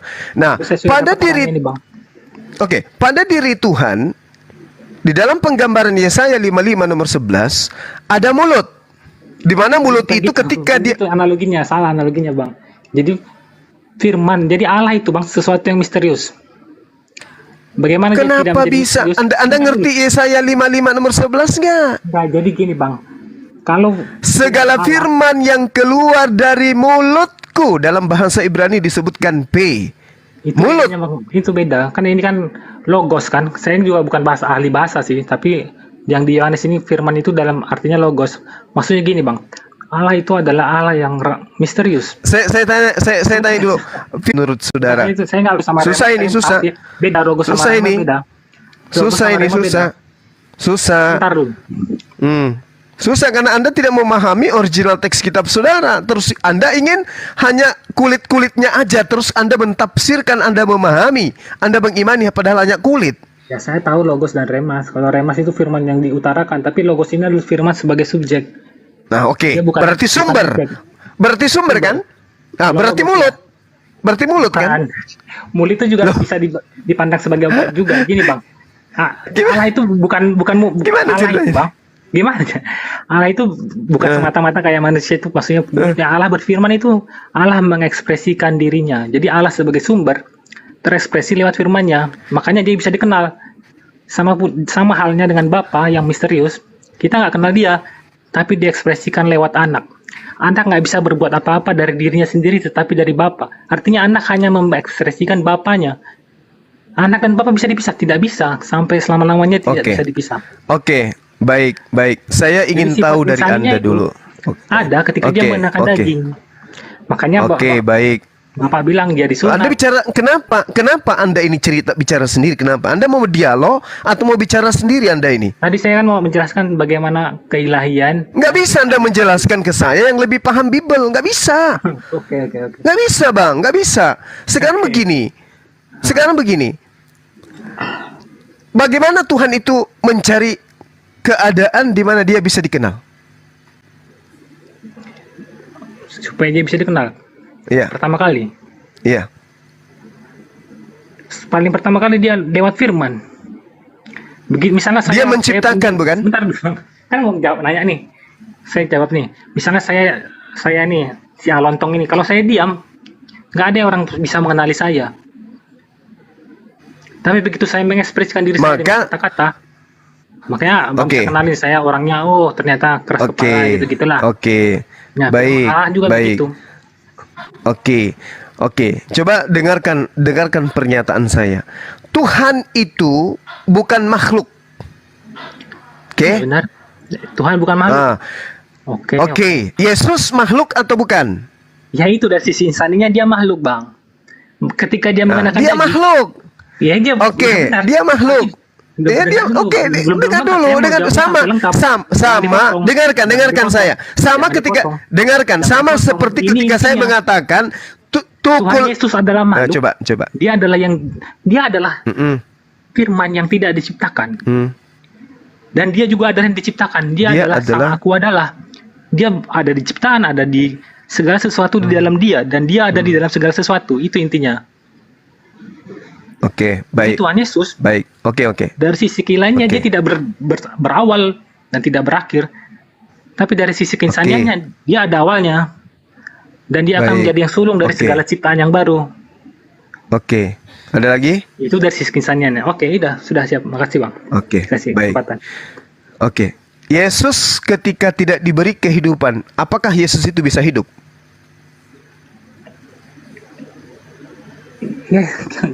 Bang, abang baca Yohanes nggak sih? Kan kata Yohanes. Kenapa Anda nggak berani jawab iya dia hidup? Karena dia ada sisi ilahi. Kenapa nggak berani jawab gitu? Bukan nggak berani jawab itu jelas ada dong. Kan dia bilang. Dia telah kembalikanlah aku kepada kemuliaan sebelumnya gitu kan? Ya, kira-kira begitu kata-katanya pas dia di Getsemani itu kan? Dia berdoa. Ini saudara Lontong, apa yang Anda jajakan ini mungkin cocok kepada anak TK, tapi tidak cocok kepada kami yang berakal gitu loh. Di dalam kitab saudara, katakan kita akal dan enggak itu apa? Kita kan membahasnya dari sisi Alkitab. Kalau pakai akal abang, aku juga sebenarnya buat apa aku menggali akal abang? Kita kan di sini menggali sesuatu yang saya anggap bagus, makanya saya menjelaskan Alkitab. Jadi apa yang Anda ingin gali? Apa yang Anda ingin gali di sini? Bible. Saya tadi hanya menjelaskan. Tadi kan abang benar. Enggak, Anda menggali. Kan saya katakan kalau anak TK mungkin, tapi kami di sini adalah orang berakal. Oke? Sementara Anda mengatakan, ya saya bukan akal tapi Bible. Anda tidak mengerti original teks kitab Anda sendiri. Saya dan akal saya tidak bisa dipisahin. Gimana sih abang ini? Jadi ketika saya Anda betul-betul lontong ternyata.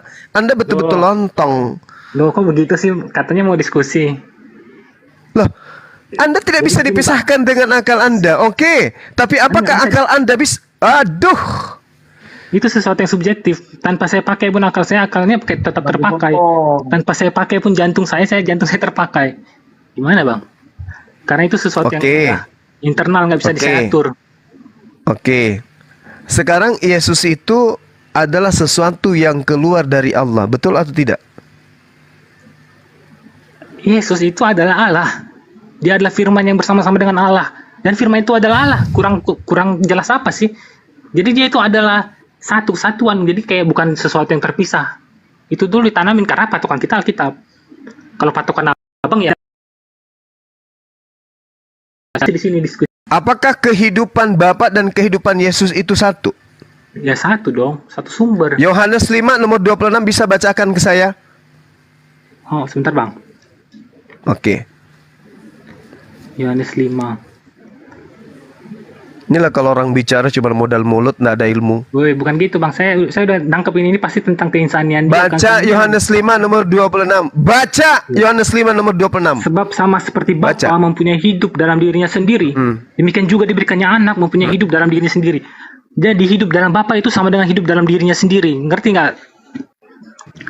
Bayangkan hidup. Ada berapa yang hidup di sana? Dulu kan katanya mau dibacain. Ada berapa hidup di sana? Ada berapa? Dengarkan saya. Ada berapa yang hidup di sana? Satu. Sama seperti Bapa mempunyai hidup dalam dirinya sendiri. Ya satu dong. Hah? Demikian juga anak diberikan hidupnya dalam dirinya sendiri. Jadi hidup yang di dalam Bapa itu sama dengan hidup Yesus diberikan. Yesus diberikan. Bukan, gini. Yesus diberikan atau tidak? Makanya dengerin dulu. Jangan dipotong gitu. Itu sih kayak anak TK katanya punya akal. Masa kayak gitu? Kamu yang tidak berakal. Kamu mengatakan antara Yesus dengan Bapa itu satu dalam hidupnya. Padahal halilintar. Padahal di situ Bapa memiliki kehidupan sendiri. Bapa mempunyai hidup sama. Sebab sama itu ada. Iya sama-sama hidup sendiri. Masing-masing punya hidup sendiri. Pemahaman kalimatnya bukan gitu bang. Sebab. Nah, coba. Sebab sama Bapa mempunyai hidup dalam dirinya sendiri. Demikian juga anak mempunyai hidup dalam dirinya sendiri. Nah, berapa? Apakah ya Bapa ini diberikan hidup? Ya. Loh. Pertanyaan, dengar. Saya orang berakal. Anda tidak bisa doktrin dengan doktrin ayam seperti itu. Bapak memiliki hidup. Apakah kehidupan Bapak pada dirinya ini adalah? Dengarkan saya. Dengarkan saya sebentar saja, Bang. Kamu bicara apapun. Kamu berbicara apapun, kalau cuma doktrin, Anda tidak laku punya jualan di sini. Daripada Anda diturunkan, mau diskusi atau tidak? Gini bang. Lah kamu menjual manusia menjadi Tuhan. Bukan. Kalau saya minta host turunkan, kamu turun pasti. Kamu turun pasti. Kalau saya minta host turunkan, kamu pasti turun. Percuma jualanmu nggak akan laku. Saya nggak menjual apa-apa. Bapak ini tidak diberikan. Dengarkan saya, wahai manusia yang juling otaknya. Bapak ini tidak diberikan hidup. Yesus, kamu baca di dalam original teksnya jelas dikatakan didomi di dalam bahasa Yunani. Diam dulu. Oke. Yesus diberikan kehidupan didomi. Siapa yang memberi kehidupan kepada Yesus? Jawab saya, Wati. Oke. Seperti saya bilang tadi, Bang. Apa yang saya tanya? Apa yang saya tanya? Apa yang kamu jawab? Apa yang saya tanya? Apa yang kamu jawab? Apa yang saya tanya? Apa yang kamu jawab? Saya tanya di dalam original teks kitab kamu itu dikatakan kehidupan yang ada pada diri Yesus adalah kehidupan yang diberikan. Sehingga Yesus punya hidup sendiri, Bapa juga punya hidup sendiri. Sampai situ kamu belum paham juga? Paham dong. Nah, berarti kehidupan Yesus ini ada kehidupan yang diberikan. Betul atau tidak? Sebagai manusia ya. Sebagai manusia iya. Bapak dan anak itu satu. Jadi abang jangan ambil yang ini, yang lain diabaikan. Sebagai manusia iya. Lah, memang kamu pikir Yesus itu ayam? Memang Yesus itu manusia, makanya dia diberi kehidupan. Karena Yesus manusia yang diberi kehidupan, maka dia bukan Allah. Dia bukan Bapa. Ya bang, gini bang, kalau kita mau menyimpulkan, jangan satu diambil, yang lain dibuang. Sama. Begitu juga sama. Kamu juga kalau mau menyimpulkan, jangan kau buang yang lain. Yesus adalah manusia yang diberi kehidupan. Yesus adalah. Jangan kau buang itu. Jangan kau buang itu. Dia adalah firman Allah manusia. Di mana? Ya. Oke. Oke, baik. Oke, dengarkan saya. Yesus itu pada mulanya adalah firman, betul? Bentar dulu.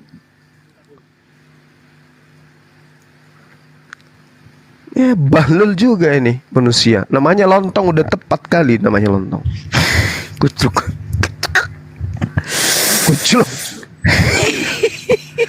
Ini kurasa kalau kutu air diberikan roh, kutu air lebih pintar dari anak ini. Enggak gitu juga Gurunda. Jangan kutu air lah. Kecoa agak mendingan kutu kupret.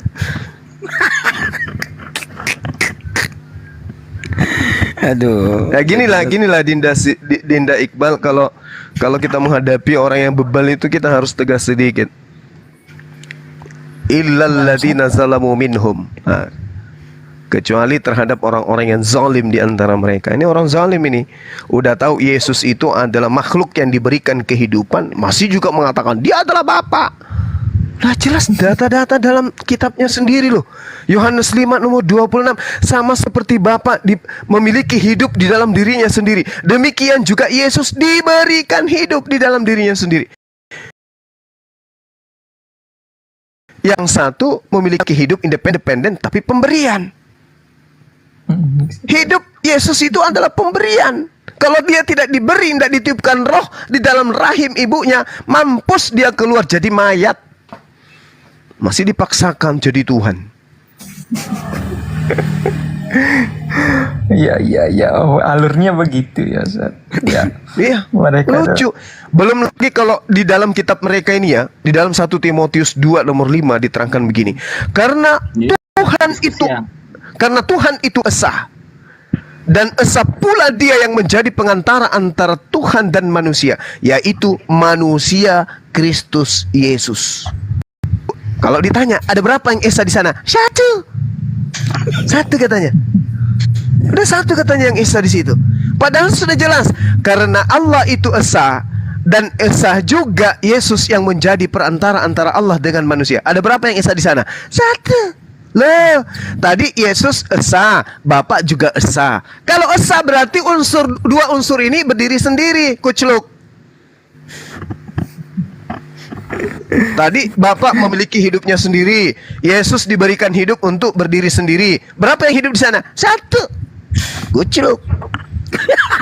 Kucluk. Jadi debat. Kau jualan taripang aja. Si mau datang besok. Iyalah. Kakekmu belum lahir aku udah hafal Bibelmu, kau baru mau cuap-cuap. Yosua kayaknya sombong. Ganti sombong akun. Terhadap orang kafir itu nggak apa-apa. Iya. Gurunda Yosua kayaknya ini, Gun. Ganti akun dia. Beda suaranya. Oh beda ya. Ya, tapping di bawah. Joshua diberikan kehidupannya sendiri, si lontong diberikan kehidupannya sendiri. Ada berapa hidup di sana? Satu.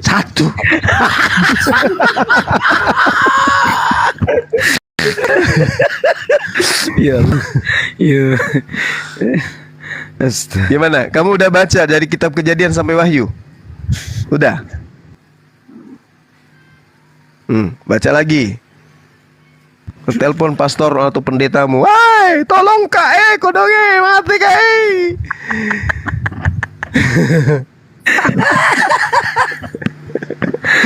Lah Allah.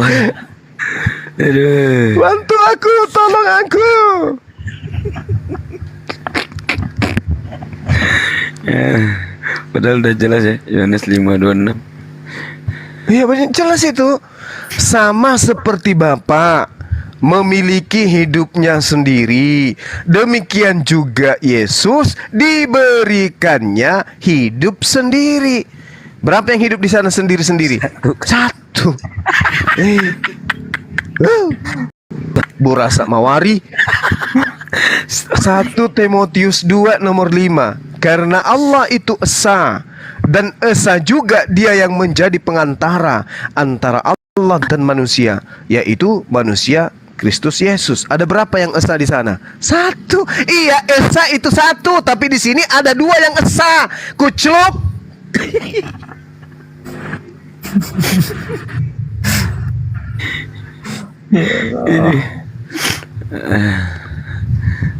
Apa beng itu beng? Apa beng jeda? Apa beng maksudnya jeda begitu? Apa beng? Mau ke turun tapi tidak kulai jalan. Ayah, aku pingin turun tapi aku nggak tahu jalannya kemana. Allah. Piye mas? Jadi Tuhan Yesus itu dilambangkan seperti tabernakel. Apalagi kenapa kena ketampel kenapa? Tabernakel tahu kan? Karena udah baca Alkitab. Oh, tabernakel ya. Kenapa emang? Jadi Allah bertabernakel di dalam manusia, kepada manusia. Seperti itulah kalimatnya, saya lupa. Tapi tabernakel itu sendiri adalah lambang dari Kristus, lambang dari Tuhan Yesus. Disitulah tempat pertemuan antara Allah dan manusia. Tabernakel itu dibuat dari balutan kayu dan olesi dengan emas. Pakai tato, di pahanya ada tato. Jadi itu sebenarnya perlambangan. Terus apa hubungannya dengan materi kita? Itulah Emmanuel, Bang, maksud saya. La haula wala quwata Tuhan Yesus ini dia adalah walasa. Dari Emmanuel. Ayam sakit juga ini. Dia memiliki dua natur, keinsanian dan keilahian. Dia itu tabernakel, tempat di mana Allah dan manusia bertemu. Mengapa bisa demikian? Karena dialah Allah dan dialah manusia. Terus yang mati di atas tiang salib siapa? Manusia atau Tuhan? Dia nggak pernah terpisah dengan Tuhan, Bang. Secara intrinsik. Berarti dua-duanya mati. Jadi itu memang dalam sih, saya nggak bilang saya ngerti dengan sepenuhnya. Tapi dia adalah lahir dari Roh Kudus. Kalau orang sesuatu misalnya saya lahir dari roh manusia, ya selalu saya manusia itu saya bawa, Bang, sampai mati. Iya, yang saya tanya. Anda kan mengatakan tidak terpisah. Jadi ketika mati, dua-duanya mati gitu. Iya, Bapak juga sama-sama mati. Bapak juga mati.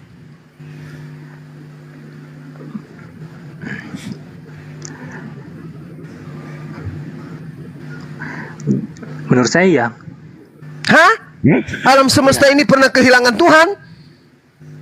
Anda membatasi Tuhan, Allah. Justru Anda yang membatasi. Saya atau Anda yang membatasi? Tadi barusan Anda mengatakan dia mati. Hehehe. Gini, Bang. La haula wala quwata. Turun ke dunia orang mati. Turun ke dunia orang mati. Maksudnya gimana ceritanya kok? Tuhan turun ke alam maut, kayak mana ceritanya itu? Tuhan kok kayak dewa sih gambarannya? Tuhan kok kayak benar-benar kayak roh gentayangan gitu? Enggak, Bang. Jadi gini. Gimana? Dia harus mati. Mengapa? Karena dia harus menyelesaikan segala ciptaan lama. Nah sekarang oke. Tuhan Anda mati, dua-duanya mati kan? Makanya sebentar, Bang. Jadi dia mati memang ke alam dunia, ke dunia. Iya, udah nanti aja dia ke Seol, dia mau kemana nanti aja itu. Itu bahasan berikutnya. Kita tanya dulu sama Anda. Tuhan Anda mati. Jadi mayat. Tubuh jasmaninya ya jadi mayat. Tadi katanya tidak bisa dipisahkan. No, ku tarik tubuh juga jasmani, dagingnya, yang jasadnya. Tadi katanya Tuhan kau itu tidak bisa dipisahkan. Betul atau betul ini? Gini, Bang, abang ngerti manusia nggak, Bang? Manusia itu enggak ngerti manusia, aku nggak ngerti. Tubuh apa sih manusia itu? Tubuh, roh, dan jiwa. Jadi begitu manusia itu mati, Bang, tubuhnya tinggal di kuburan. Ya. Tapi rohnya sama jiwanya ke dunia orang mati. Oh, begitu. Maksudnya begitu. Ya, jadi maksud saudara, jasad Yesus ini manusia tapi rohnya adalah Tuhan gitu maksudnya. Enggak, dia bangkitnya dengan tubuhnya juga, tapi waktu dia mati saya ceritakan. Waktu dia mati tubuhnya, dagingnya kan dikubur kan di gua batu. Iya, kuburan Yusuf Arimatea. Itu detailnya saya kurang tahu lah, itu detail gimana Tuhan di dunia orang mati. Tapi dia bangkit. Tapi yang jelas Bapak yang tadi itu yang dikatakan memiliki hidup dalam dirinya sendiri itu juga mati. Ya, dia kan satu kesatuan. Gimana satu kesatuan? Gimana satu kesatuan? Satu masing-masing hidup. Ya itu kan menurut Alkitab, Bang. Saya nggak, kita patokannya apa sebenarnya? Justru Bible yang mengatakan Bapa memiliki kehidupannya sendiri, demikian juga diberikannya kehidupan kepada Yesus hidup sendiri. Iya, artinya dia satu sumber, Bang. Iya, kita ini satu sumber kehidupan.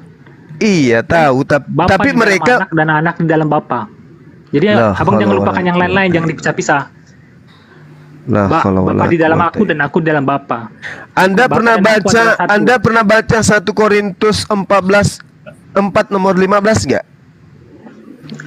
Paulus mengaku di dalam Bapa, di dalam Yesus juga. Akulah yang menjadi Bapa di dalam Yesus Kristus. Berarti sudah 3 di dalam gitu. Kayak kue lapis mereka ini. 1 Korintus berapa? 1 Korintus 4 nomor 15, coba lihat. Ya Tuhan, anak kayak mana cerita ini? Aku di dalam Bapak, Bapak di dalam aku, ini kayak lawak.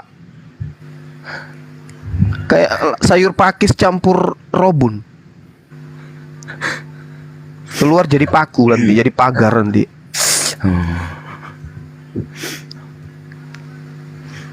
Mana? Paulus juga jadi Bapa dalam Yesus Kristus. Berarti ada 3 Tuhan kau sekarang. Ditambah lagi Roh Kudus bermerpati. Mampus lu dah. Male manra saya nak buai. Belum lagi Wahyu 11 nomor 8. Di situ juga ada Tuhan disalib di Mesir. La haula wala quwata illa billah. Ini agama kok kayak rujak. Coba sebutkan satu kata dengan 5 nama buah sekaligus. Rujak. Nah itulah Tuhan kau.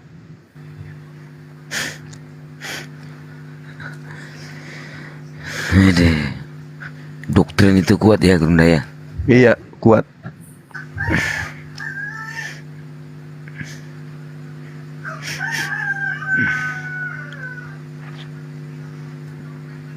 Googling lagi nih. Udah. Enggak tuh, kok sepi? Udah. Bang Sidik silakan dilayani. Ini aduh, gimana bilangnya? Masih suka berusaha tapi nggak ngerti. Bang, lu ngajarin ini, lu ngajarin ular ini, Magalelu. 1 Korintus 4:15, saudara. Adam dan Hawa, udah tahu ceritanya, Bang? Adam dan Hawa. Oh, Tomalasa. Taruh nih, kasih Bang Sidik. Saya nggak tahu itu, Bang. Biar guru saya yang hadapi, silakan. Nggak sanggup saya kalau bahas Adam. Lanjut Bang Sidik. Mending saya tidur. Coba Bang, apa bunyi 1 Korintus 4:15 itu?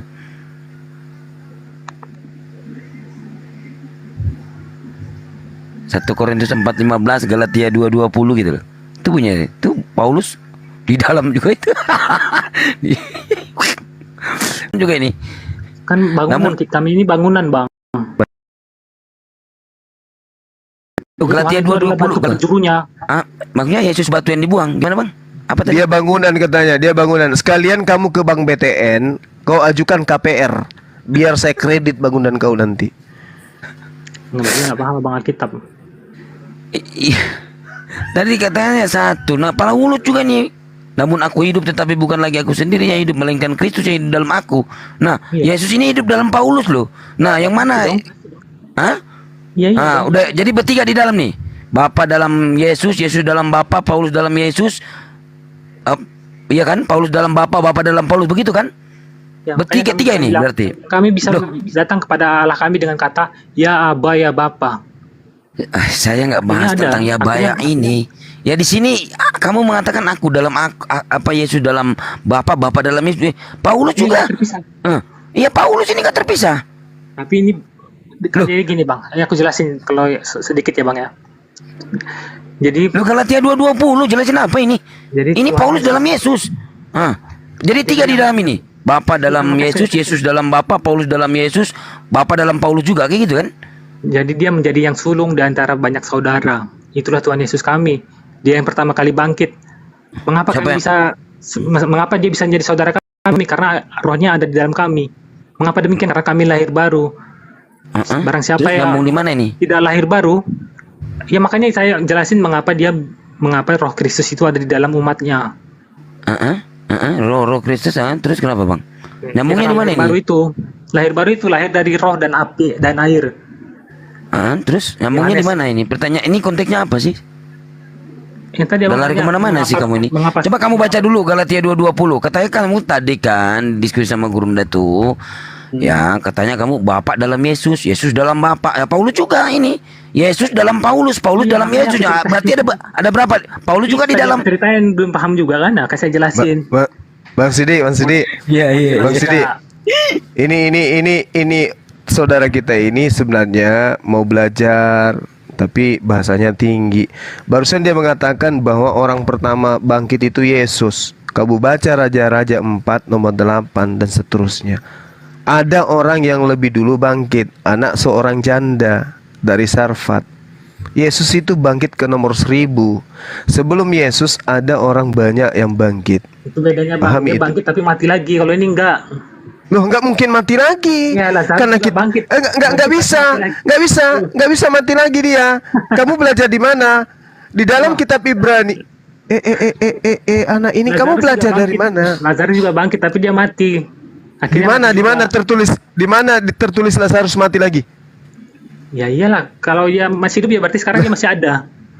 Loh. Gimana ya? Oke, kamu ada Bible situ? Ada. Oke, kamu baca sekarang pakai suara yang keras-keras ya. Di dalam Ibrani 9:27. Kau baca. Saya pingin mendengarkan langsung dari mulut saudara. Ayat 27. Ye. Bentar ya Bang, ini aku pakai handphone nih. Iya, siap 86 komandan. Ibrani 9 nomor 27 aja yang bisa baca. Baca garis seperti. Ibrani 9 nomor 27. Satu kali saja, ya kan? Saya sudah itu. Allah sudah menetapkan bahwa manusia mati satu kali saja. Masalah seharus bangkit mati lagi 2 kali dong.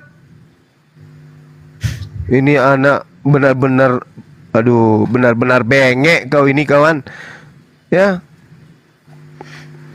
Aduh, gimana cara dialognya ini? Elisa itu membangkitkan orang sebelum kemudian Yesus bangkit. Orang yang dibangkitkan ini adalah anak seorang janda dari Sunem, seorang pemuda yang dibangkitkan kemudian oleh Elisa. Tercatat di dalam kitab saudara 2 Raja-Raja 4 sampai 8. Kalau itu Anda akui sebagai kitab saudara. Ada juga diterangkan dalam 1 Raja-Raja 17 nomor 19. Gitu loh. Nah, ketika Anda mengatakan oh dia mati kembali. Loh, kayak mana ceritanya mati kembali sementara kitab Anda sendiri manusia itu mati cuman sekali. Kucluk. Awe puange man rasa kana taruhan anak ewe. Malam yang sial.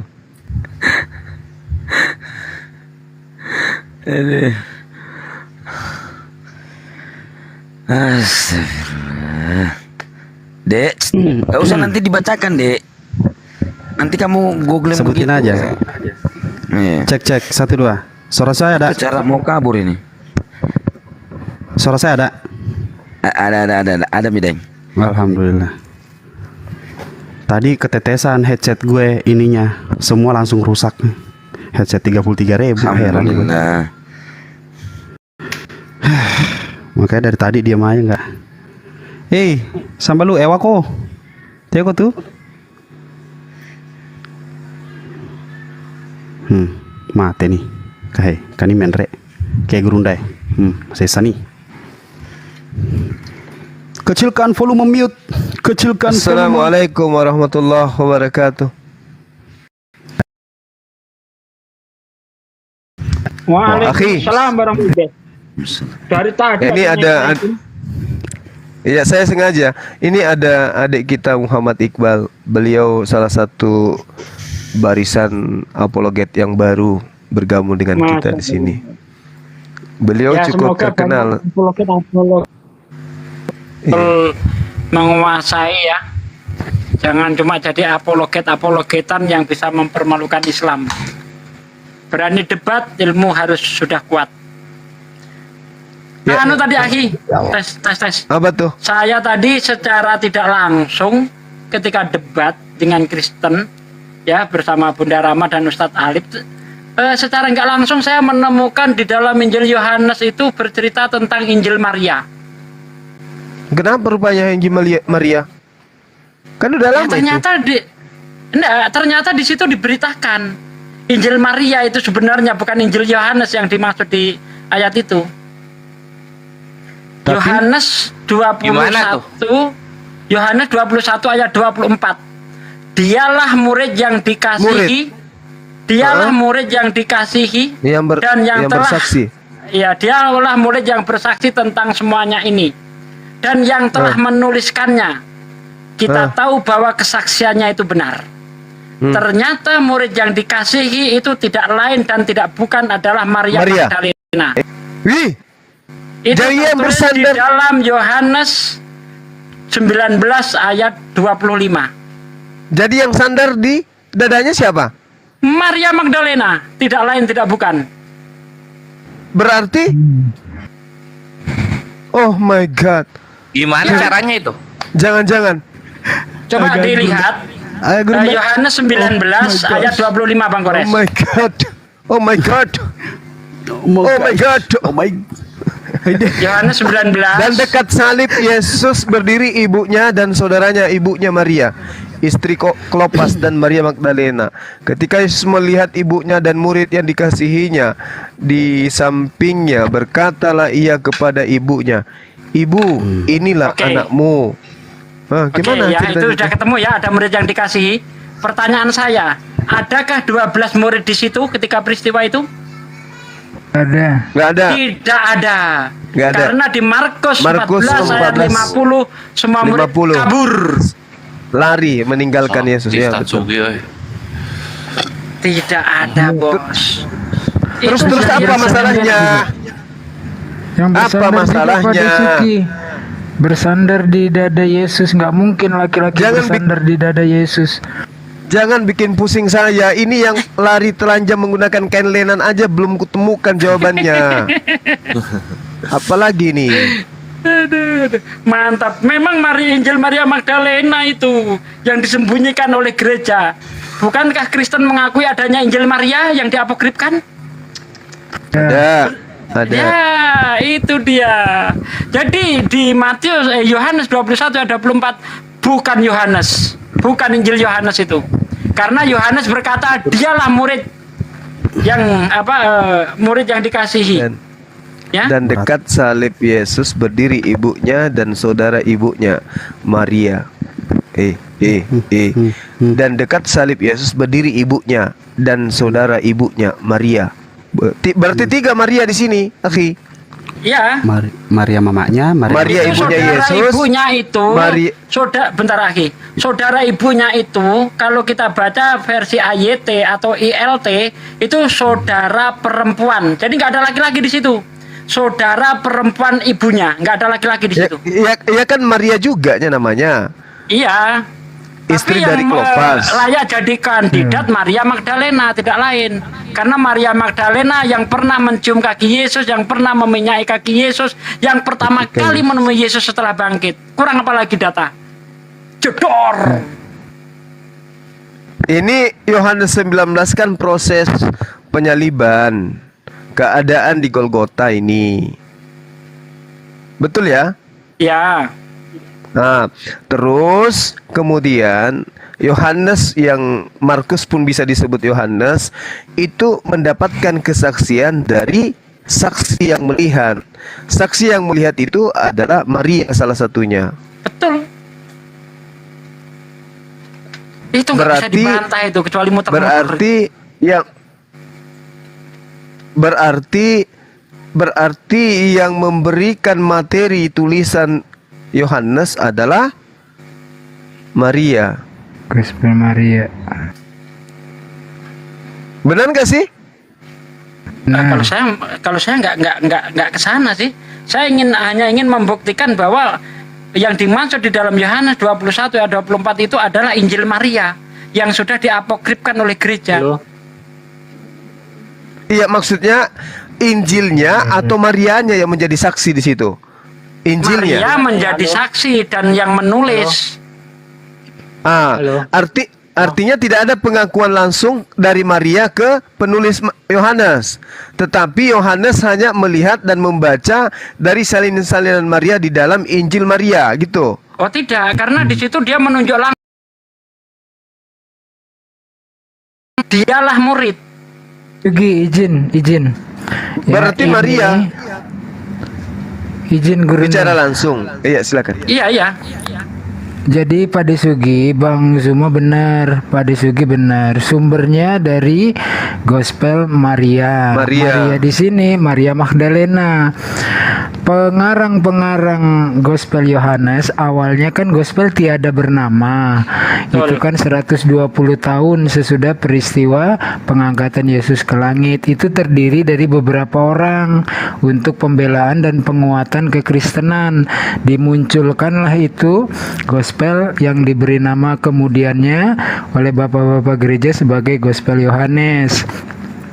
Nah, di dalam mengutip itu terjadi pilih-pilih, ya, peristiwa yang mereka susun nggak keruan satu sama lain kontradiksi, ada tercomot dari Gospel Maria.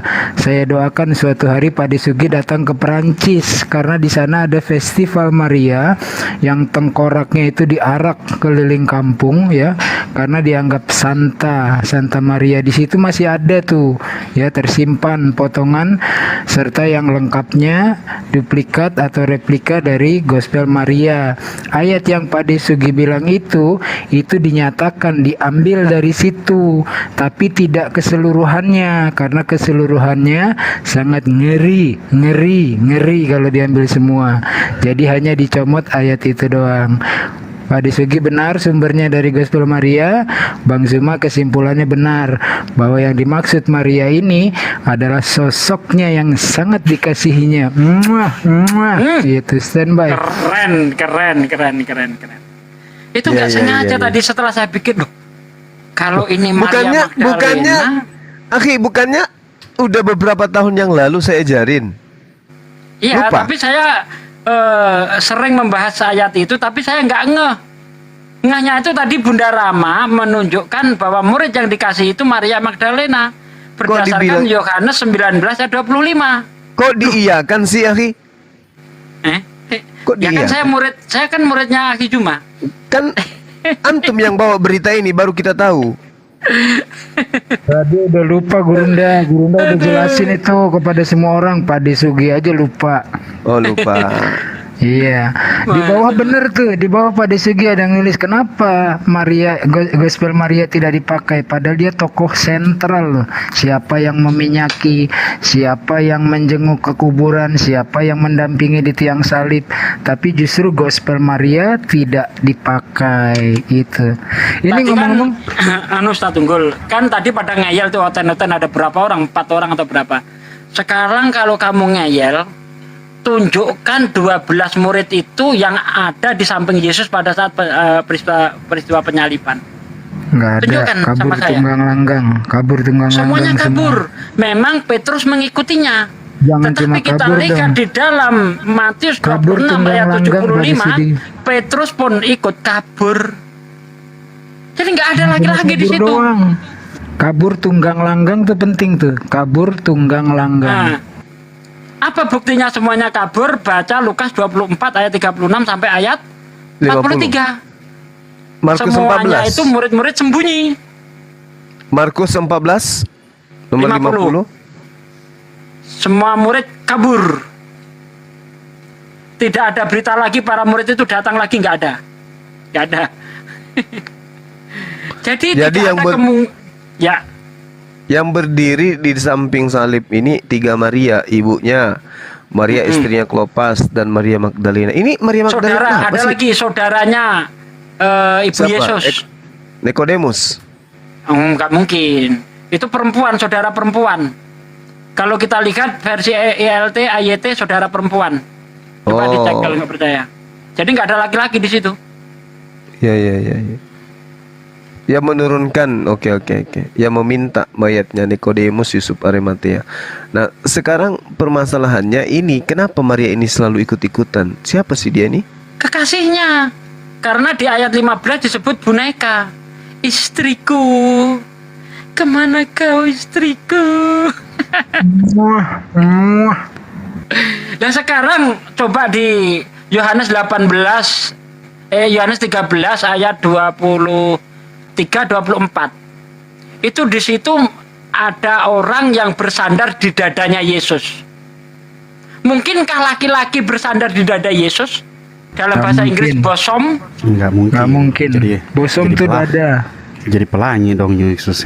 Nah, itu ada murid-murid yang dikasihinya itu bersandar di dada Yesus. Kepada murid itu Simon Petrus memberi isyarat dan berkata, tanyalah. Matanya biasa aja, Us.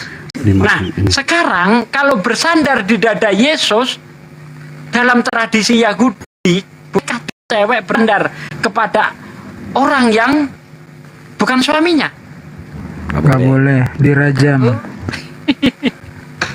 Itu cewek itu bersandar di dada Yesus. LAI malu bersandar di dekatnya. Padahal bosom itu berarti di pangkuan. Bisa berartikan pangkuan. Mau cowok manggu cowok.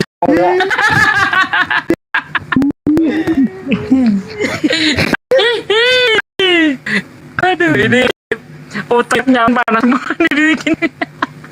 Jadi sebentar Ustadz Unggul, gimana tanggapannya Alontong? Udahlah nama lu Alontong, apa coba? Astagfirullahaladzim. Apa sih maunya? Apanya mau tanggapin? Karena itu isi siapa pangku Yesus? Ya, itu bisa berspekulasi banyak hal. Tapi ya kalau misalnya Tuhan Yesus nggak bermoral gitu, siapa juga yang mengingin dia? Bukan nggak bermoral. Apakah beristri tidak bermoral? Gimana sih? Kok pangkuan ini tidak bermoral? Lu nggak mau pangkuan? Gimana orang beristri tidak bermoral? Kalau istri kan harus ada pernikahannya. Ini kan nggak ada pernikahannya. Itu yang lagi diminyaki. Itu peristiwa pernikahan itu. Gimana sih? Meminyaki itu. Kitab nggak? Kan itu kan. Saya baca sampai selesai dong. Itu kan saya ini pakarnya Bible, makanya nama saya itu Bible Berjalan. Oh, hati-hati Mas. Jadi gini, dia kan lagi di acara ini. Sebentar. Exmo ini Kristen juga kan? Sebentar ya, sabar. Ngantri. Lanjut. Lontong. Ya itu lagi di suatu acara, tiba-tiba datang Maria Magdalena mecahin buli-buli isinya minyak narwastu kan. Untuk persiapan penguburan Tuhan Yesus. Ya jadi kayak gitu. Tapi sebenarnya kalau dibilang Yohanes itu bukan hanya kitab Injil Yohanes, dia bikin surat 1 Yohanes dan sampai 3 Yohanes, dia juga menulis wahyu. Jadi bahasanya nggak berbeda. Dia selalu menekankan gaya bahasa. Tidak mungkin Yohanes ini nulis kitab, Bos. Karena di dalam Kisah Para Rasul 4:14 dalam bahasa Yunani, ya Yohanes ini selain tidak terpelajar, dia disebut idiotai. Bagaimana mungkin orang yang idiot kitab?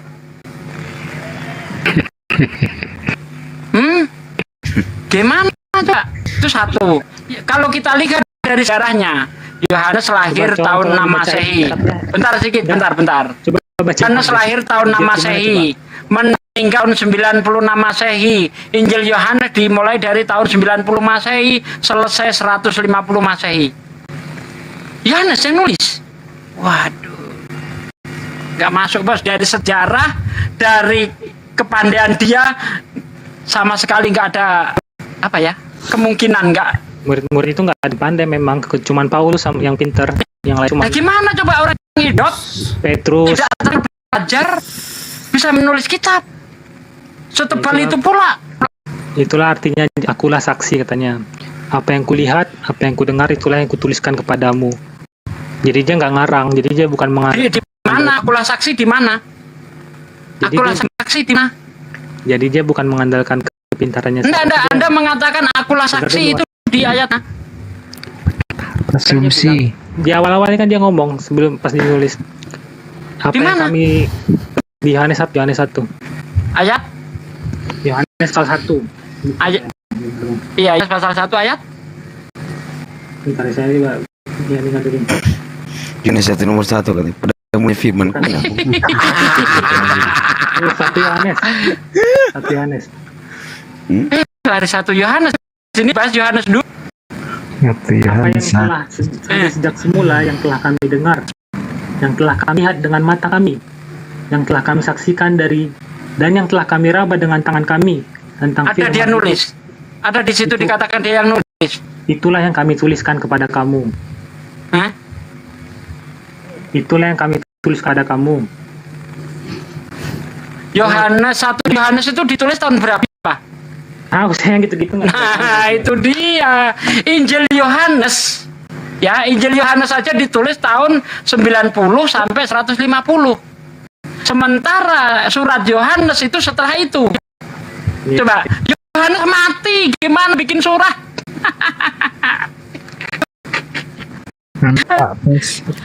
Coba saya cari ya. Surat Yohanes ditulis kapan gitu ya. Sambil nyari aku penasaran datang lambat tadi. Ini adik kita Muhammad Iqbal yang VT-nya menanggapi si Michael itu ya. Duet. Ya, Michael Christian Prince. Tentang Profesor Menahem Ali yang tentang Nabi Ibrahim dibakar, kemudian si Michael menanggapi. Antum yang itu bukan? Belum yang itu sih. Belum dibikin yang itu. Bukan yang aku tonton ya, kayaknya nama-namanya mirip Muhammad Iqbal saya. Oke lah, selamat datang, selamat bersama-sama Bang. Saya unggul nih yang bicara di kanan atasnya Bang Sidik. Standby, lanjut Pak Disugi. Ini saya temukan ditulis tahun 90 sampai 100. Sementara Yohanes dari tahun 90 sampai 150. Mungkin dia nulis bel ya? Gak mungkin orang yang berbeda. Mungkin enggak dia double itu. Nulis Yohanes. Terus nulis Yohanes.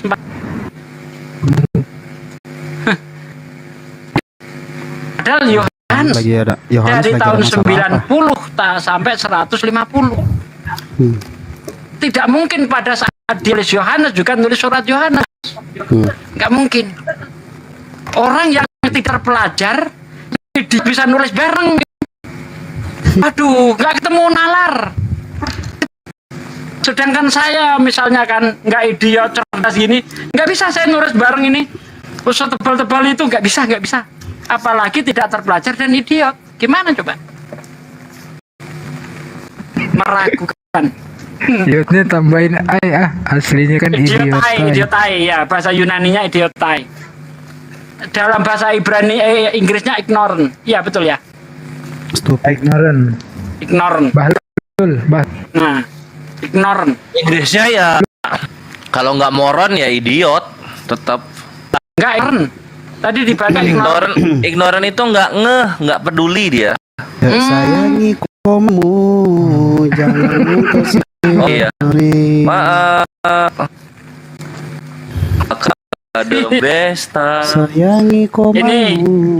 Ini apa ini? Mengguncang dunia kekristenan nih. Iya. Ternyata Injil Yohanes memberitakan Injil Maria. Nggak bisa dibantah. Kalau dia mau bahas, dia harus bisa menunjukkan siapa murid yang dikasihi yang dekat salib. Tidak mungkin 12 rasul. Karena 12 rasul kabur. Dan di situ tidak ada laki-laki. 4 wanita itu 4 orang itu wanita semua. Nggak ada laki-lakinya. Ya Maria yang paling nempel Maria Magdalena. Paling nempel dia. 3M yang dipangku. Lean on his bosom, bersar pada dadanya.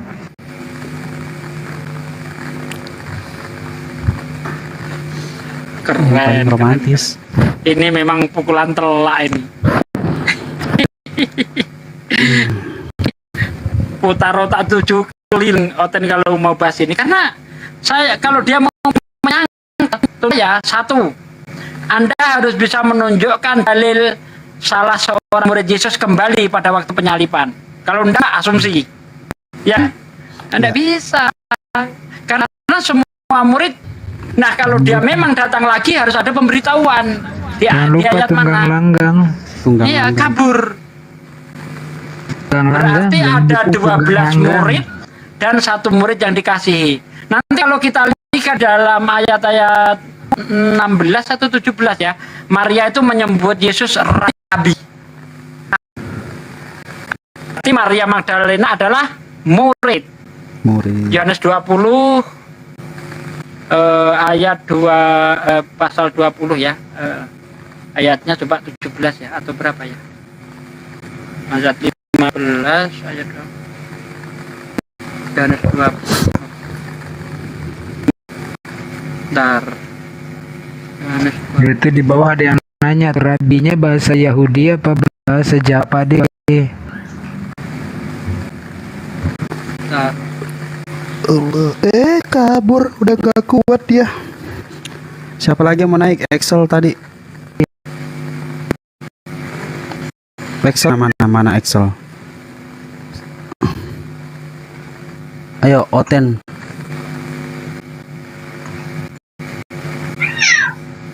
Kata Yesus Esar Al-Kausar. Esar Al-Kausar. Jopija. Perasaan gua nggak enak nih. Coba.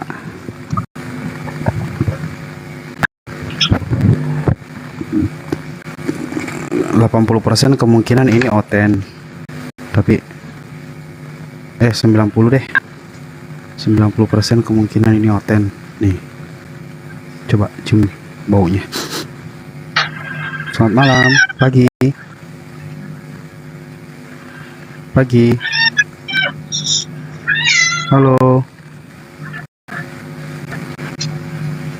Halo, pagi. Jopija. Jopiha. Abi.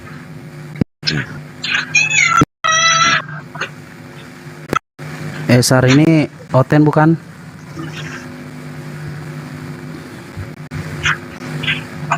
Oh, 16. Kata Yesus kepadanya, Maria berpaling dan berkata kepadanya dalam bahasa Ibrani, Rabuni, artinya guru. Oke, kabur. Yohanes 10 ayat 16. Itu Maria menyebut Yesus guru. Berarti ya masa ya murid ya.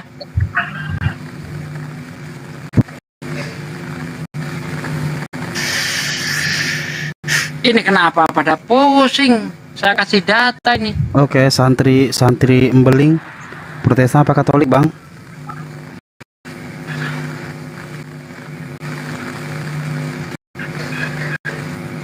Dua, satu. Aduh, nggak ngomong, Bang. Bentar, 3 detik nggak ngomong, bentar.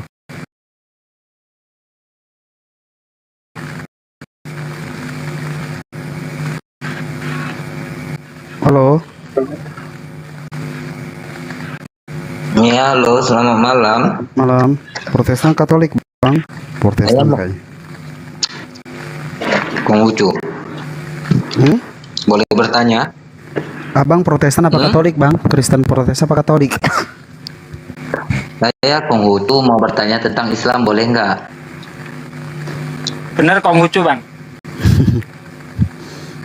Iya. Benar. Yesus Tuhan bukan, Bang? Bukan. Oh, bukan, ya udah. Sah, selesai, Bang.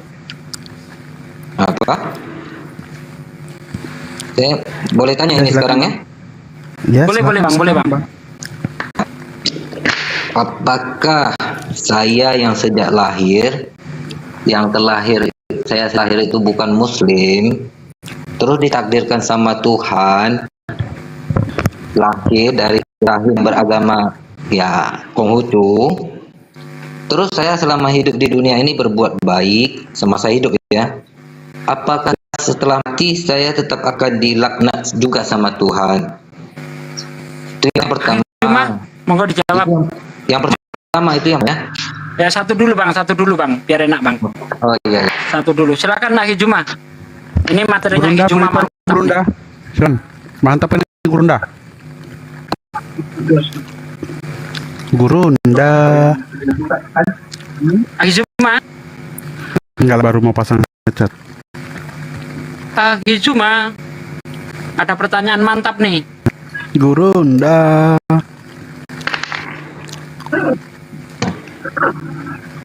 Aki Juma. Tuh. Mana nih orang? Coba. Oh. Gurunda cek. Aki Juma. Ini kayaknya nggak pakai headset nih. Host, coba kita kasih ke adinda kita, host. Sebelum ke Gurunda jauh perangkat kan.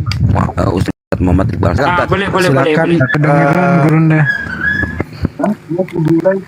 Silakan Ustadz Muhammad Iqbal. Ustadz Muhammad Iqbal. Tolong. Di dulu aja Bang Ibes. Gurunda di Aki Juma di Siap. Diberikan penjelasan ya. Iya. Tiba-tiba sayang gua bakal. Ya, tadi pertanyaannya apakah ya, ketika Anda sejak lahir itu sudah beragama selain Islam, kemudian selalu berbuat baik sampai hari kiamat, sampai meninggal gitu. Apakah hari kiamat nanti tetap dilaknat atau masuk neraka gitu?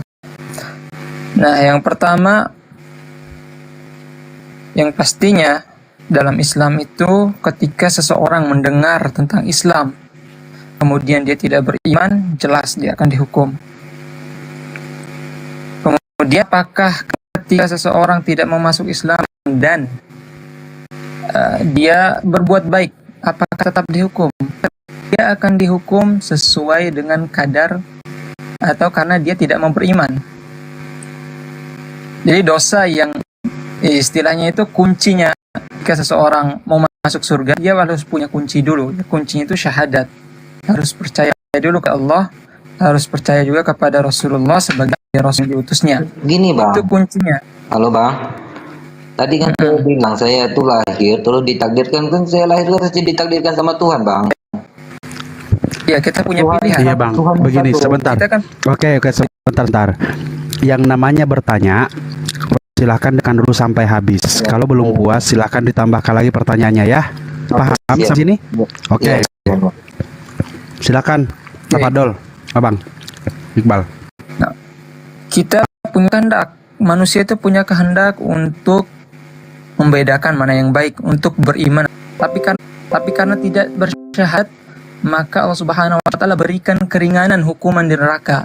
Itu menggunakan sendal dari api neraka yang sampai membuat otaknya mendidih. Walaupun dia berbuat baik, punya jasa besar, tapi karena tidak beriman, tetap saja dia tidak dianggap, tidak punya kunci untuk masuk surga itu dalam Islam. Boleh ditanggapi? Saya tambahin dikit ya. Boleh saya tambahin dikit? Silakan. Oke, Nabi bersabda, "Kulu mauludin yulad alal fitrah." Semua yang dilahirkan manusia itu, dia itu dalam keadaan suci. Terserah anaknya teis, penyembah pohon sekalipun, ya anaknya PKI sekalipun, anaknya komunis sekalipun, anaknya LONTE sekalipun, dia terlahir dalam keadaan suci. Nah, mengenai agama, kata Nabi, itu tergantung orang tuanya dan tergantung pergaulannya. Orang tuanya mau mendidik seperti apa, nanti pergaulannya seperti apa. Ya, kata Nabi, agama seseorang itu tergantung pergaulannya. Jadi Allah, sebagaimana yang dikatakan saudara saya Bang Iqbal, Allah memberi Anda itu otak. Anda diberi free will untuk memilih. Allah tidak menjadikan Anda robot. Anda dijadikan punya free will, ya, ditunjukkan ini jalan yang benar, jalan yang salah. Silakan pilih. Allah tidak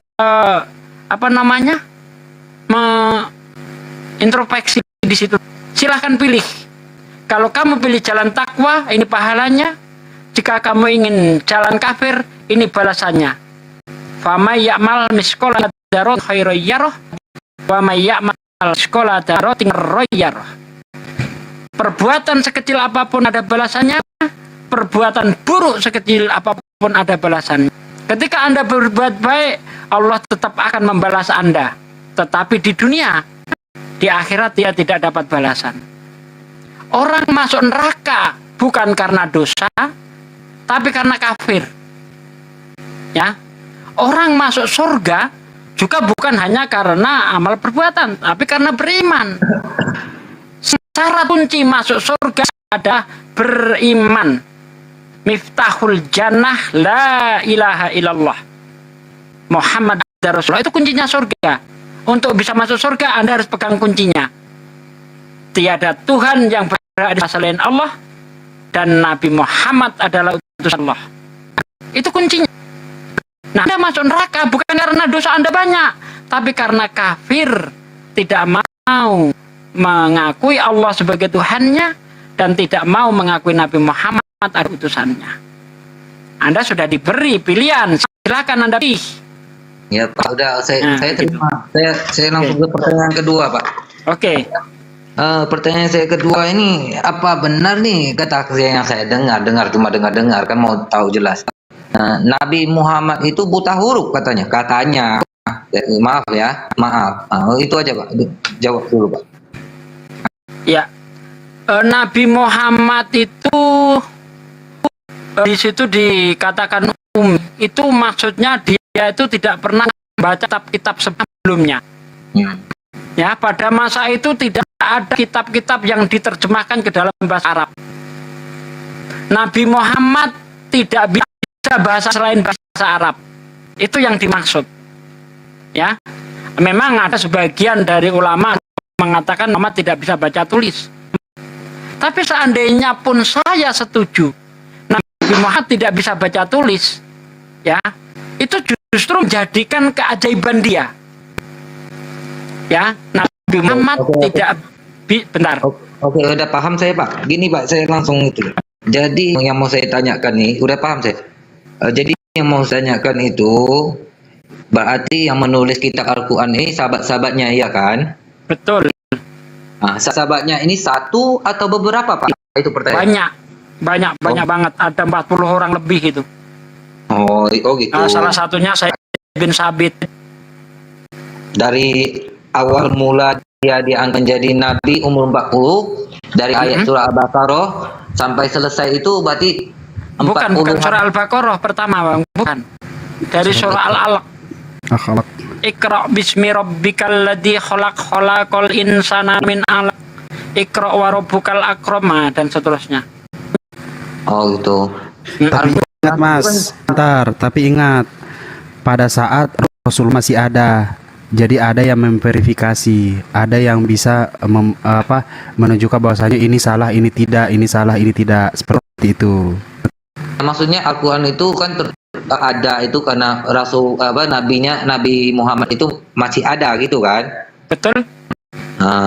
Iya. Berarti kan 30 juz itu Al-Quran itu kan 30 juz. Juz yang pertama itu bukan surah Al-Baqarah kan? Pertama surah Al-Baqarah. Dari awal mulai tulis itu apa diceritakan siapa yang tahu sampai maksudnya kan dia 40-an yang tulis itu sampai selesai waktu Nabi Muhammad masih hidup kan gitulah ceritanya ya kan? Iya. Selain ditulis juga dihafal Bang. Dihafal baru ditulis. Iya, sahabatnya hafal, baru sahabatnya tulis gitu kan? Maksud saya gitu. Betul. Jadi, apakah ada ayat yang tafsirkan bahwa siapa nama-nama penulis ini? Ya ada. Oh gitu ya? Iya, ada. Itu makanya aja. Kita tahu karena di Islam banyak itu yang mengenai hal itu. Tapi apakah tertulis juga di Al-Quran?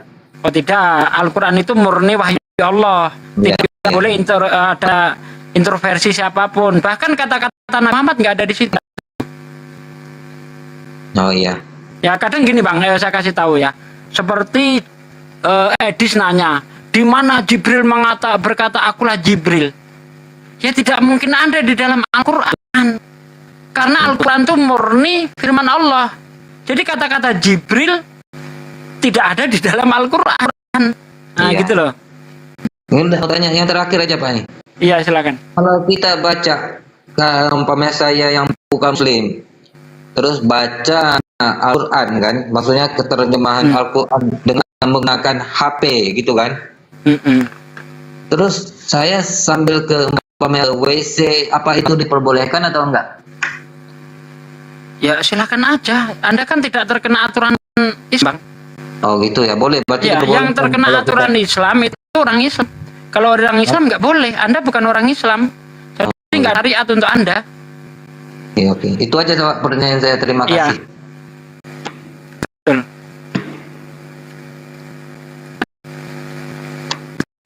Saya turun Pak ya, makasih. Ya Bang, ya Bang.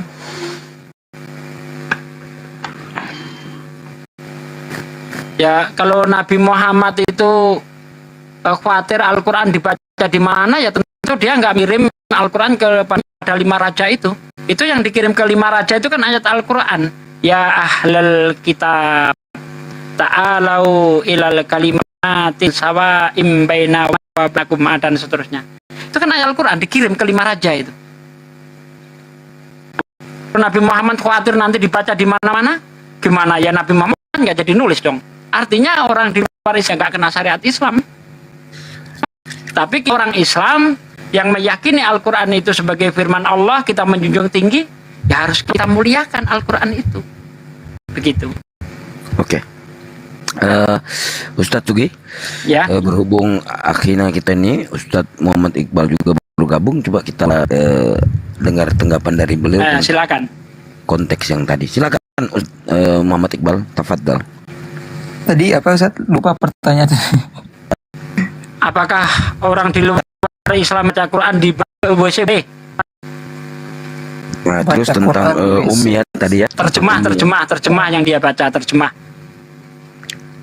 Oh, bahas yang Umi dulu ya mungkin. Iya, silakan. Dan penulis-penulis itu sahabat-sahabat Nabi. Tafadhal Ustaz. Oh ya, sahabat-sahabat Nabi. Jadi kalau dari yang aku pelajari soal para sahabat radhiyallahu alaihim, mereka didikte langsung oleh Rasulullah. Kemudian ditalaki, bukan cuma dia tapi ditalaki. Kemudian karena susunan Al-Quran itu berbeda ya kan, urutan turunnya dengan urutan juz-juz yang sekarang, urutan mushaf yang sekarang. Jadi Rasulullah itu saking kuat hafalannya, beliau itu mengatakan kepada para sahabat, masukkan ayat ini setelah ayat ini, masukkan ayat ini setelah ayat ini. Nah, saking kuat hafalnya Rasulullah sampai begitu. Jadi ayat sebelumnya itu dikasih tahu dulu, kemudian setelahnya baru dilanjutkan ayatnya. Karena kalau kita lihat turunnya ayat Al-Quran itu kan tergantung ada situasi, ada kondisi tertentu yang misalnya Rasulullah SAW meminta untuk dipindahkan kiblat seperti itu. Nah, itu turun di surat Al-Baqarah, tapi itu bukan surat yang dahulu gitu, bukan surat yang lebih dulu turun daripada surat Al-Maidah misalnya ayat terakhir, ayat tentang al-yauma akmaltu lakum dinakum. Nah, itu kan berbeda. Jadi Rasulullah SAW saking pintarnya, saking kuat hafalannya, beliau sampai menghafal setiap ayat terakhir dari apa yang sudah turun. Kemudian ketika mau ditambahkan, beliau langsung tambahkan, masukkan ayat ini. Kemudian kita juga punya sanad. Jadi sanad Al-Quran itu banyak dari sahabat, seperti yang dikatakan Ustaz Sugi juga tadi, 40 penulis. Kemudian yang membacakan atau yang menjadi murid, yang memperdengarkan, menjadi guru terhadap para tabi'in, itu para sahabat juga. Di antaranya Abu Darda radhiyallahu taala anhu, beliau itu di halakohnya itu sampai 10.000 orang yang menghafalkan. Nah, kemudian yang paling besar jasanya, salah satunya yang paling besar, yang paling banyak periwayatannya, kalau kita lihat dari sanad Quran, dari semua riwayat, sebuah qiraat, itu Ka'ab Ridwanullah alaih. Jadi Ka'ab ibn Malik, salah seorang yang paling banyak jalur atau periwayatan yang diambil darinya, dari sahabat. Itu sih tambahan dikit, Ustaz. Joshua minta naik aja Joshua. Dari tadi saya jambak. Terjemah Quran boleh nggak dibaca di WC orang kafir tapi yang baca? Terjemah Quran orang kafir. Nah, membaca ada orang di luar Islam. Wallahu alam, kaidah fikihnya bagaimana ya kalau seperti itu? Apakah mereka ini menjadi perdebatan juga di antara para ulama juga ya? Apakah mereka yang kafir ini dibebankan syariat sehingga mereka ditambah azabnya hari kiamat nanti karena mereka mengingkari syariatnya itu sendiri dan juga mengingkari imannya, terutama syariatnya Ya pakai juga HP itu ya, ditambahi pakai HP. Bacanya itu di HP. ya untuk membacanya di HP. Iya. Kalau pendapat saya begini Ustadz, orang kafir ini kan tidak dikenai syariat ya. Misalnya di luar pengawasan kita dia baca di apa? Ya terserah dia. Ya soal azab itu urusan nanti ya kan. Cuma di urusan dunia itu ya gimana kita mau ngelarang dia? Betul. Nah begitu. Tapi kalau soal azab Allah yang punya hukuman. Saya nggak mau tahu itu. Tapi ya, di dunia yang kita bahas ya, itu di luar kemampuan kita, ya kan? Betul. Misalnya dia baca Quran dalam keadaan junub kan, memang orang kafir junub. Nah kalau memang Al-Quran itu nggak boleh dibaca dalam keadaan junub, misalnya, bagaimana Muhammad mengirim ayat Al-Quran kepada 5 raja? Bukankah orang kafir nggak pernah mandi junub? Ya kan? Nah, iya. Begitu. Betul, Tan. Nah, Joshua, gimana lagi kamu, Joshua? Naik haji bila mampu, dia mau tanyain. Gimana Bang Sidik? Bang Sidik betul. Rukun Islam kelima kan, naik haji bila mampu. Ya, itu saja yang saya mau tanyakan. Apanya di situ yang mau ditanyakan? Iya, kan kalau seandainya tidak mampu nggak bisa ya. Ya itu naik haji bila. Naik haji bila.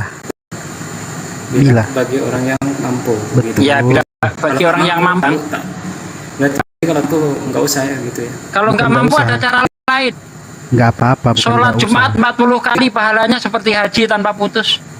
Masya Allah. Ada cara-cara lain untuk mendapatkan pahala haji bagi yang nggak mampu. Dalilnya? Ada hadis, saya lupa hadisnya itu. Bang Iqbal, tolong terangkan Bang. Pak Sugi, kalau sudah naik haji itu apa betul sudah terhapus Pak? Kalau dia berbuat dosa lagi ya tetap kena dosa. Enggak, kita kan sudah berdosa ya. Sudah berangkat naik haji sudah kayak baik lagi gitu, betul? Ya, jangan kayak haji. Puasa dan Ramadan itu menghilangkan dosa-dosa yang lalu.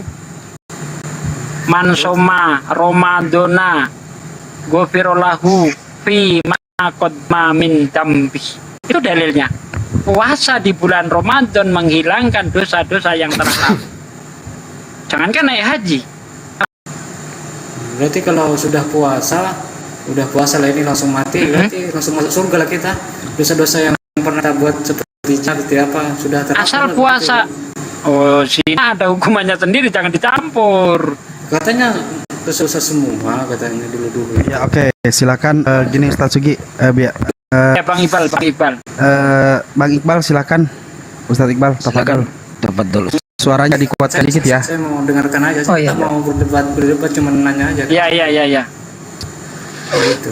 Ya, di antara pahala yang balik lagi kita ke masalah apakah haji bila mampu. Berarti kalau nggak mampu ya nggak usah haji, ya memang benar. Jadi nggak bisa paksakan kalau memang kita nggak punya, misalnya nggak punya biaya salah satunya, atau punya kemampuan secara fisik misalnya sakit atau apa. Ya, memang tidak diharuskan dan tidak diwajibkan ketika tidak mampu. Dan seperti yang dikatakan Ustaz Sugi juga tadi, jadi ada banyak pahala ibadah-ibadah lain yang setara dengan berhaji. Di antaranya sholat syuruk. Nah, itu sampai dikatakan itu hajinya taman. lengkap, sempurna. Jadi banyak cara untuk mendapatkan pahala yang senilai dengan atau sebesar ibadah haji tersebut. Jadi agama Islam itu agama yang mudah.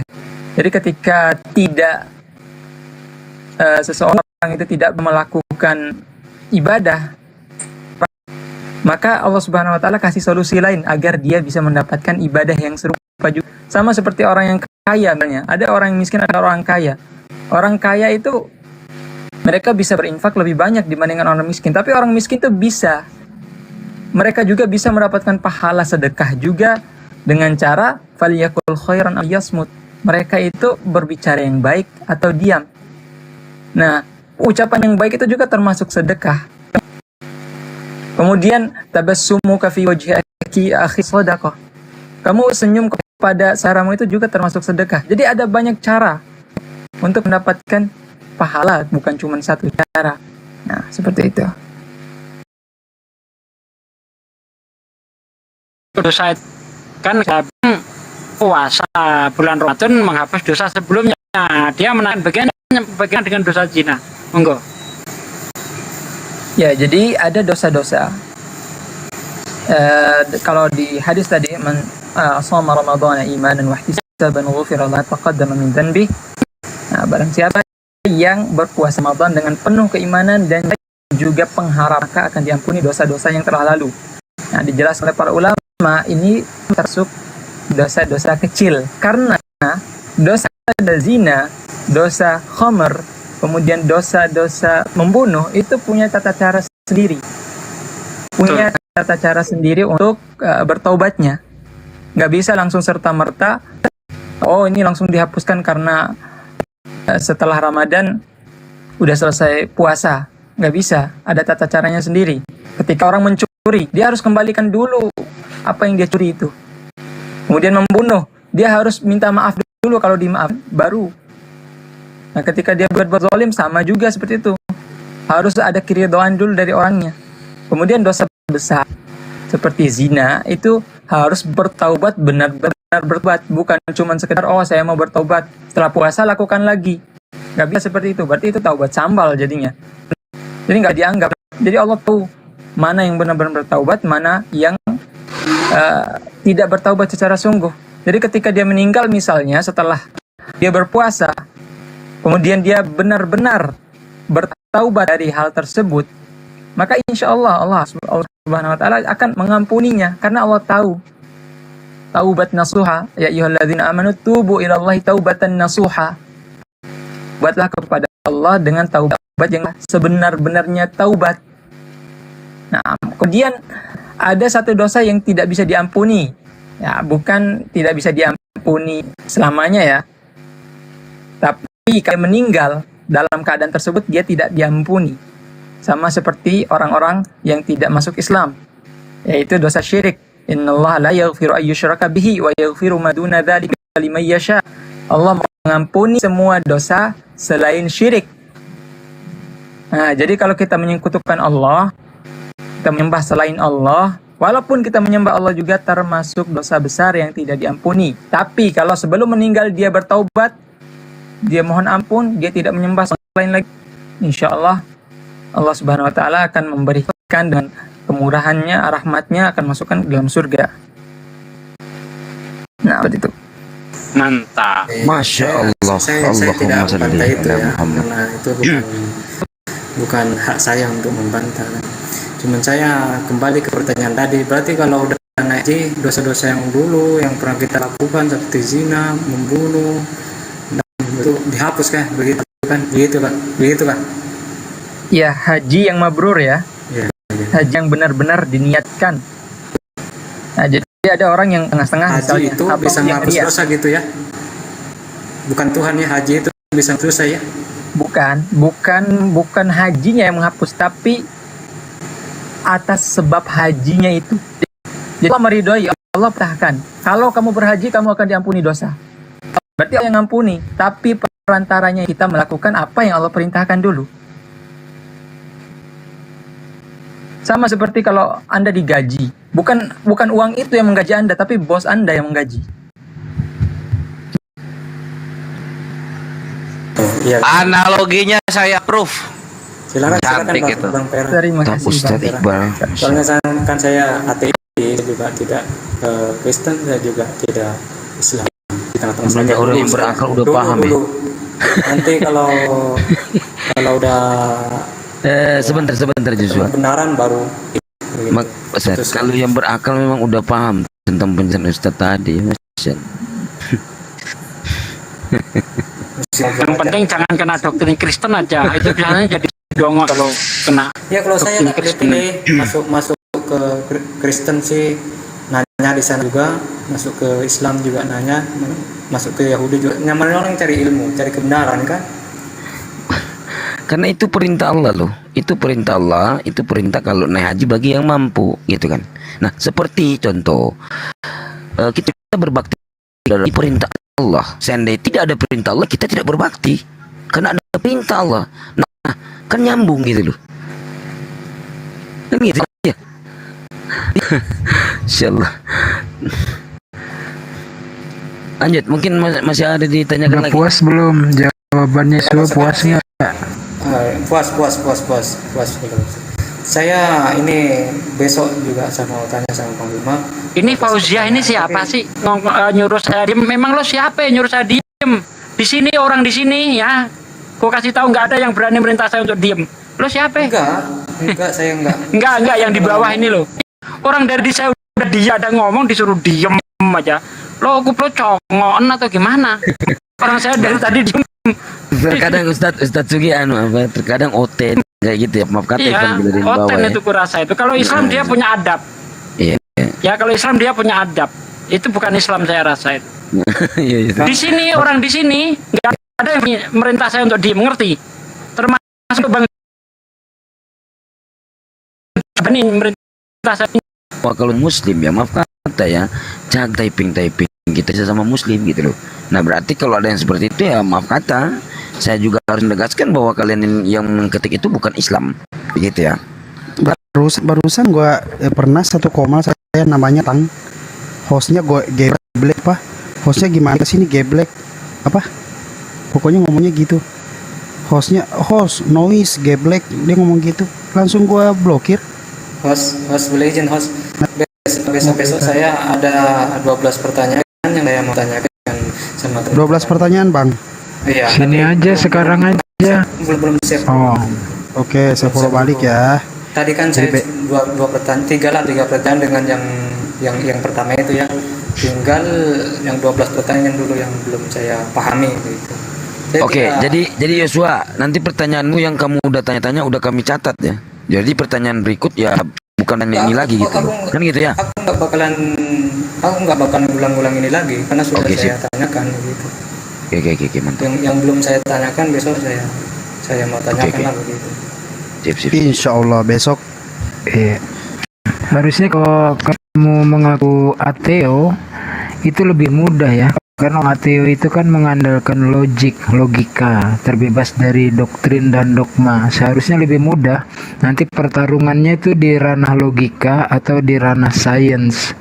Gitu aja. Tapi ya nggak apa-apa, kita tunggulah pertanyaanmu nanti. Standby. Kalau saya nanti abang saya sementara saya kan tak punya agama. Saya menurut abang, terus abang nyerangnya mau pakai apa? Gitu. Jadi saya bisa. Islam itu lu biasa. Aku pernah ya, walaupun nggak bagus, tapi ada kawanku tidak satu pun ayat Al-Quran, tidak satu pun hadis dia tampilkan ketika bertarung di ranah dengan ateis. Jadi di dalam ranah logika. Islam itu luar biasa loh, ilmu debatnya ya, bisa melawan semua orang. Nanti aja kita lihat buktikannya. Kalau kamu minta jangan bawa ayat Al-Quran, jangan bawa hadis, kami tampil nanti. Jangan merasa bahwasanya apa gini, jangan merasa mengaku jadi ateis sehingga kita tidak bisa berdebat dengan ateis. Justru ateis ini begini Mas, ateis itu adalah nanti aja ngomongnya. Oke, jadi saya tambahkan sedikit ya Joshua, tadi udah poinnya kan gitu ya. Nah terus Ivan Villa yang dibawa ya, saya termasuk saya dan Ustadz Muhammad Iqbal di dalam ranah seperti ini baru kami. Jadi maaf kata gue Gunda kami di sini, Gunda Zuma. Ini termasuk Gunda senior kami nih. Ustadz Sugi, Ustadz Unggul gitu loh. Kores gitu ya. Jadi tolong kalau sesama muslim kita harus jagalah taping kita. Kayak gitu ya. Kayak gitu. Kami ini saya sendiri ya belajar dari gurunda kita ini gitu loh. Itu. Apalagi ngomelin hostnya. Kalau masih mau taping jangan ngomelin host, bener gitu ya. Teman-teman semua yang di bawah ya. Mungkin bisa. Ini nggak kurang dari 10 orang gua kick gara-gara ngomel-ngomel. Iya, tujuan saya kan mau Bener Ustadz. mau cari ilmu, Pak. Tujuan saya Hostnya nggak kerja nih, hostnya nggak kerja nih. Di luar Mantap, Bang kamu Joshua. lah, Joshua ya. Silakan Anda bertanya tentang Islam sepuasnya. Silakan mau berkaitan dengan ilmu pengetahuan dan sebagainya, dipersilahkan pokoknya. Kalau untuk sekarang saya tak siap, Bang, soalnya saya nggak apa-apa, Bang. Besok naik lagi, nggak apa-apa, Bang. Kami suka ditanya, Bang. Asal pertanyaan itu sifatnya menghujat ya. Kita senang ditanya. Karena dengan ditanya kita akan menggali lagi.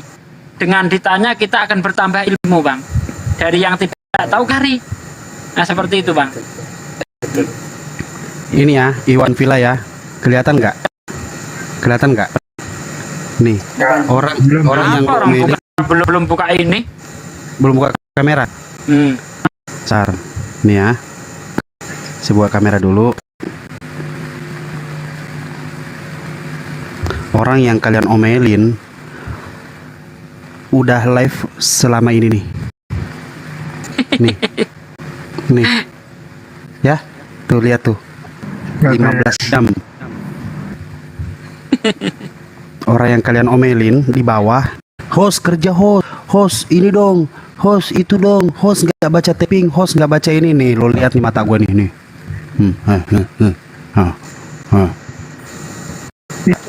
jam. Keturunan bule ya, Bes? Agak biru tau lo.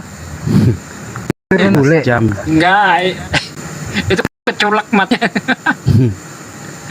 Dia nggak tahu gimana. Udah tahu, gua udah dari ini Lebak Bulus, gua udah dari 4 tempat hari ini, kesini kesana dan itu jaraknya semua 2 jam, sejam 40 menit 30 menit tuh. Jadi tahankan biar diskusi itu. Iya sebentar ya Bang ya. Yang lagi ngomong Bang, jangan sampai lu yang gua klik Bang. Ntar dulu Bang, lagi curhat. Berat banget nih. Lu tinggal ngomong kick jadi pelan gitu. 1.300 orangnya. Ini kan bukan. Ini saya masih live loh. Makanya. Iya. Yang boleh di bawah kita beri pengertian, jangan dimarahin. Mereka hebat itu bersama kita 15 jam. Untuk kalian yang selalu mendukung channel ini, yang ada jempol, the best. Terima kasih banyak. You all the best. Setia mereka 15 jam. Emang lu doang yang 15 jam, yang di bawah juga 15 jam. Lanjut Joshua. Pertanyaannya.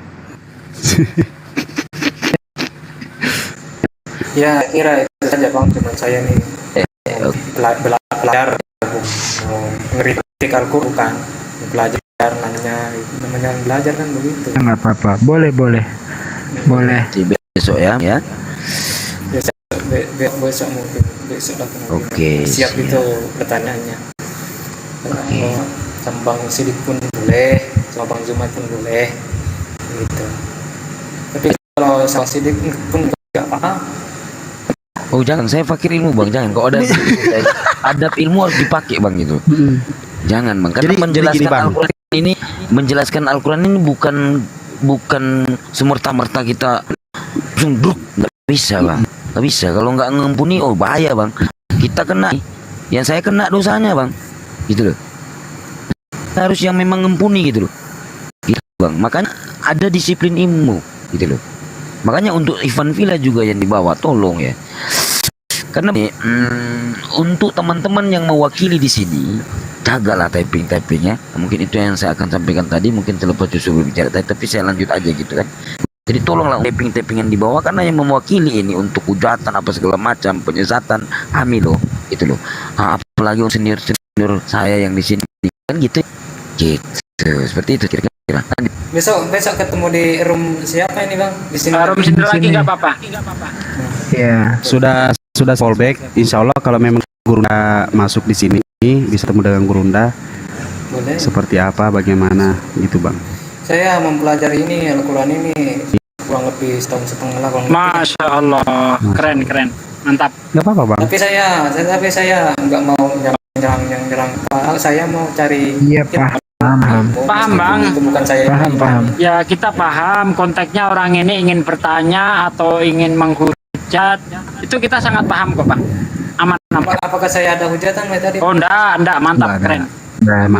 Jadi nanti bila pada waktunya Joshua bertanya, dijelaskan nih sama Gurunda Zuma atau Gurunda Sugi. Kalau memang belum paham, itu ditanyakan lagi nggak apa-apa, boleh. Kita kan pasti tahu ini mau ngeyel-ngeyelan atau karena memang belum paham. Di penjabaran yang luas mungkin dipersingkat tuh.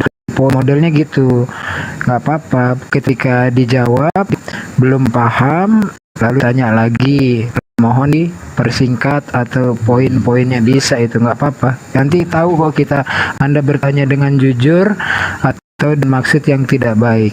Lanjut, standby. Gitu. Yang bikin kita jengkel tuh gini, ada orang bertanya tapi sok lebih pintar dari kita. Itu yang paling kita bikin loh. Ya sedang menerangkan belum selesai langsung dia menyanggah. Nah, ini mau ngajak debat atau nanya?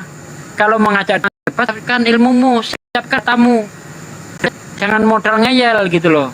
Tapi kalau hanya sekedar bertanya seperti Anda bagus ya kan, kita layani dengan baik. Kita segan. Orang sopan kita segan. Orang kurang ajar kita injek lehernya. Gitu bang. Anda mantap, keren pokoknya. Kita hormati bang. Kritis boleh, tapi setelah selesai jawab. Hak mengkritis Al-Quran bang, saya bukan, nggak apa-apa. Bertanya kritis boleh, tapi ketika jawaban itu sudah selesai, abang makanya persiapkan yang namanya pena dan kertas. Jadi coba itu siapa Fauzia itu dikik aja bang. Bisa nggak dikik? Bisa. Itu dari itu kayaknya lecehkan saya nih orang ini. Belum tahu sih siapa saya ini.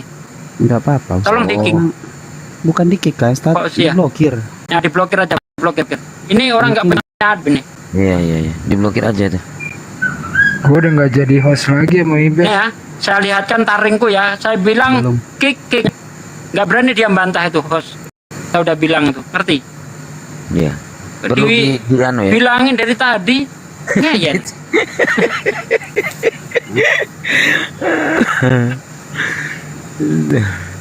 Ya buat teman-teman yang di bawah yang typingnya dijaga.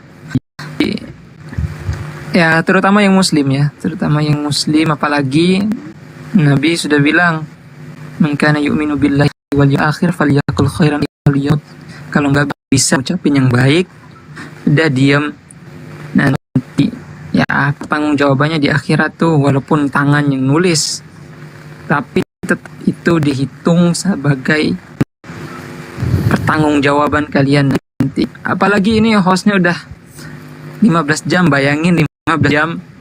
Nabi dalam juga kurung, iya. dalam kurung tiap hari. Tiap hari. Asik. Itu udah menyediakan ini ruang dakwah untuk membantah syubhat-syubhat. Nabi bilang la yashkurul man la yashkurun nas. Mereka tidak dianggap bersyukur kepada Allah sebelum mereka berterima kasih kepada manusia. Jadi ya bisa dibantu juga typingnya disebarkan juga agar dakwah ini tersebar ke lebih banyak orang lagi gitu. Amin ya Allah. Masya Allah. Tanya dong, Joshua mau nanya ya, boleh ya? Joshua. Saya kalau mau ditanya tak punya ilmu saya bang. Enggak. Bukan tadi kan Joshua bilang belajar Al-Quran 1 tahun. Mungkin presumption saya hanya membaca terjemah.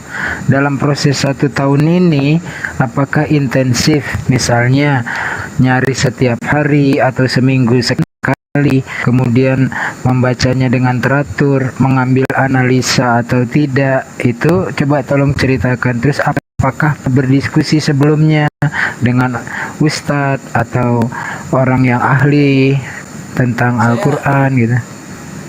Oke, sebentar. Cebi monitor. Tidak ada jawaban, pegangan. Begini, Ada saya Ustadz Alif mau naik. Lanjut. dulu masuk penjara. Nah, setelah masuk penjara saya belum keluar dulu dari Kristen, dari Al-Quran sama teman-teman saya. Namanya Ahyan, dia pinter, dia bukan ustadz tapi pinter tajwid, merajal huruf, anunya Al-Quran, arkatnya Al-Quran, panjang pendeknya, pokoknya Al-Quran lah anunya itu, tebal tipisnya Al-Quran. Saya belajar sampai 3 bulan begitu. Nah, setelah itu saya kembangkan di rumah gitu. Saya dengar debat-debat kayak gini, saya putuskan keluar dulu dari agama saya, di tengah-tengah saja dulu, karena cari kebenaran itu nggak bisa megang yang satu dan itu, nah harus di tengah lah begitu menurut saya. Jadinya sekarang kalau ada orang ngaji-ngaji itu di di Facebook secara langsung, saya sambil buka Al-Quran, di ayat berapa dibaca, saya juga buka begitu. Terus saya belajar seperti itu. Sekarang kalau suruh baca Al-Quran boleh, tajwid juga boleh. Enggak. Kita nggak akan ke arah situ. Aku pengen tahu backgroundnya dulu. Nah, ternyata setelah diceritakan ham. Kalau aku mengambil kesimpulan, semoga benar, kamu tuh memang benar-benar pengen tahu. Nah, jadi nanti sifat pertanyaannya, apalagi kamu udah bukan untuk debat.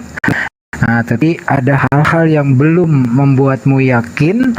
Nah, itu yang ingin kamu tanyakan. Gak apa-apa, bagus. Berarti insya Allah aja nanti kalau ketemu dengan Bang Zuma dan lain-lain akan mampu dijelaskan. Ini juga ada di atas nih ya, yang semua di follow nih, Ustadz Muhammad Iqbal, terus Gurunda Zuma, Gurunda Sugi, sama Ustadz Ali ya. Nanti kita dikhususkan dulu aja, bertanya aja dulu ke sini. Kalau uji komal-komal yang lain, jawabannya pun pasti akan sama. Kenapa? Islam itu punya patokan yang kenceng, bahasa Jawanya tuh pakemnya kuat. Semua bersumberkan dari Allah, dan di buminya bersumberkan dari Nabi Muhammad SAW.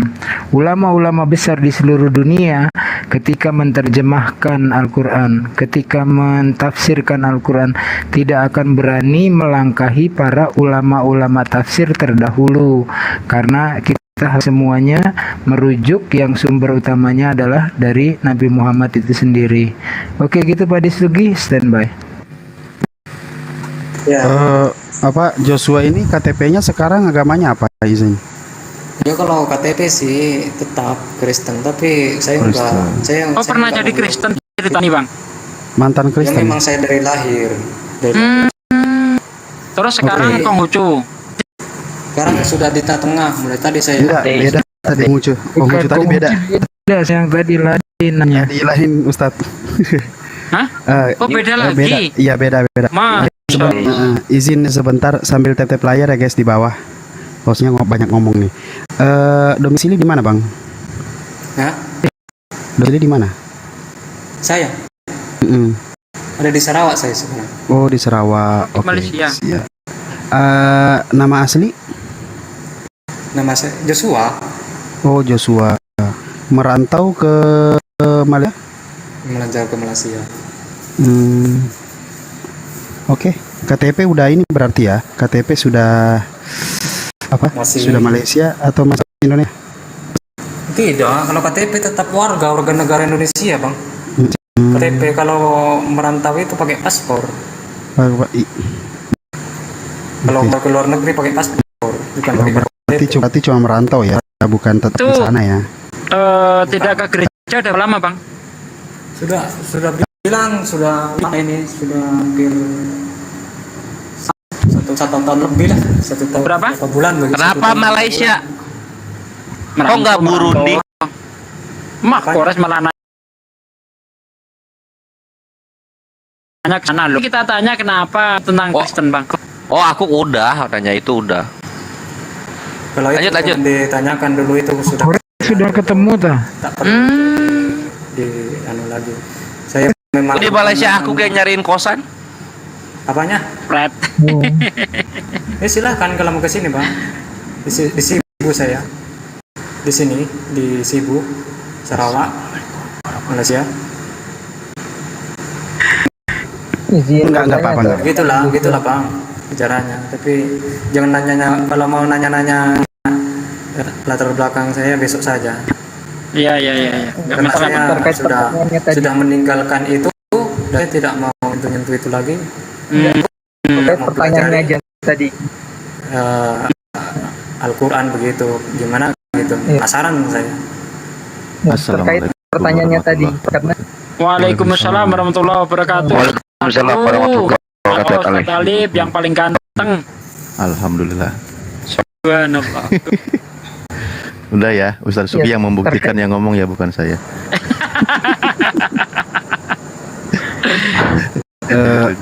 Oke, ini juga nih sedikit saya sampaikan, apapun yang terjadi semuanya butuh verifikasi dulu ya teman-teman ya.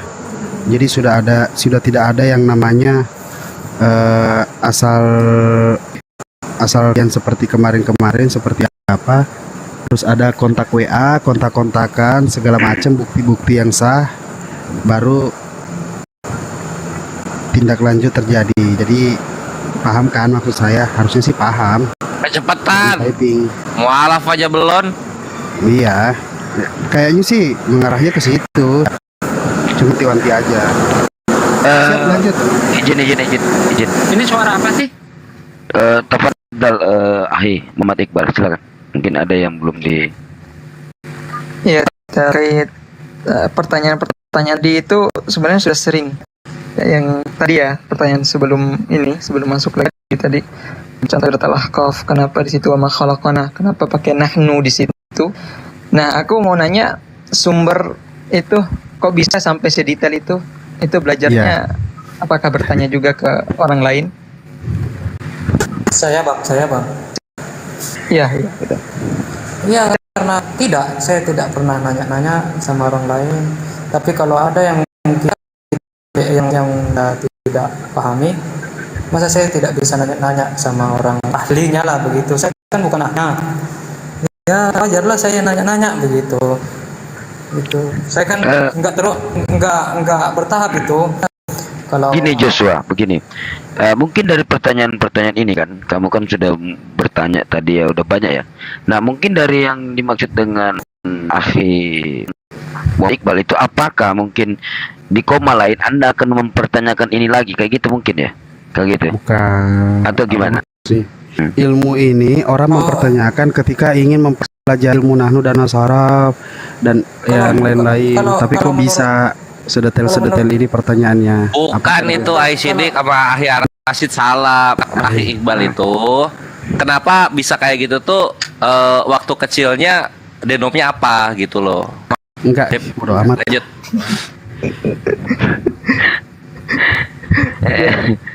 Jadi intinya kenapa sumbernya dari mana itu pertanyaan? Iya, kok sedetail itu gitu?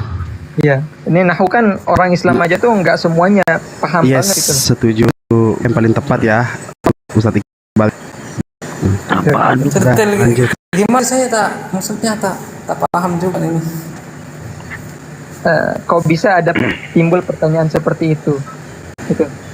Apakah pernah dengar dari orang? Kan saya membacakan ayat, Bang. Tadi itu kan saya membacakan ayat. Itulah ayat yang saya tidak pahami begitu. Iya, tapi kenapa tiba-tiba langsung ada pertanyaan, oh kenapa pakai nahnu, kenapa pakai jamak, kenapa nggak pakai satu doang? Dan tadi ada pertanyaan tentang kata kami ya, Ahi. Tentang kata kami itu kan. Tentang kata kami itu kan baru. Jadinya Ahi Muhammad, kalau dalam ini Ahi di dalam diskusi ini itu memang udah apa ya? Udah memang sering itu kita dipertanyakan walaupun udah dijelasin gitu ya.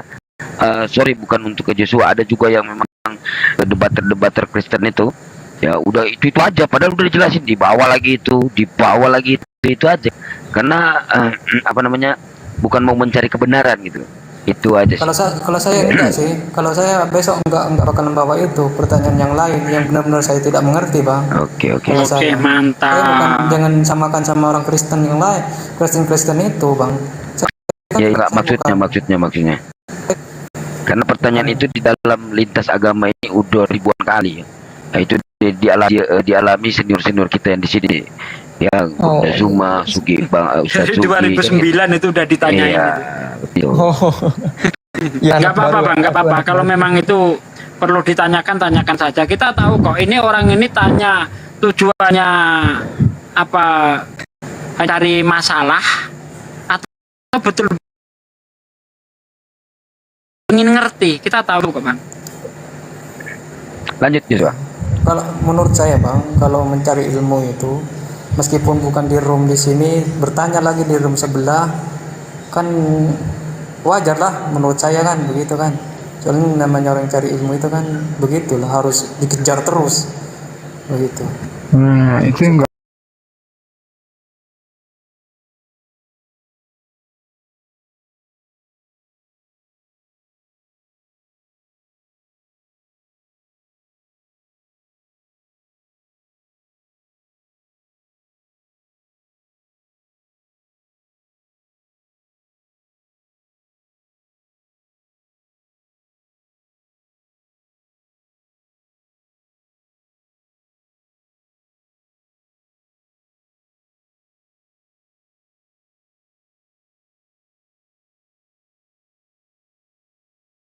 Seperti itulah, tapi penjelasan itu kurang menurut saya sudah dari awal saya bilang ateis, tapi dia tak terus tidak mempercayai, ya sudah saya dari awal bilang ateis, dituduh Islam lagi begitu.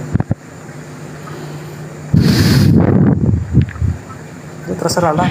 Ya, soalnya begini, nggak apa-apa, cuman jangan sampai kita itu menjadi bahan permainan. Ini akan membuang-buang waktu ya. Semua kita punya waktu berharga. Saya dan juga teman-teman yang lain punya tujuan masuk ke Komal berjam-jam, ngantuk malam-malam.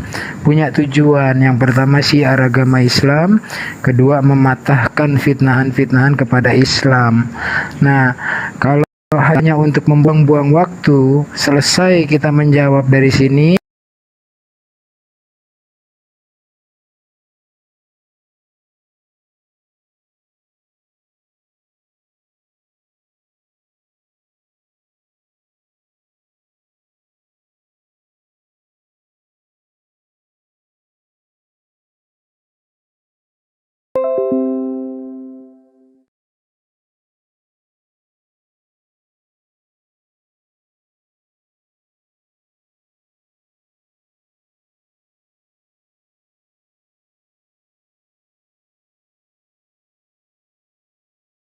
Dengan ada niatannya.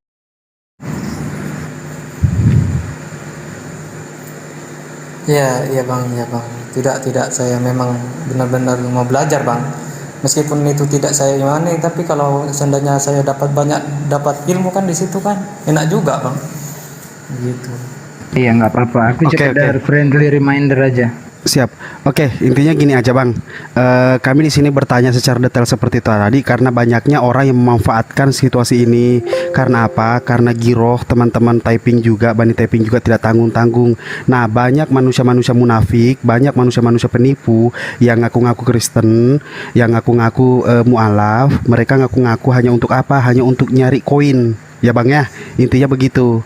Dan tidak akan pernah lagi kami terima seorang yang mau ngaku-ngaku mau mualaf kalau tidak verifikasi, apalagi khususnya di saya, di Ar-Rasyid ini harus wajib ada nomor KTP, alamat lengkap, atau foto selfie minimal, atau video call dengan saya, habis itu masuk ke Komal lagi. Intinya seperti itu.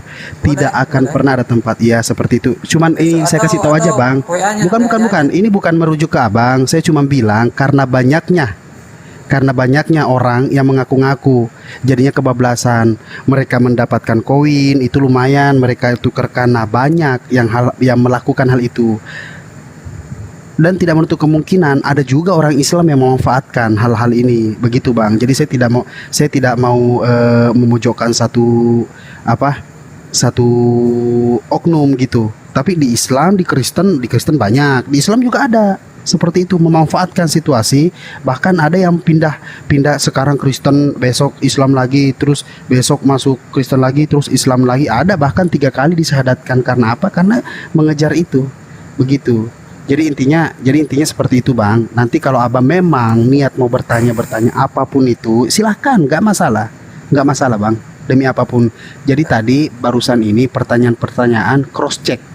Intinya adalah di sini saya memperjelas semuanya bahwasanya kami menghindari hal itu karena akan adanya framing bahwasanya Islam itu gampang, mudah untuk dipermainkan, apalagi hanya untuk mendapatkan koin-koin, ditukarkan pakai duit, apa segala macam banyak. Tapi khususnya di Komal saya itu insya Allah nggak akan terjadi lagi karena kemarin saya cuma hanya kebablasan, begitu Bang. Ya Bang ya. Ya oke. Insya Allah saya tunggu besok konfirmasi saja. Kalau mau konfirmasi mungkin kalau sebaiknya atau sebaik mungkin share nomor WA, saya share di WA langsung, itu nggak masalah kalau ada WA. Kalau memang Abang niatnya mau nggak apa-apa. Nanti WA aja di sini. Saya nggak bisa balas WA soalnya di TikTok saya ini nggak bisa balas WA. Tapi nanti langsung saya WA. Pasti. Catat aja nomor handphonenya, nanti saya langsung WA. Insya Allah. Nah, intinya seperti itu. Mohon maaf Bang atas kalau dengan ucapan apapun itu. Kami sedikit hanya ada kecurigaan karena traumatik dari yang lalu-lalu berlalu, begitu Bang. Ya Bang ya. Iya. Insya Allah saya juga untuk bersahadat itu Bang, siap itu bukan dalam waktu dekat itu kok Bang. Kalau memang Abang niat untuk belajar, Abang belajar dengan sungguh-sungguh. Karena apa yang ingin mempelajari saja saya. Siap. Silakan. Nggak apa-apa. Jadi sebelum Abang turun sedikit ya. Jadi gini, terlepas Abang mau bertanya apapun itu tentang Islam, ya kami wajib untuk menjawab. Terlepas Abang mau masuk Islam atau tidak, la ikrah fiddin. Tidak ada paksaan di dalam Islam gitu loh. Allah tidak akan rugi antum masuk Islam, dan Allah tidak akan untung antum tidak masuk Islam, kayak gitu. Nah gitu ya. Jadi kalau kamu mau bertanya, ya kami juga yang dijelaskan sama ustadz-ustadz kami yang di sini, ya kami juga fakir ilmu. Kami juga dapat pembelajaran gitu loh. Edukasi namanya kan gitu ya. Kayak gitu Bang. Jadi terlepas dari antum mau, yang penting nggak ada hujatan. Kalau ada hujatan, maaf, Komal kami tidak menerima hujatan. Itu aja. Iya Bang ya. Saya tak pernah masuk ke room Kristen maupun baru malam ini 2 kali lah. Baru malam ini kan begitu. Dulunya sih nggak pernah. Gitu. Baru sekarang inilah mau tanya lah. Soalnya mau gimana mau tanya sama ustadz, masa saya masuk ke dalam masjid kan begitu. Ada hubungan apa dengan kiamat? Ini ada tappingan? Ya kalau sama kiamat saya juga nggak kenal juga sama kiamat itu. Paling lihat dia apa namanya, kalau debat sama orang Muslim kan saya nonton juga gitu. Ya ada hubungan sama kiamat saya. Oke, siap. Terima kasih banyak Bang sudah mampir. Insya Allah besok kalau mau ini lagi share aja nomor WA-nya, nanti saya share langsung. Iya. Oke? Iya, nanti kan saya setelah kirimin nomor WA, kalau belum kumpul data-data saya ngasih tahu. Kalau sudah kumpul saya ngasih tahu. Nggak apa-apa. Intinya nggak perlu data-data itu. Data-data itu hanya untuk ini aja. Kalau di WA mah cuman hanya kenalan aja kan, maksudnya silaturahmi, nggak apa-apa. Saya nggak akan pernah nanya-nanya di WA kayak bagaimana. Itu aja Bang. Iya. Betul Bang. Betul. Nggak akan nanya. Kalau mau nanya silakan di sini dipertanyakan semuanya. Oke Abang Joshua ya, sehat-sehat selalu ya Bang Joshua ya. Kalau untuk pertanyaan sekarang saya nggak punya saya. Iya betul. Makanya kumpulin. Data-data saya ada di rumah. Siap. Kumpulin semuanya data-datanya dulu.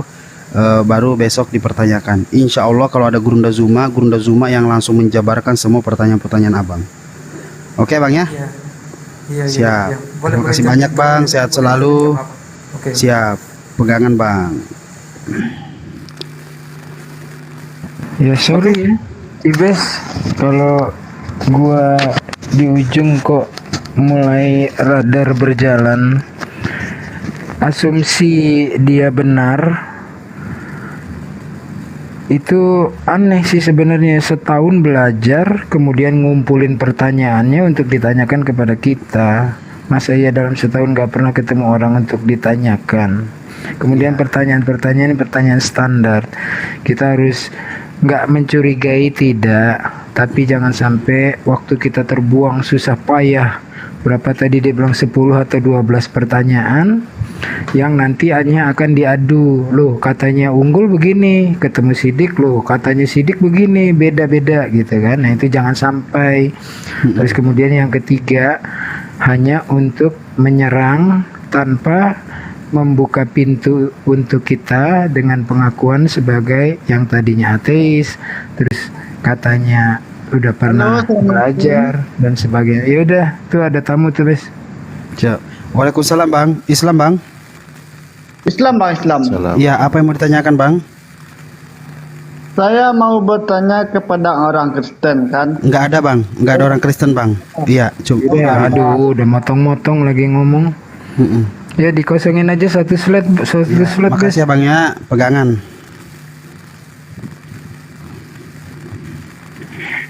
Oke, masih ada lagi. Faisal, Inong, silakan. Silakan Tat Unggul. Mungkin mau dilanjut. Ya itu yang ketiga, jangan sampai dia hanya bertanya kemudian iseng usil menyerang tanpa membuka pintu dengan cara aman mengaku sebagai ateis.